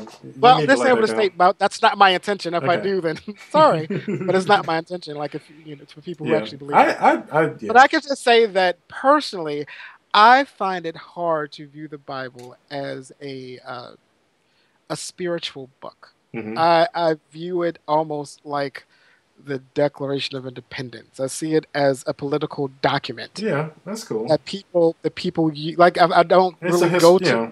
Mm-hmm. Yeah, I find it almost like a flawed historical document Yeah. that people use for their own agenda. I don't use it to get a closer relationship with whatever's out there. Yeah. I don't. There I are some good personally. stories in there, but yeah, I remember it was a good quote. I think it was It's, like people use those stories to I'd get a say closer walk with thee. I would I say can't. like the only thing in the Bible I like are the stories and books attributed to Solomon, which is like Ecclesiastes and Psalms are good. If you ever want to like read some good writing. It's been a minute. I mean, the main thing I remember about, because I haven't read the Bible in a real long time, but the last time I read it, the main thing the main thing that made my nose wide open was Revelations, because it was all that killing. Yeah. I mean, that was just really a lot of imagery. Yeah, a lot of crazy. That was the last book of the New Testament with the three horsemen and all that stuff. Yeah, I thought those were really cool. Well, yeah, it was cool. It was like Technicolor crazy. Yeah, it was. Again, that's how I view it. I don't. But view it as if you want to read something that's actually good, I would suggest Ecclesiastes. Is well written. You know, like that's the other thing. Like the language that's used is actually like pithy and easy to read. It says nothing about God or Jesus at all. It's literally about, King Solomon and his reign and what he learned from his time as king of Israel, and is actually fucking good. Which one was this? Ecclesiastes. Was there sex? Yeah, I'm sure there is. I can't remember all that. But yeah, I mean, he had like, 700 wives or something, yeah. I'm down. No, because it's always these weird things that happen in the Bible that But yeah, I just remember having a conversation like one of my favorite. I don't know why I didn't realize it, but Adam and Eve are brother and sister, right? Well, she is his clone. They're brother and sister. Well, sort of. Like Adam.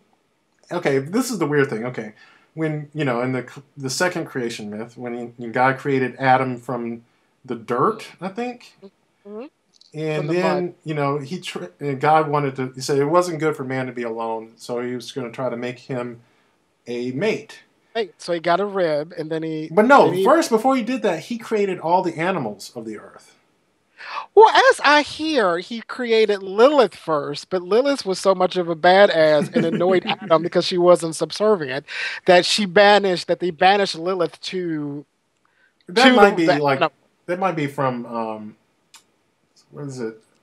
Sarah McLachlan with Lilith Fair. That's what. Oh, okay. I don't know where that's from. But that's where she got it from. Well, I don't know. That's where I've heard that story before, only because I wrote it in a screenplay. Because somebody told me that's how. And again, I don't want to offend anybody. I'm sorry, but I heard that's where.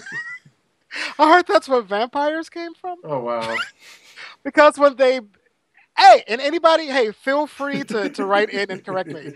I heard that Lilith was first. They made Adam, and then they made Lilith. And Lilith was of equal. Like, I think God made Lilith out of the mud also. It wasn't from the rib.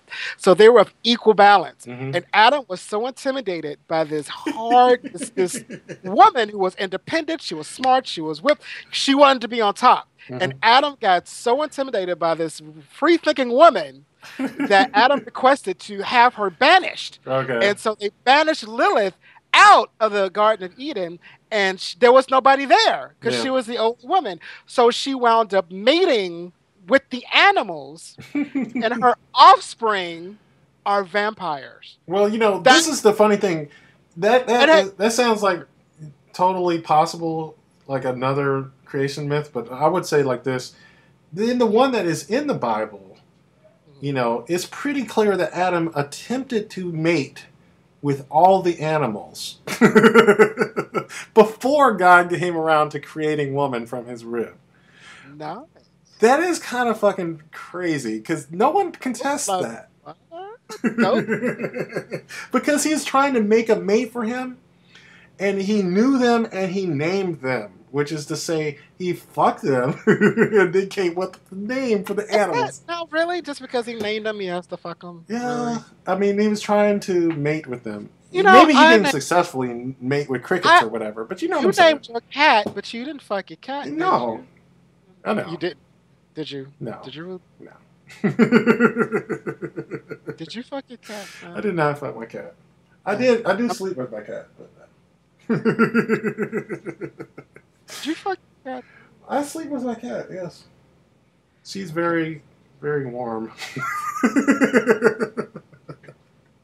No, I'll put it this way. Like, I will be, like, trying to do some writing or whatever, and I'll see her, like, sleeping over there, and I'll be like, that looks like a good idea. I want to go sleep.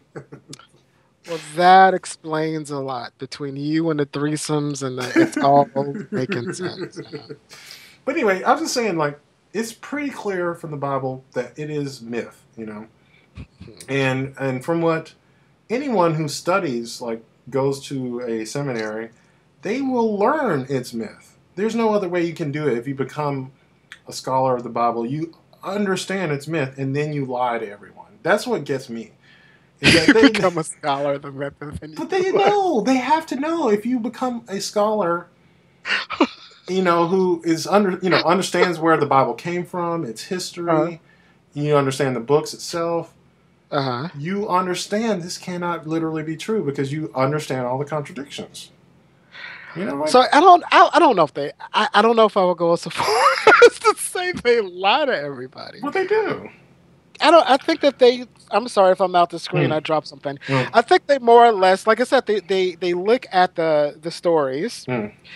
I think there are people who do flat out lie, but I do believe that there are people who believe that they are true in their mind. They think it's true, right? Or they accept the fact that they're myth, but they see the value in that myth and then teach the goodness of that. Yeah, they do, but they lie to people and say that it's true. Well, I think it depends on, a lie is only a lie if you don't believe it to be the truth. Well, this is the thing. Okay, I'll put it this way. They know it's myth. They don't say it's myth. What do you call that? I think some of them do. Right. I think some of them do and some of them don't. Right. I don't think across the board. I know, I'm just saying, like, if you're educated enough to become, like, a priest, say in the Catholic or some other churches that require a stringent study of the Bible, there's no way you can study it and not know that it's myth. I think it's just, that to me is just like, you know. I don't know.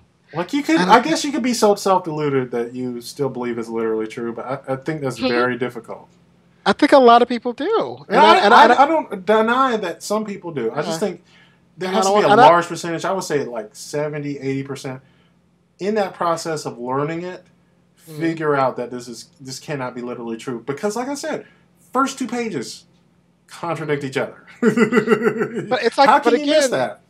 I guess it's the idea of, and I guess it goes full circle of going back to being a storyteller, of the idea of, I do believe that there's value in myth. Oh yeah, I'm not saying that. And I think that it's because as much, I really do think that I would be completely anti-Christian and completely anti-Catholicism. I would be completely against it if it wasn't for the fact that I really do think it was one of the biggest tools we had to get out of slavery. You know, it was definitely something that our ancestors used to sort of get through. Oh, yeah. And so it's kind of like I want to ridicule it and I want to make fun of Christianity, but it's like too many people sort of relied on it to get through the day. Yeah. And so even though it's not something that I rely on and I particularly believe in, I have to respect it. Yeah, I'm saying, like, I have, an uncle and cousins who are pastors at a church. Like, I get it. It works for people. Doesn't make it true. Well, the only thing I would say is, like, I think it makes it true for them. I'm not that modern. I'm not that. What do you call that? Is it modern? Is postmodern? I'm not that postmodern, man. I cannot be like, oh, everyone has their own truth. No, there is. There's an objective reality. I think I can. I do. I actually think I can. Yeah. Like we said before, like Tori Amos, every couple has their version of the truth. Well, they have And their version of the truth. Doesn't make them and right. every person has their version of the truth. They Well, then what's do. right? Then what's right? It's Did it come we down don't to what's right? know. None of us know. That's the. I mean, that's the. So let them have it. So let them It's have true. it. I get that. I get it. But doesn't make it right. I mean, it's kind of like saying, Who's to say who's right? I know. I'm like, if someone is like, schizophrenic, right? In their mind, they're, Tony Robbins or something. They're not Tony Robbins. I don't care how much you say that's their truth. But they're on the planet that is Zog. their truth. And that is their They're on the truth. planet Zog. And their truth would be absolute if it wasn't for the fact that it conflicts with other people's truth. Right. Okay. Got you. So that's the difference. Christian's truth conflict with your truth and my truth? That's where my problem comes in. Yeah. I mean, that's and I view them that they want to, a schizophrenic who think he's Tony Roberts. But if somebody honestly believes in that Jesus Christ is their savior and they're the light and they're the way, I'm not going to even remotely try to. But yeah, we're basically saying that they're as tell delusional. Them that they're wrong. But aren't we just saying that they're just as delusional as a schizophrenic person, though, by saying that's their truth? Just it's just as valid as the guy who thinks he's on Zog, who thinks he's Tony Robbins. As long as their truth doesn't impede on anybody else's truth, that schizophrenic truth impedes on other people's truth. If you're a person who believes that the Lord Jesus Christ is the way to go, and because of that you have to fuck with everybody else, yes, I do think you're just as crazy as a schizophrenic. Okay. But if you're someone who believes in Jesus Christ and it actually helps you, and it helps them, and it's not impeding on anybody else, and it's actually helping everybody else, have it. Yeah. I'm not going to take that away from you. But don't you think isn't there like an opportunity cost though? Like, something that you believe this thing, but isn't there something closer to objective reality? Because this is the thing I hate about postmodernism is that, okay, we can all have our own truth, right? You can believe, let's say you don't believe in bacteria, like you don't believe in the germ theory of disease. And so you don't wash your dishes. You just wipe them off until they look clean. And you don't ever use like antibacterial soap. And it causes you to get disease. And you believe those diseases are caused by demons and evil thoughts. Okay. That would be a maladaptive belief system, right?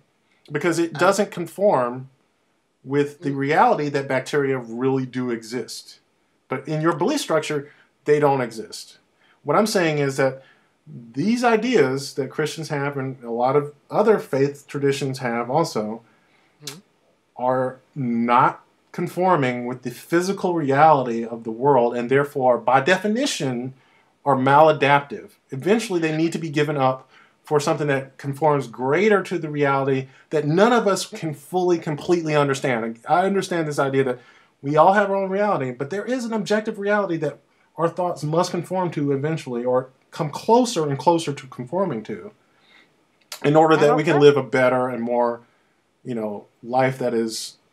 I don't know. I think we might be at an impasse because the person that doesn't wash their dishes, who doesn't believe in bacteria and believes that it's because of evil spirits.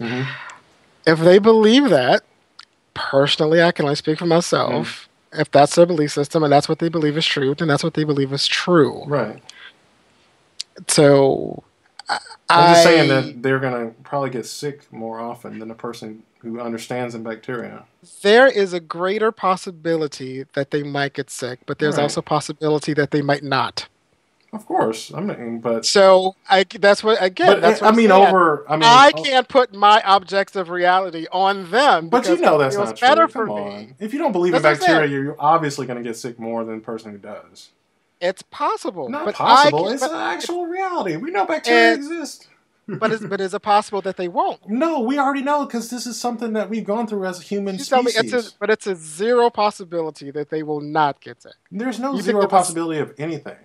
Exactly, that's my point. Yeah. So how can we put that off on anybody? We don't know. There are still things, all you can do is believe just because there's no non-zero.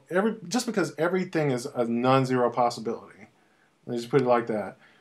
doesn't make things less or more true than others. Yeah, there are certain things that are less and more true. And there's no, and I'm saying, to me, there's no scale. There's no more true or lesser true. It's all true. If that's what you... Okay, how about this? What's the speed of light, for instance? I have no idea. Okay, if I were to say the speed of light were 3 miles an hour, and another person were to say the speed of light is 1,000 miles per hour, who is closer to the truth? I have no idea. You really don't? Which one do you think is closer? I'm just saying. Because you're really stretching this idea of... Okay, this will be my answer. Okay. The person who would be closer to it would be the person who needed to be truer to them. So if whoever you're needed lost.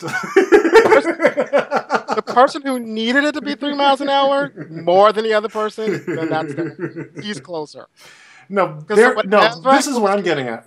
There is an objective speed to the speed of light. There is no need to have an opinion about who needs it to be true or not. It is. That's why it is. That's why you even said it in the first place. That's why the person who thinks it's 3 miles an hour, he said it for a purpose. He said it for a reason. He just pulled that out his ass. It was an arbitrary number. He said it for a reason. So whatever, if you need it to be 3 miles an hour, it's boo boo. But it's not though.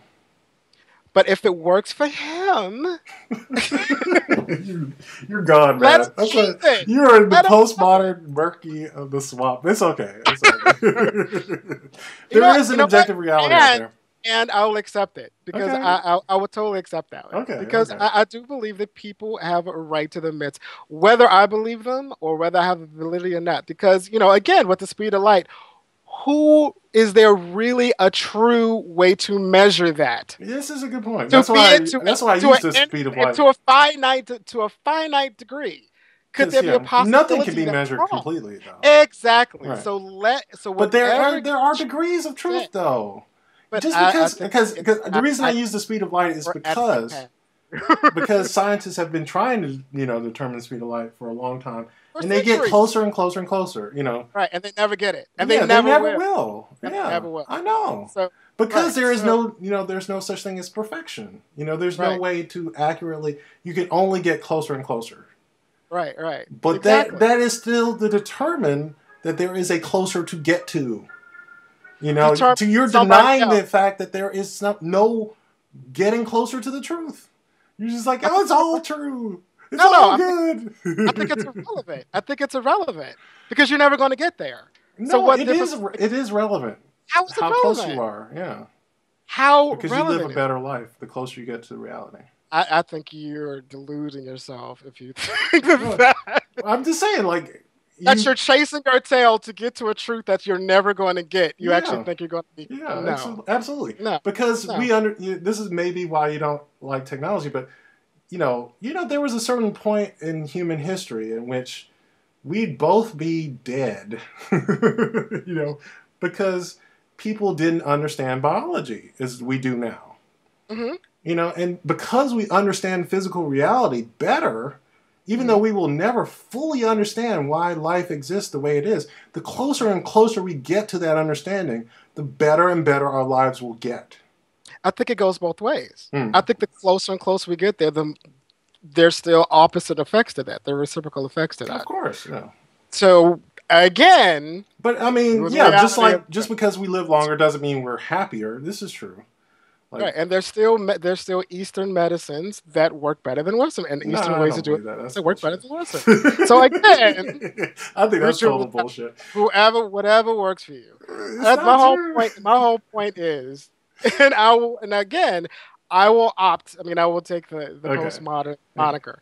But my point is, if it works for you, me personally, I will not try to take that away from you, despite the fact I don't think it'll work for me. Right. So if you feel in your mind, in your heart of hearts, that the speed of light is 3 miles an hour, and my mind, I don't think that's true. I don't think that's true. Me, I don't think that's true. Right. And it doesn't work with how I want to live my life. Right. But if it works for you to think that it's 3 miles an hour, you have that. Okay. And you have every right to. We're gonna have to trade some books. I'm just gonna that's because I remember there's this great book. it's not necessarily about this, but it's kind of about what you're talking about, which is this book by Sam Harris. It's called The Moral Landscape.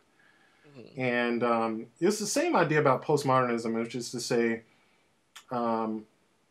if there, he posed this question right here, which is to say, if something works for you, let's say there was a culture somewhere in the world where there was a belief that said, every third child should live in darkness, and so we're going to pluck their eyes out when they're a baby.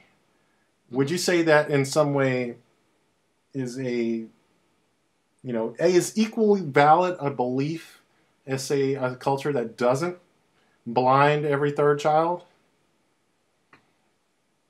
Off the top of my head, without thinking about it, I would say yes. Okay. Their belief, I would think their beliefs are as valid as the other ones. Right. And that's where I was saying postmodernism goes wrong, because that's clearly not true. Because having eyesight is very good. As a person, I don't know if I told you this, I happen to be legally blind. Right? Oh yeah, you told me. Okay. About that, yeah. So to me, that is like the craziest thing. And I get that. I mean, keep in mind, I get where you're coming from. It's like it all comes from, right. But you're also but particularly from your history. You treasure eyesight. You love it. It's because beautiful. I understand what it's like not to have it, and a lot, So you're coming from your history and your feelings of what you've gone through. But, so you're putting and not only that, not just mine, systems on but somebody knowing else. people who are actually blind, like knowing, like people have this weird idea, like, oh, if you lose your eyesight, you'll have all these other senses and you'll be just fine. No, it just sucks. I guess it's just the idea of like I cannot. I find it hard, even and keep in mind I contradict myself often on Facebook as I'm saying this, because I know they were saying, because I just posted on Facebook about how I think it was Iran, I can't remember, but a Muslim guy comforted a mother. He's a president of Muslim president. Yeah, I remember that. Yeah, comforted a dying a mother whose child just died. Yeah, that was Venezuelan. The mother of the Venezuelan president was Mahmoud Ahmadinejad, the president of Iran. Yeah. And the picture was taken of him comforting this mother, right? And all of the press was pissed off at this dude because he touched her, right? Because it's what was even funnier was that they tried to doctor the picture. I saw that. Yeah, but then there was video too. So yeah. So again, like when I saw those reports, I was pissed that they would do that, because with my value systems and the way I was raised and the relationship I have with my mom and how my relationship with people and people dealing with death, I think it's absolutely insane why this man cannot comfort this dying mother. Okay. However, they have a belief system in which that does not jive. That is kind of gray area. I can go along with that. Like, I can't supersede my feelings and my judgments and my experiences. That one I can kind of feel you on. The blinding people, I just made that up, or actually Sam Harris. But I mean, even with the blinding people, like even extreme as that, because I think that's insane to do that. Okay. I think it's insane. Okay. But again, it's clearly insane. But you're like trying to square a circle. I'm just saying. No, I am not. I am using an I statement. I think that's insane. That's the difference between them. It is objectively insane to blind children. I think it's personally insane to blind people. I think it's insane to blame the blinded child. I feel that, but I can't. Why do you feel that's insane though? On somebody else, right? That's all I'm saying. That I can't use. Okay, how about this? How about female genital mutilation, which is a real thing? Mm-hmm. Is that not insane? I think it's insane. Me. And, again, me. And why is that? I'm just saying, because the reason Sam Harris points out is that there is a way of saying, that someone lives better or less better. He posed like these two different things.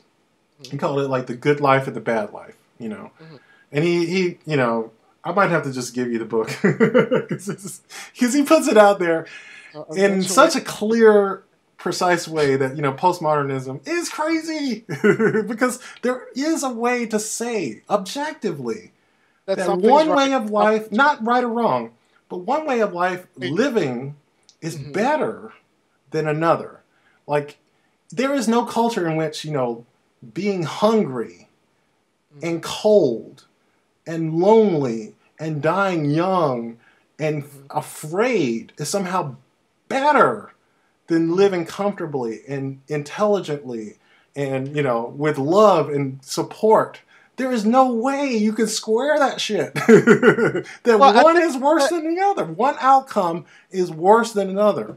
There is just no way around it. Well, I guess that's the way you put it like that, because you're only looking at the cold and hungry and lonely part, and you're not thinking about the togetherness, the love, the support system. We're talking about all those things.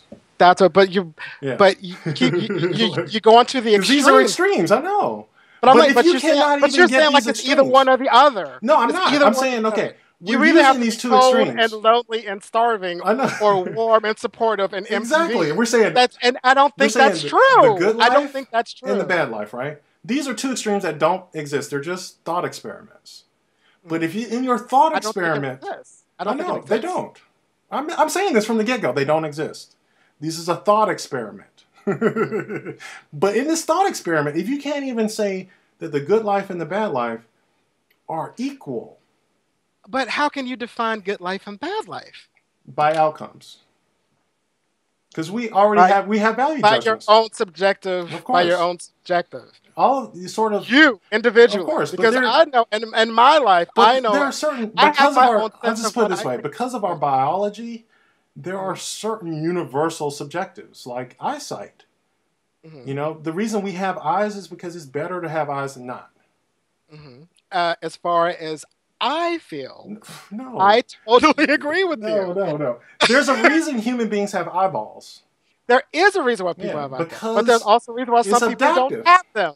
Because it's a maladaptation, and this is the reason the majority of human beings say that about white people because supposedly melanin, because white people were a maladaptation. Melanin, because if you keep having white people, two white rabbits will never have a black rabbit. Well, black rabbits. Let's put it this way: most human beings have brown skin. That. This is the one thing you should know. Well, I guess you might already know. That, I know that. Well, most. But I'm just saying, there was the theory is that the lack of melanin is a maladaptation. Who's to say that that's wrong? If that works, I would put it this way, just witness people who don't have eyesight and tell me that it's I to judge them to say that they're living a less fulfilled life than I am, because I've never had that. You can just look and see for yourself. See a blind person try to pour a cup of coffee and tell me that's a malad. Okay. And at that part, no, they cannot pour coffee. No, they can't do it as quickly, but they can do other things. I am not going to stand in judgment of somebody who doesn't have sight. And I'm not going to say because I get to pour a cup of coffee that my life is better than theirs. I will. If you can't, I have the cojones to say that. I'm sorry. I'm not. I am not going to sit up and say because I can drive. I have a better life than Stevie Wonder. I'm not going to say it. I'm not going to say it. No. And you will never get me to say it. I'm not saying any specific person. I would say it's possible. I'll put it this way. Yeah, Stevie Wonder's a bad example. I cannot do that. I cannot stand in judgment of somebody like that, or stand in judgment of somebody else's culture, or say just because of this is how I feel, my culture and my way of thought is better than yours. Because I have these things, because I have eyesight. Obviously, it's better than see. Well, I can't say that. I cannot say that. Because I remember, I have legs, so obviously I'm better than you. I cannot say that. Okay. It's interesting because that's one thing I am definitely accused of, and it's probably true that I am incredibly judgmental. I'm a judgmental asshole. Okay, I must be, because that is the easiest thing for me to do, because it's just obvious to me. It's like, can find and I understand those. Like as you said before, I've said before, like I've really been working on that, so I get it. I understand that, but I can't. Right. And because like I said, I just remember that's like one of those like Christian are insane. Like there are different cultures, and some of the things they do I think are absolutely insane. It drives me off the wall. I don't like I'm just saying, I think it's okay to be judgmental I don't think of people. that my opinion is an absolute. I don't think mine is either. I'm just saying that, mine, I can say that I believe that my opinion is closer to an objective reality than someone else's. I don't trust the objective reality. Yeah, well, that's true. I mean, that's and that's probably why I probably have a problem with. Right. Yeah. No, I can agree with you on that. There is no way to even know if an objective reality exists. Well, people have tried. Like for example, financial opulence. Yeah, because I would say it takes a certain amount of faith just to believe in an objective reality. Like you may not even. Absolutely. I totally agree with you. Yeah, I'd have to take that on faith. Yeah, this is true, and I think that is a good. But I do want to get you this book. I already did get the Philosophy of Mind, but the Moral Landscape is the name of it, because what he was saying is like because of this postmodern idea that we can't judge other cultures. He was saying that as scientists we cannot at this point, because of moral relativism, we cannot have a science of improving people's lives in a value sense of the word, because we will say, for instance, that say forced rape, is as valid as not forcing people. Well, see, I'm thinking. See that to me that reads the scientists aren't being creative enough. Right. Well, I was saying because there's a way to inject it's a way to inject that science into that myth if you're creative enough. Well, that's the thing. Like, not if you cannot make a judgment as to one is better, because you're basically saying they're all equal. And if you're going to measure something, you have to have a standard by which you say this is better and this is not. Mm-hmm. That's true. That's very true. And it's true. It's true. And so it's holding it back. Okay, because he had this other one. It's a really good book. I think, you might like that one. But it's interesting. Like, this is the interesting conversation, because I'm thinking, I think the main thing to do in a situation like that, which I do believe that everything is equal, is the idea of choice. That a person should be able to make the choice. Isn't that your subjective opinion, though? You just got you. No, because you have to have a choice. Because you have to be able to. No, because you have to be able to make an informed decision as to what you're going to do. What if someone else's value said choice is bad? You just said that you have to. I'm being an asshole, devil's advocate right here. No, it's a good one. It's a good one. I'm just saying, you're saying that choice is the ultimate thing, but what if someone else said, no, choice is absolutely wrong, and this is my religious belief. Choice is wrong. I should take all choices away from everyone who lives under me and dictate their lives, And by your own admission, you said their beliefs have to be just as valid as yours. Yeah, let me think about it for a second. So their belief systems have to be this value is mine, and I say but that value system has to be built on choice. It seems like. But no, choice is your subjective idea. By your own standards, yeah. Right. So but you have to choose to. I think you have to choose to believe you have to. How can I put this? I feel as if you have to choose your truth. It can't be forced upon you. That's what I'm trying to say. Because that's what I was saying, before of But that's still also your. But I'm saying, it's the idea, like I said before, I don't mind whatever your truth is as long as it doesn't impede on everybody else's. Right. In order for that to happen, you have to be able to choose your truth. But that's also from your subjective view of the way the world should be. I don't see any other way around it. As far as my worldview as I construct it, right. I don't see any other way around it. I agree with you. I'm just playing. I'm trying to be the devil's advocate here, because you're saying there is no objective truth, but you have to choose it. And it's I don't know, but you do have to choose your truth. You do. What if someone programmed it in? I'm thinking. I guess the problem is I might be mistaken what you're defining as objective truth as collective truth. Is probably what it, because that's what it sounds like to me. Is like there has to be some collective truth. That the collective truth is the speed of light is this. That the collective truth is that. Well, I'm not saying collective truth. I'm just saying. As far as that, I think you have to have an objective truth where it has to be a truth that is yours.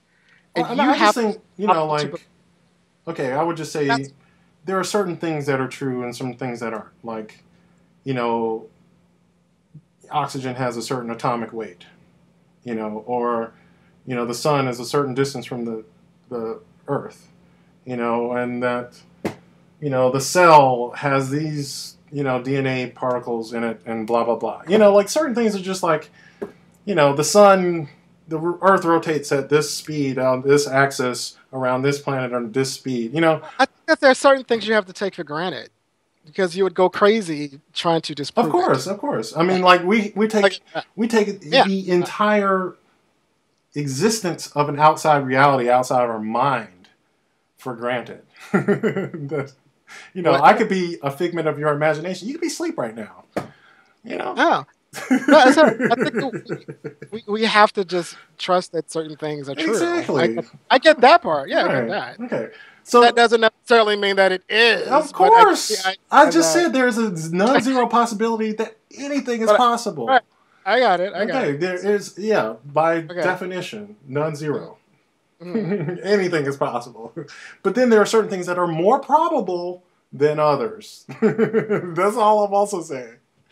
Just because everything is possible doesn't mean that everything is possible. Certain things are and just because they're more possible and less possible, you know, doesn't negate whether you choose to believe in it or not. Of course. Okay. And I think because if you choose to believe something that's more possible, it doesn't put you on a higher rung than somebody believes something that's not possible. I disagree with that. That's where the faith I wouldn't say higher rung, but it probably will lead to better outcomes. Because I don't think so. Yeah, it would. I mean, and I used the example of bacteria. That's faith. I think that's faith. That's not faith. I'm saying, like I said, if you don't believe in bacteria, what you can't see, I think that's faith. No, I'm just saying. Of course, it's faith. What I'm saying is faith in something that's real. To you, not to you, literally. Like bacteria exists. You know, if you don't believe, not to me, it's real. There's bacteria. You have bacteria. You can have for centuries. You have books and books and books. You have theorists and scientists. You have you can have books and libraries. Also, of course, we could be wrong. Describing what bacteria is, and at the end of the day, it could be a lie. Of course. At the end of course, I just said that. But that's so okay. If you don't believe it, if you don't believe it, why would you think that they are at a lower echelon? Okay, let's put it this way, because they would die and get sick at faster rates. It's a possibility. Not a possibility, a fact. It has happened. This is history. It has already happened. But it's possible that they may not. Everything is possible. Faith. Thank you. But it doesn't matter. I'm just saying. But I'm talking about stuff that has already happened. I'm not talking about possibilities. Every time you end I'm not talking about possibilities, though. That's all I'm talking about. That's my whole point. I'm talking about stuff that has actually happened. It's my whole point. It's my whole point. Is that if it's possible to happen. It's possible you don't exist. It's possible I don't exist. It is possible. But I'm not talking about possibilities. I'm not talking about possibilities. I'm talking about probabilities. I'm talking about things that are more likely and less likely. Okay, let's just say, bacteria doesn't exist. It probably does. And I agree with you. It probably does. And but the people I can't take away from the people who don't believe you can, because they believe in something that probably exists, or they don't believe in something that probably exists. They probably will get sick because of this thing that probably exists. Probably. And they do. And they have. I will not take that belief system and think that they are a lower person or a lower intelligent or a lower echelon than I, because they believe in that. I refuse to do it. Why not? That's like saying somebody who believes in God, because you can't prove God. Okay, I'm just saying, why can't you? You can't prove it, and you can, for centuries, the same way with bacteria. You have libraries of centuries of people who. So you're saying, let's say that we discover a vaccine for HIV. Mm-hmm. And then there's another person who believes that HIV is a punishment by God for homosexuality. Mm-hmm. And that we shouldn't come up with a cure for HIV because, we're thwarting God's will. Mm-hmm. Because they don't believe in viruses. They believe in punishments, Correct. Mm-hmm. You're saying you can't judge that as a wrong thing. Like they want to block, the cure that would save millions of people's lives, make their lives better because of a belief. Mm-hmm.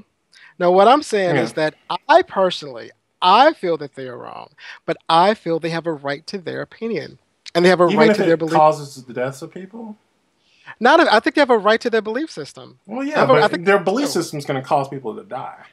Well, it could possibly. Of course. Yes. It could possibly. Just like, but again, why is that so hard to believe? Like, but I can't. I know you're trying to throw roadblocks, but I can tell you this. Yeah. I never, and I can say this now. Okay. And maybe when I'm 60, I might change. But I will never discredit or emasculate someone else's belief system. Okay. If it does not impact my own or anyone else's. Okay, but that's the thing. We're all connected, aren't we? Okay, I will never discredit anybody else's belief system. Okay, but aren't we always connected, though? I can stand in judgment of it. I will do that. Mm-hmm. Like you said, the person who does that, who feels that way, like Fred Phelps, I think he's an asshole. Right. Personally, he's an asshole. Do I think he has a right to say what he feels? Yes. Do I think he has a right to believe the way and feel the way? Do I think his bullshit has validity in his world? It absolutely does. Well, and yeah, of course. Away okay. I'm not going to take that away from him. That's what he does. Okay. So the person who believes that AIDS is should happen, that it's natural order. Because it's funny. Like I think that's evil. I totally think that's okay. But he has a right to feel that way, and I'm not going to take that away from him. Really? I totally want to take that away from them. I want to rock their world and tell them that they're wrong, because they are. I think that's sort of because sometimes I almost think it's almost wrong. It's wrong-headed because we're putting our energies too much into that instead of just fighting the disease. We're so trying to figure out how to convince that may or may not exist. We're trying to convince. Same thing. We're trying to convince somebody to go on our side instead of just building our side. Right. Yeah. Instead of trying to convince these people. No, I agree with that too. Just look on what's right instead of doing all that. Let them have that. Right. And then the more you live your life and the more you build, eventually their opinion and their belief systems will start to change. Right. When they see maybe. Yeah. I love the word maybe. Maybe. That's my favorite word, I think, in English. It's maybe, because we really don't know shit. It's okay. Right, exactly. I can't change Fred Phelps. And and because of that, I'm not even going to try. Yeah. I remember, I think it was, it was one of the quotes on my blog, and I can't remember who said it. I think it might have been, was it William Faulkner? I don't remember. Anyway, some author, respect. And I can't remember the quote exactly, but it was one of my favorites. He says, when I tell the truth, it's not to discredit those who, or it's not to, I forget, what is it? Fuck. I can't remember. It says, when I tell the truth, it's not to discredit those who tell lies, but to defend those, who also tell the truth. Which is basically the idea. I can't even say it right. Basically, the idea that I'm getting at was that, I don't see the point in discrediting someone else, but when I say what I believe, I'm hoping that other people who are like-minded, who believe similarly, will be encouraged that, that these other, crazy motherfuckers. And I'm about to say, that's why you lose me. That's where you lose me. You had me. Because I believe that same way. Like, if I tell the truth as to how I feel it, I'm hoping it, like say the bacteria thing. I believe bacteria exists. Okay. So if I tell my truth that bacteria exists, I'm hoping that people will get on that bandwagon. Yeah, but if they don't, but if they don't, you just let them die. Okay. because they chose to do that. But that's they chose to do that, and I am not going to take that choice away from them. Of course, you at least believe. provide them with the all that's what I'm saying, and that's my point. Like all I can do is live my truth and say my truth. Right. That's all I can do. I'm not going to stand to judge anybody else's. If their truth is detrimental to them, why is that though? Why is that? Why is what? Why do I feel like that? Well, yeah, why would you not stand in judgment of something that you don't think is true? Because I don't like the idea of anybody standing in judgment of me, because we're about to go back into a circle because I believe there's no absolute truth. Right, okay. But you believe in what you believe, right? I believe in what I believe, but they believe in what they believe. Yeah, but you don't believe yours is better than theirs? No. Why not? No. Because I am a compassionate person. I believe what I believe wholeheartedly enough to say that mine is better than yours. I mean, even if they are right and I'm wrong. I hope I change my mind. Let's put it this way. If I'm wrong, I hope I have enough sense to change my mind if they happen to be right. But I don't believe I'm wrong. And I think I'm bold enough to say But you could possibly be wrong. Of course. I already know that. There you go. Yeah. That's what I'm talking about. So because of the fact that I could possibly be wrong, I'm not going to stand in judgment of them. Because they could possibly be right. I know that. So why would I stand in judgment? Because I think I'm not superior. Because you think you're God. Yes. I'm not. I don't think I'm God. I just think I'm a little bit better. And especially if you don't believe in bacteria, I'm just like, that's just that's a little primitive. I'm sorry. I understand the intention. Mm-hmm. I totally understand the inclination. Right. I fight against it because I just don't think it's right. Right, and I just don't think it's right to do that. Right. I just remember because it is something that that maybe Christianity teaches itself too. That same idea. If you were saying that Christianity doesn't have any spiritual kinship with you right now, that's something that I see a lot of Christians also say, even though they don't always live it. Well, because they do the same thing. I mean, because their whole thing is and them being broad strokes. Yeah. Sorry, but they also do the same thing of like, this is right. Mm-hmm. Everything else is wrong. Right. The Lord Jesus Christ is the way. There is nothing else. Right. Mm-hmm. Like it is as true as bacteria. And then they say like, judge not, lest ye be judged. That sort of thing. Right. I always thought that was like, and that's why I'm like, I don't want to do that. Right. I don't want to be that person. But I want to say like, you know what? If the bacteria doesn't live in your world, you know what? It doesn't live in your world. Right. Now it might affect my relationship with you. Mm-hmm. Because I don't want to catch whatever shit you got. Again, because I believe in bacteria. So it might affect my relationship with you. Because I remember in that book, like it was like someone like there's not only that, there are places now that people don't believe in bacteria, right? And I remember this person, they were at like a market somewhere, and the guy was like buying fruit, and then he had like this knife. It was like crudded with like shit and whatever on it. He like dips the sword in a puddle of muddy water on the ground to wash it off, and then wipes the blade off and cuts the fruit. And he's like, see again. Would you eat that fruit? I'm just saying. Might affect my relationship with you because I believe in bacteria. So it might affect, because it's the same way. Yeah. It's the same way. Some people don't believe. There are some people who don't believe HIV is real. Yeah, I know. And so there's some people who don't use condoms. Yeah. So I believe, because they feel HIV is not real, conspiracy whatever, or something. Yeah. Blah blah blah blah blah blah. But I feel as if honestly, you have a right to that opinion. It might affect my relationship with you. Doesn't their opinion? Isn't their opinion also going to affect their outcomes though? This is where I get like, you are entitled to your own beliefs, right? But this is when we're about to go back into that circle of maybe. We're about to run into that maybe. But why maybe? Because there's some people, there's some people who might affect it and some people who don't. Are you saying that people, if you practice unsafe sex? Maybe. So you're saying you can just go out and fuck and there's no need for condoms? Maybe. Really? Maybe. We're going to keep doing it in this circle. Really? Maybe. Really?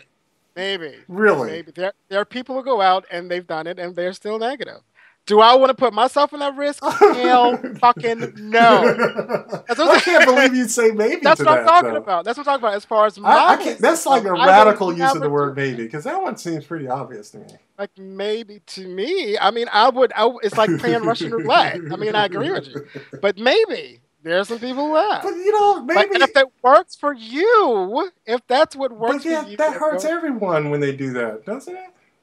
Well, I think maybe in the sense that choosing your choice of having the option. But doesn't that spread HIV and hurt the community? It takes, but and I'm not trying to dismiss anybody's HIV positive because many of my friends are HIV positive. Mm-hmm. So I'm just saying, like a belief, like a non-belief in the existence of the HIV virus. But what I'm saying is, it takes two. Yeah. So as I'm saying, it takes a responsibility to choose your choice. Mm-hmm. So if you have somebody who does not believe that the HIV virus exists, mm-hmm. and he makes a choice that I will not use a condom because I don't think HIV exists and I'm safe, you have a choice whether to have unprotected safe sex with them or not. Mm-hmm.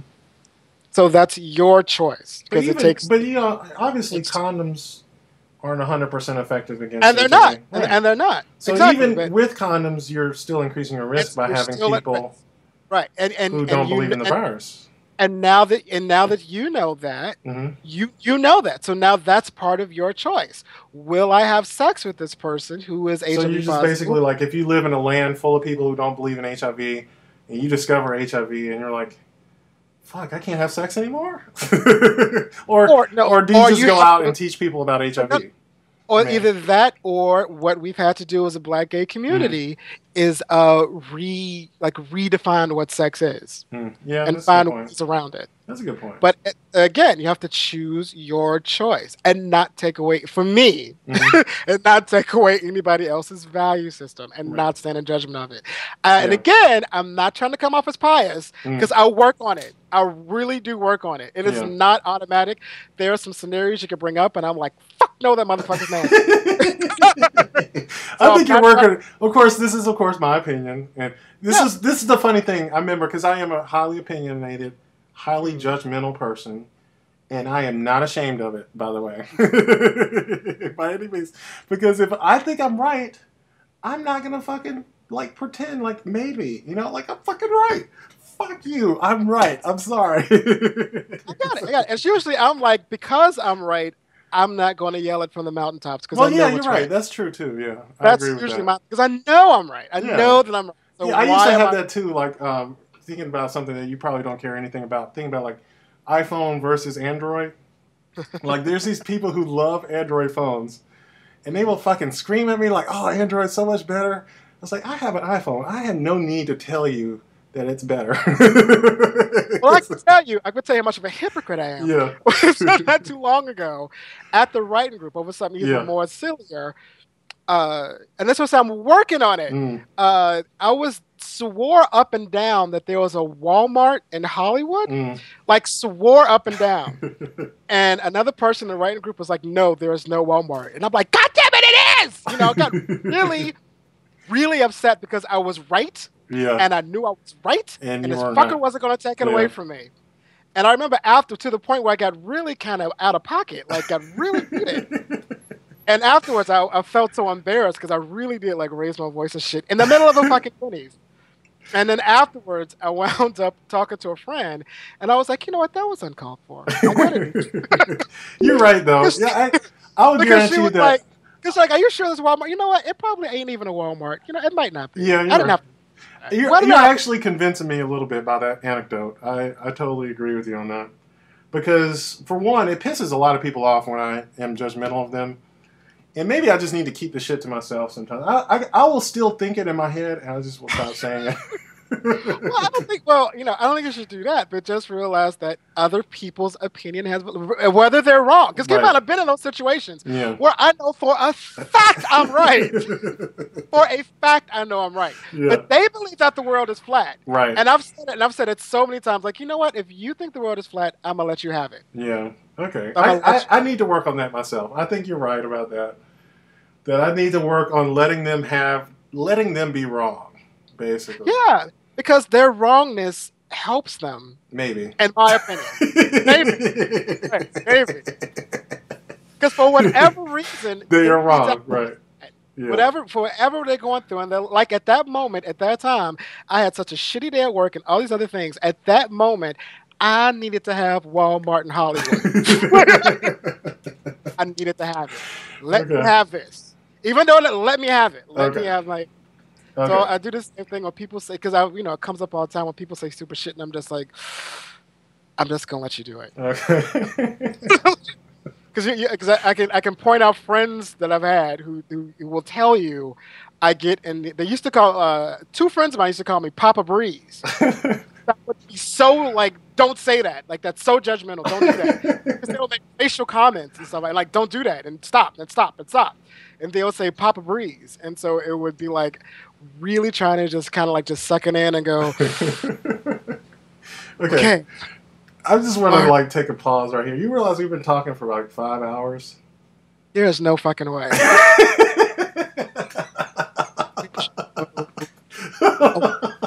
Shit. And I was going to bed. When I got home, I was so fucking tired. Well, I was about to go to bed. Yeah, no, I couldn't believe it either, but we definitely have to put this on pause. But no, shit. That's why I make coffee, because I'm like, I make coffee. That was great. And, I totally am looking for a good intellectual argument, because I guess I either was going to, be a writer or a lawyer, but I was horrible at Latin and logic, so. Do all of the... All the above, I guess. I don't know. How long, because I haven't seen the other interviews, how long are the... Well, this is the funny thing. We have a 15-minute limit on YouTube, so... I have no idea how I'm going to fit 15 minutes into. Oh my God. I don't know how I'm going to pick 15 minutes. So what I can do, there is this other website called... Funny. Ow. And not only that, like, the longer the video is... Let me go ahead and stop it now. Let's just stop the video. Hey, the people, fish. Okay. Because the longer the video goes...